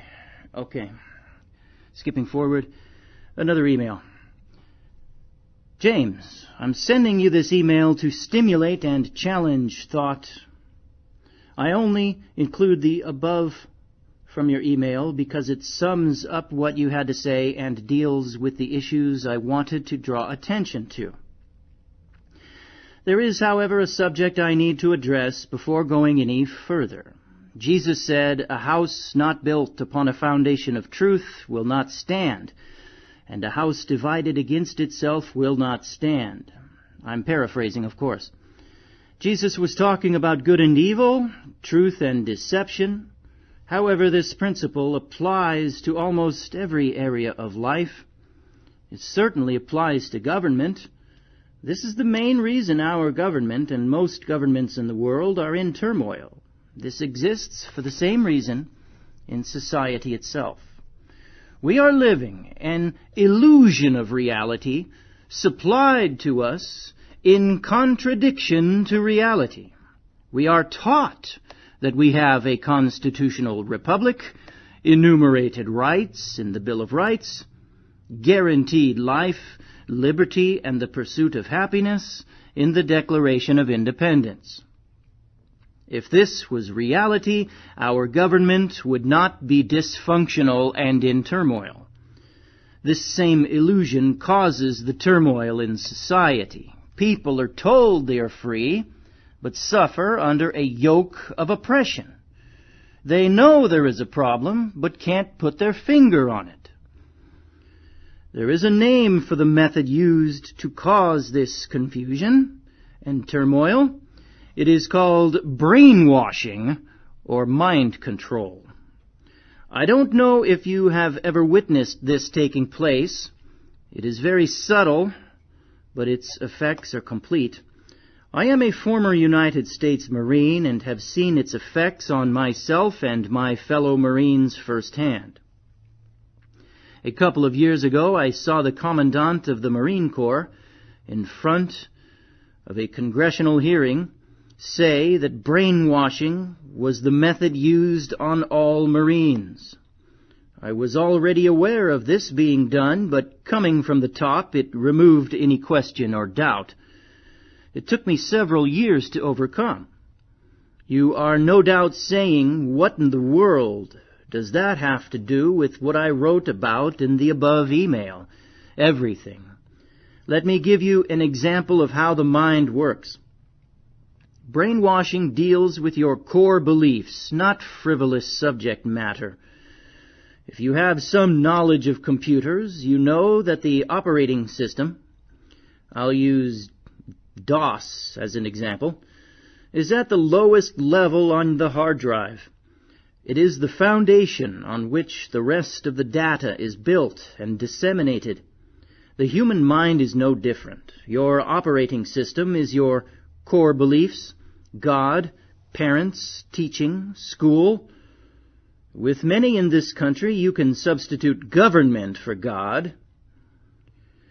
Before your mind accepts any information, it is first disseminated by your core beliefs and rejected if the information coming in is in conflict with your core beliefs. Just as with hard drive that is programmed with, say, DOS 5, this is dated, huh? These were written in the late 90s, I believe. All programs installed on the hard drive have to be accepted by DOS 5 as compatible and not harmful to the operating system. If DOS 5 finds the program you're trying to install is in conflict with the operating system, it will be rejected. Likewise, if you put certain information into the human mind during the programming years, you will have predictable behavior by that person, just as with the computer, from birth all the way to the grave. The only way to change or modify the core beliefs of a human is to override the existing information with new or modified information that comes from such a reliable source. The human mind will allow itself to be reprogrammed, causing the belief structure to be changed. Just as the computer will not allow DOS 5 to be upgraded to DOS 6 unless it recognizes it as coming from its creator, Microsoft, the most reliable and reputable source as far as the computer is concerned. With the human mind, it depends how far down you are going into the program and what is the predominant core belief. the core beliefs in place will determine the level of reliability as well as the source of the information needed before the information will be accepted. As an example, when you accept Jesus Christ as the Son of God, our Redeemer, you must first accept God's Word as the ultimate authority. Only then will the mind created by God Almighty allow itself to be so drastically rewritten. Of course, the main change is in your spirit, the real you. However, the program of your mind is also changed at its lowest level, changing your behavior and thinking in drastic ways. Once this change in the human program takes place at this lowest level, nothing can change it, because the mind recognizes its creator as the ultimate authority. Just as the computer recognizes Microsoft as its creator. When God Almighty gave the human mind this ability, it was for our protection, to protect it from outside influence. However, just as any hacker finds ways around the security of a computer program, Satan found a back door to corrupt the mind of man, thereby corrupting his spirit. By saying, "Hath God said?" overriding the program put in place by God Almighty, by challenging His authority, by placing doubt in the minds of Adam and Eve as to the reputability and ultimate authority of God Almighty. This should help you understand why you or anyone acts certain ways when presented with new information, in contradiction to your core beliefs, whatever they may be. Patriots have been taught as a matter of their core beliefs that the Magna Carta, Declaration of Independence, or the Constitution defines their freedom and who they are, and they will fight, kicking and screaming, any information that challenges those core beliefs. Keep in mind, I knew all this before I started writing my book, before I started swimming upstream, so to speak. I knew the wall I had to climb and the reaction I would get from patriots. I knew I would get even worse reactions from the average American who only cares about the 1 week a year vacation he or she gets, and that they can buy what they want to make life more comfortable. If you will think about it, this is the difference between a patriot, i.e. someone questioning government's authority, and the average American. The patriot, because of their exposure to conflicting information, has had his or her program altered, allowing them to be receptive to data that would have earlier been in conflict with their core beliefs. You know yourself, months or years before, the same information you now accept as truth would have been disseminated and rejected by your mind. Because of your core beliefs, your mind would have flagged the information as destructive. It would have been rejected, placed in short-term memory, dismissed, and forgotten.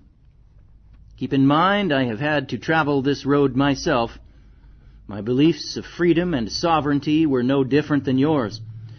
I had it drilled into me in school, and as I said earlier, I was completely brainwashed in the Marine Corps with selective history, which is necessary in that setting. You have to know, when you tell a man to charge a machine gun nest, meaning certain death, that he will do it without thought or regard for his life. For God and country. Ever heard that before? The ultimate program for a soldier, which cannot be changed or broken, even with torture, unless the person is painstakingly deprogrammed. What allowed and caused my Wow. And that's exactly what you find in the end of 1984. Winston was deprogrammed. They took the time to painstakingly deprogram him.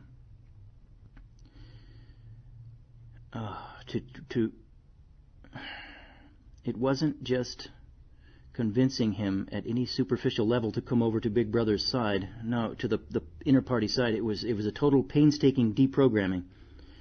And that's what James Montgomery is saying here needs to be done. They would only do that to those they would take the trouble with, obviously, those they deem it to be worthy of. Those that aren't the proles. Continuing. What allowed and caused my deprogramming? A replacement of my God government with God Almighty, the highest authority, the author of all knowledge and truth, and quite a bit of time and study. The correct belief structure is God, country, and family. It has been replaced with government, money, country, and then family. With this, you can erase family now. We got Brave New World now. What marriages last what marriages do not end in divorce anymore with total betrayal? Huh? Which ones? Point them out. I'm having a hard time seeing them.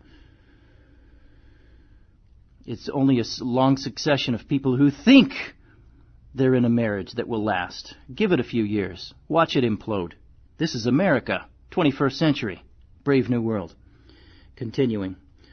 With this program, government, money, country, taskmasters can expect specific human behavior. This brings me to your email. Not to single yours out, there are thousands out there that would read much the same. Patriots place great importance on the Magna Carta, as did I, as an example of men declaring their freedom from the king. Did they have the freedom they presumed they had? Based on what we've been taught, yes, but is that the reality? No. I went into this in my book. But again, let's do it again. In 1213 A.D., the King of England gave away everything in England to the Pope at that time, including the king's subjects, making himself the king a trustee and collector of a yearly tax, i.e. rent, to be paid to the Pope forever. What did this do?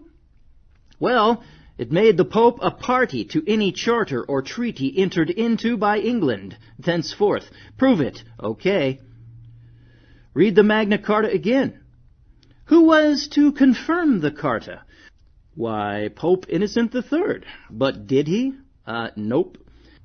On June 15th, 1215, the Magna Carta was signed. On August 24th, 1215, Pope Innocent III declared, you guessed it, that the Magna Carta was null and void. You can find that in Geary 49.3. August 24th, 1215, Parliamentary Origins in England, Internet Medieval Source Book. The king went back to his old ways shortly thereafter, believing the document void. To prove this, the barons and lords had to again place the sword to the king's neck and redeclared the Carta in 1297. Did this redeclaration carry any more weight? Well, you also mention the British Constitution. Since they don't have a written constitution, I am sure you are talking about what is referred to as their constitution, the 1689 Bill of Rights. In that document, they were declaring their freedom from the Catholic Church and the Pope, changing over to Protestantism, also granted more personal freedoms. However, in the last section of that document, the fine print, the last section, they declare that the Bill of Rights would not in any way overturn any previous charter or grant. So the Magna Carta does not carry the weight we were taught that it did. Not that it was a bad document, to the contrary, but it was supposed to be a legal document. Also, it cannot be denied that it was signed under duress, remember. The Declaration of Independence, No need in going into what it says, we all know, but just months before, many of our forefathers made declarations separately or collectively concerning their loyalty to the king and willingness to remain subject to him. Even during the war, it was only their desire to have their demands of no taxation without representation met. The 1783 peace treaty did not include the transfer of minerals claimed in the king's charters. Why would the king cede land, even if he could, when he did not lose the war? His troops never surrendered their weapon nor their flag, and his crown and throne were in no way ever threatened by conquest. Our 1787 Constitution and Bill of Rights, when you really stop and think about that, when you really get that, now I see it. It seems so stupid. How could we ever think that the King of England would actually have surrendered? Why, was his throne threatened? Did we conquer his navy? It's ridiculous. It had to have been a backdoor deal. Just when you stop and think about it with common sense, how much money he had invested here, he was really going to just surrender all that just because Washington supposedly beat him at Yorktown, huh? With the French Admiral de Grasse and his fleet coming in to bottle up Cornwallis there in the bay. You gotta be kidding me. Since when in history do the French ever beat the British, especially at sea? Never. It does not happen. That was the only time. Can you say, not fluke, can you say fix? The fix was in. It was a Masonic, lawyerly fix. And that's what was the conclusion of that Revolutionary War. Continuing, our 1787 Constitution and Bill of Rights, bypassed by the Emergency Declaration in 1791 by George Washington, and the ceding of power by Congress to Washington. The Constitution was later conquered and replaced by the 1870 Constitution containing the 14th Amendment. The conqueror allows the previous government to stay in place and operate under its original law, modified as needed by the conqueror. The conqueror allows the inhabitants to exercise rights not in contradiction to the conqueror's public policy. 1933. Bankruptcy of the corporation. Congress, the elected representatives of the people, had entered into contracts with the bankers and foreign corporations totaling more than $300 billion payable in gold. There was only $11 billion in gold in the world.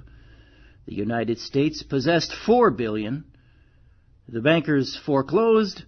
The debt was passed on to, you guessed it, the American people. May 4th, Executive Order 12803, President Bush places all public property up for sale. The free, independent country known as the United States is nothing but cannon fodder for the bankers. Things are not as they seem. Perceived reality is not reality. A house divided against itself cannot stand. That is why we are in such turmoil, and it will only get worse. When the illusion, Republican self-representative government, in reality is a totalitarian government, turmoil through political and social unrest is bred by the contradiction. The result is tyranny via taxation with a police state as enforcer of the conqueror's laws. We have just what God Almighty warned we would have in 1 Samuel chapter 8, verses 10 through 18. And far worse, for God Almighty was speaking of the righteous kings of Israel with their obvious human frailties. The conquerors have created an illusion that seems to be reality, that has no power but is accepted by the American people as reality. A reality that is in control vis-a-vis conquest, and is never seen or understood by the public, remaining always in smoke and mirrors unless its public policy is challenged. The reality maintains its power through propaganda and mind control, enforcing the public's belief in the illusion. Again, things are not what they seem. Next email. Montgomery writes, I've been seeing several emails concerning my book, The United States is Still a British Colony. The main problem I have noticed is, it is obvious most of those in disagreement have not read the book, so they have responded based on preconceived ideas. I know nowadays we all have limited time to study any subject, much less one that appears to be so far removed from our present-day situations. So most will not spend the time to read all the information because they don't see the relevance.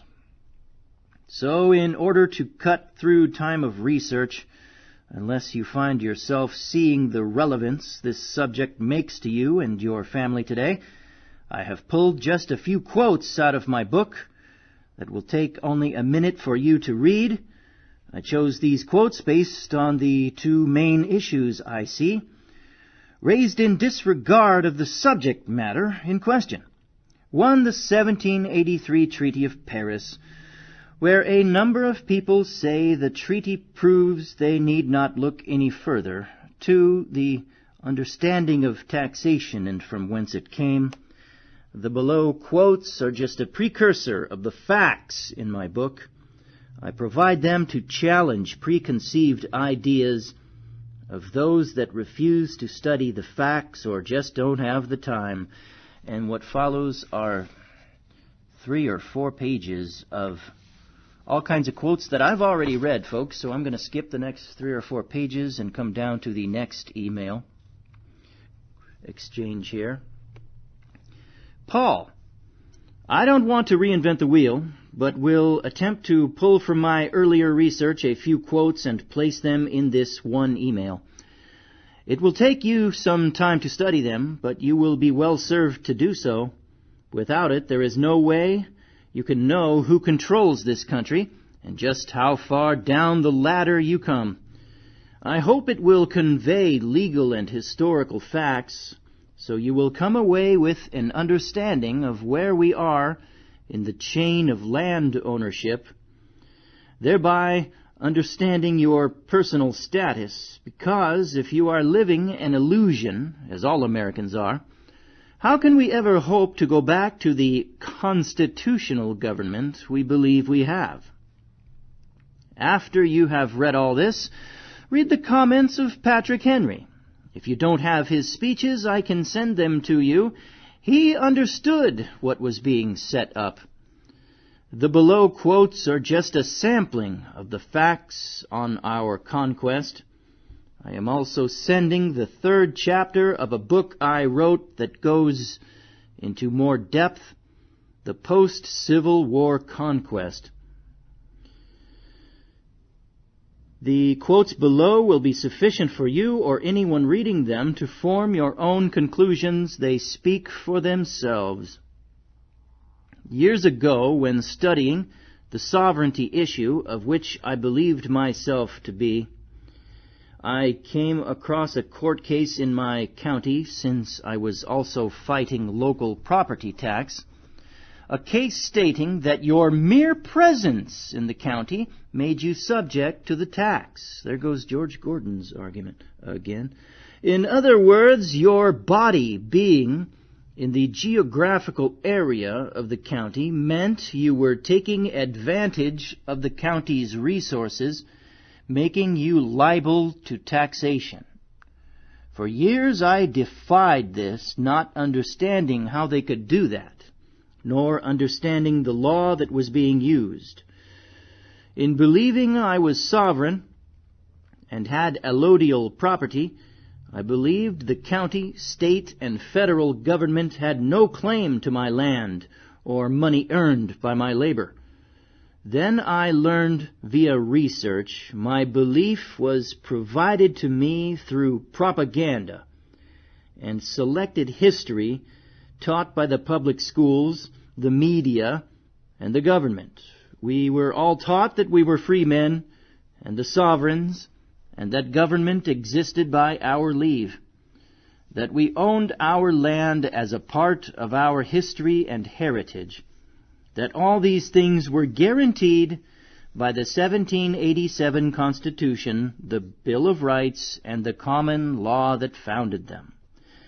This is, as you will see, an illusion and a lie for a number of reasons, but I will deal with only one: conquest and the body of law that made it possible.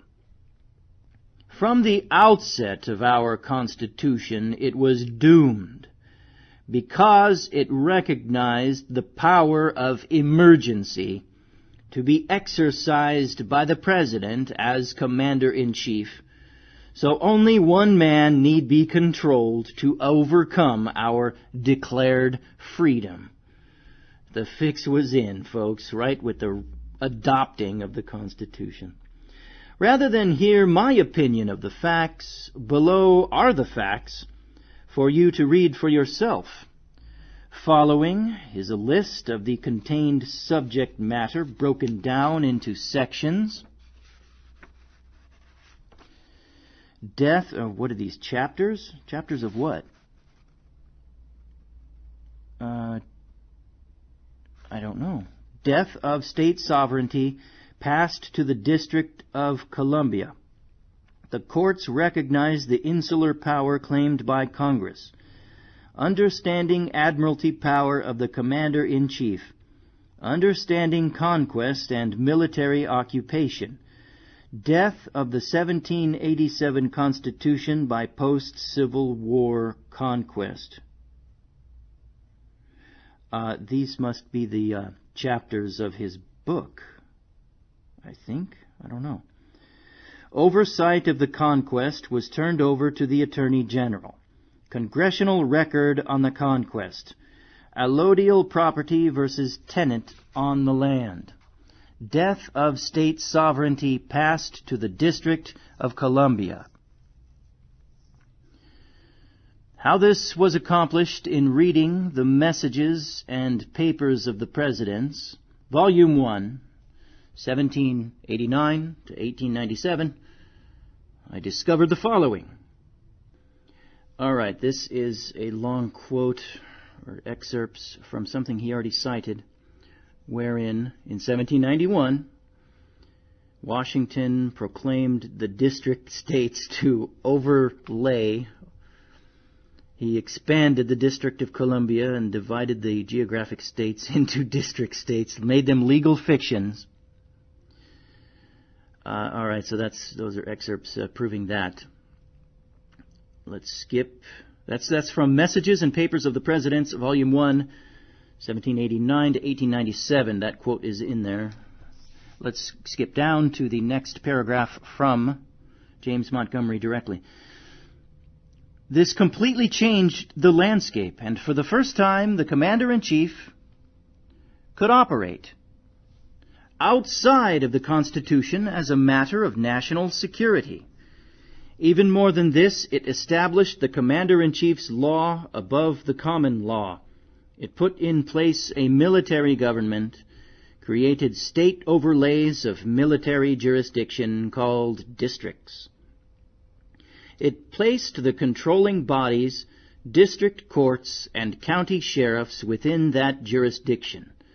This was also done to allow the Bank of the United States to operate in the United States, which was set up just after Washington's Act. However, the 1787 Constitution still existed and was still a problem for them through the body of stare decisis it embraced.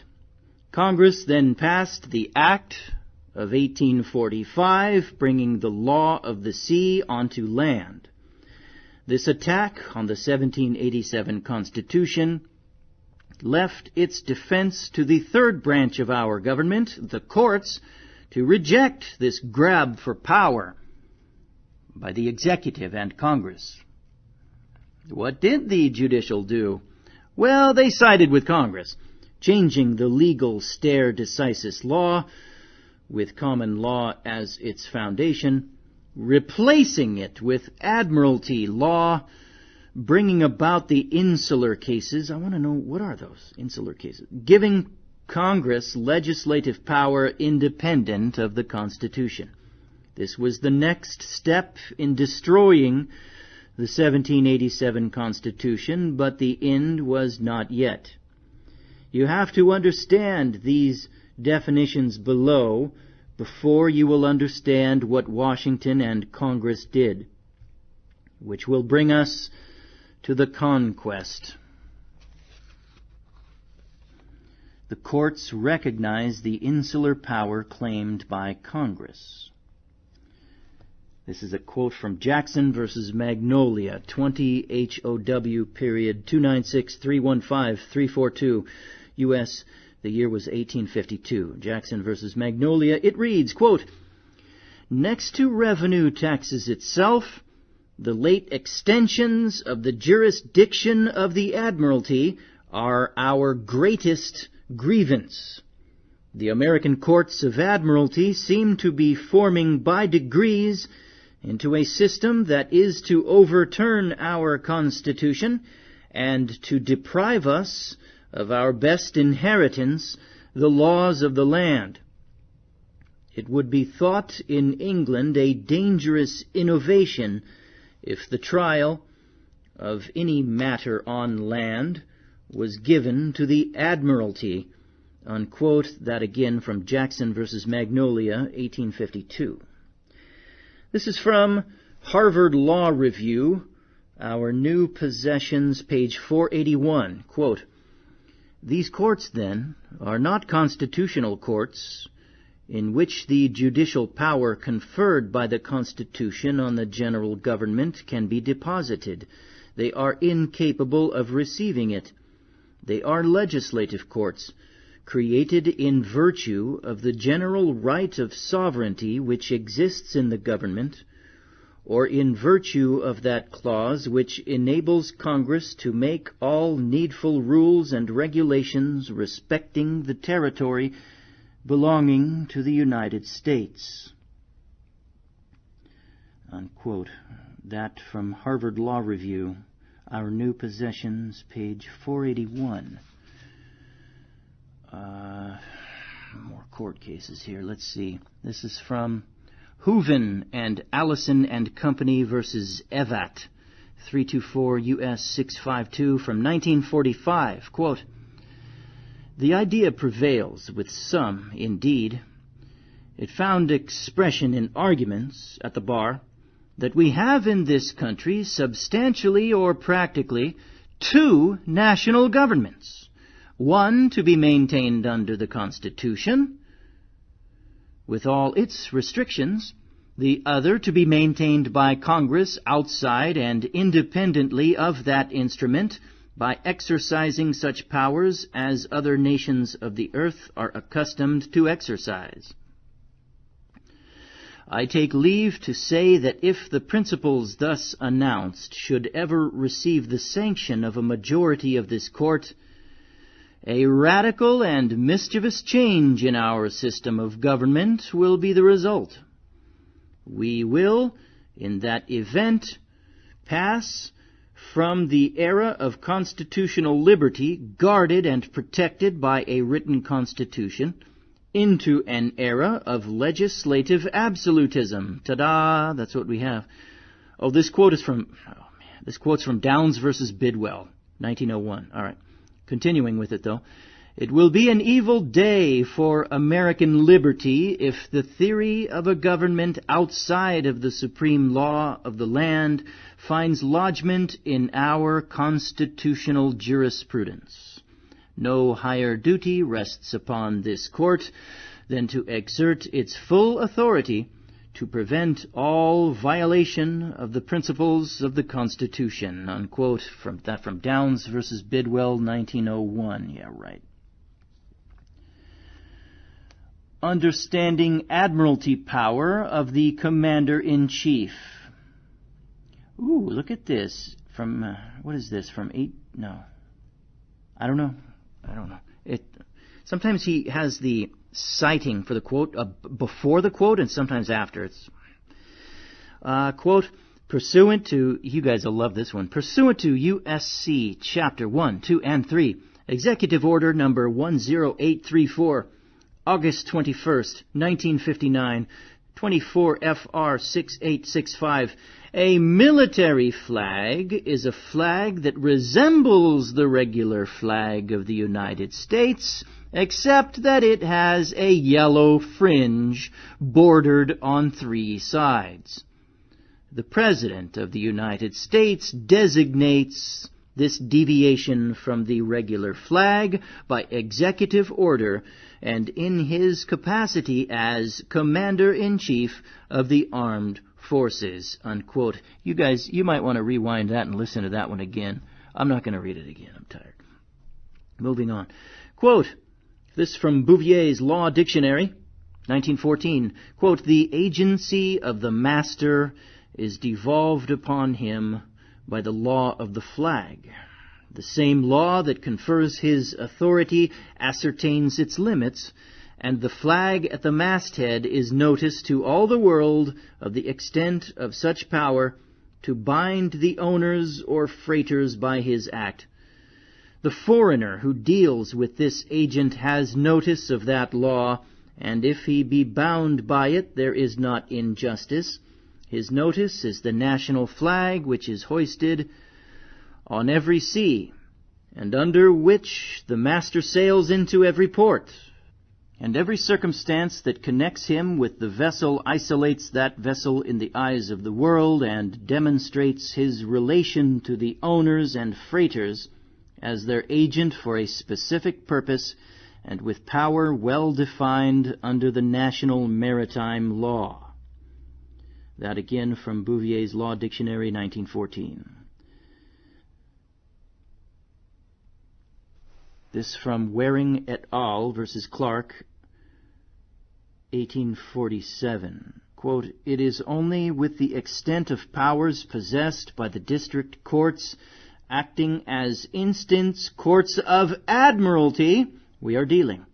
The Act of 1789 gives the entire constitutional power to determine, quote, all civil causes of admiralty and maritime jurisdiction, leaving the courts to ascertain its limits as cases may arise. That again from Waring et al. Versus Clark, 1847. There follows a long definition of conquest and military occupation here, a legal definition. A long legal definition of military occupation and martial law, military necessity. We're going to skip those. And what do we got here? All right.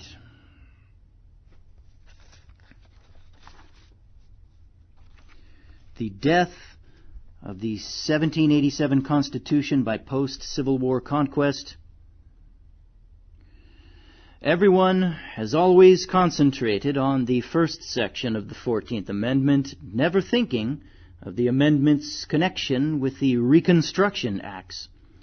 Read the Reconstruction Acts, then take notice of Section 3, which prevents anyone holding public office to aid anyone challenging the public policy.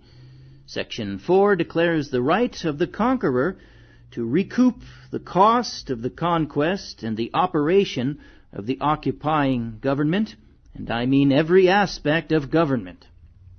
Also, denying the conquered the ability to challenge the debt they create while they occupy.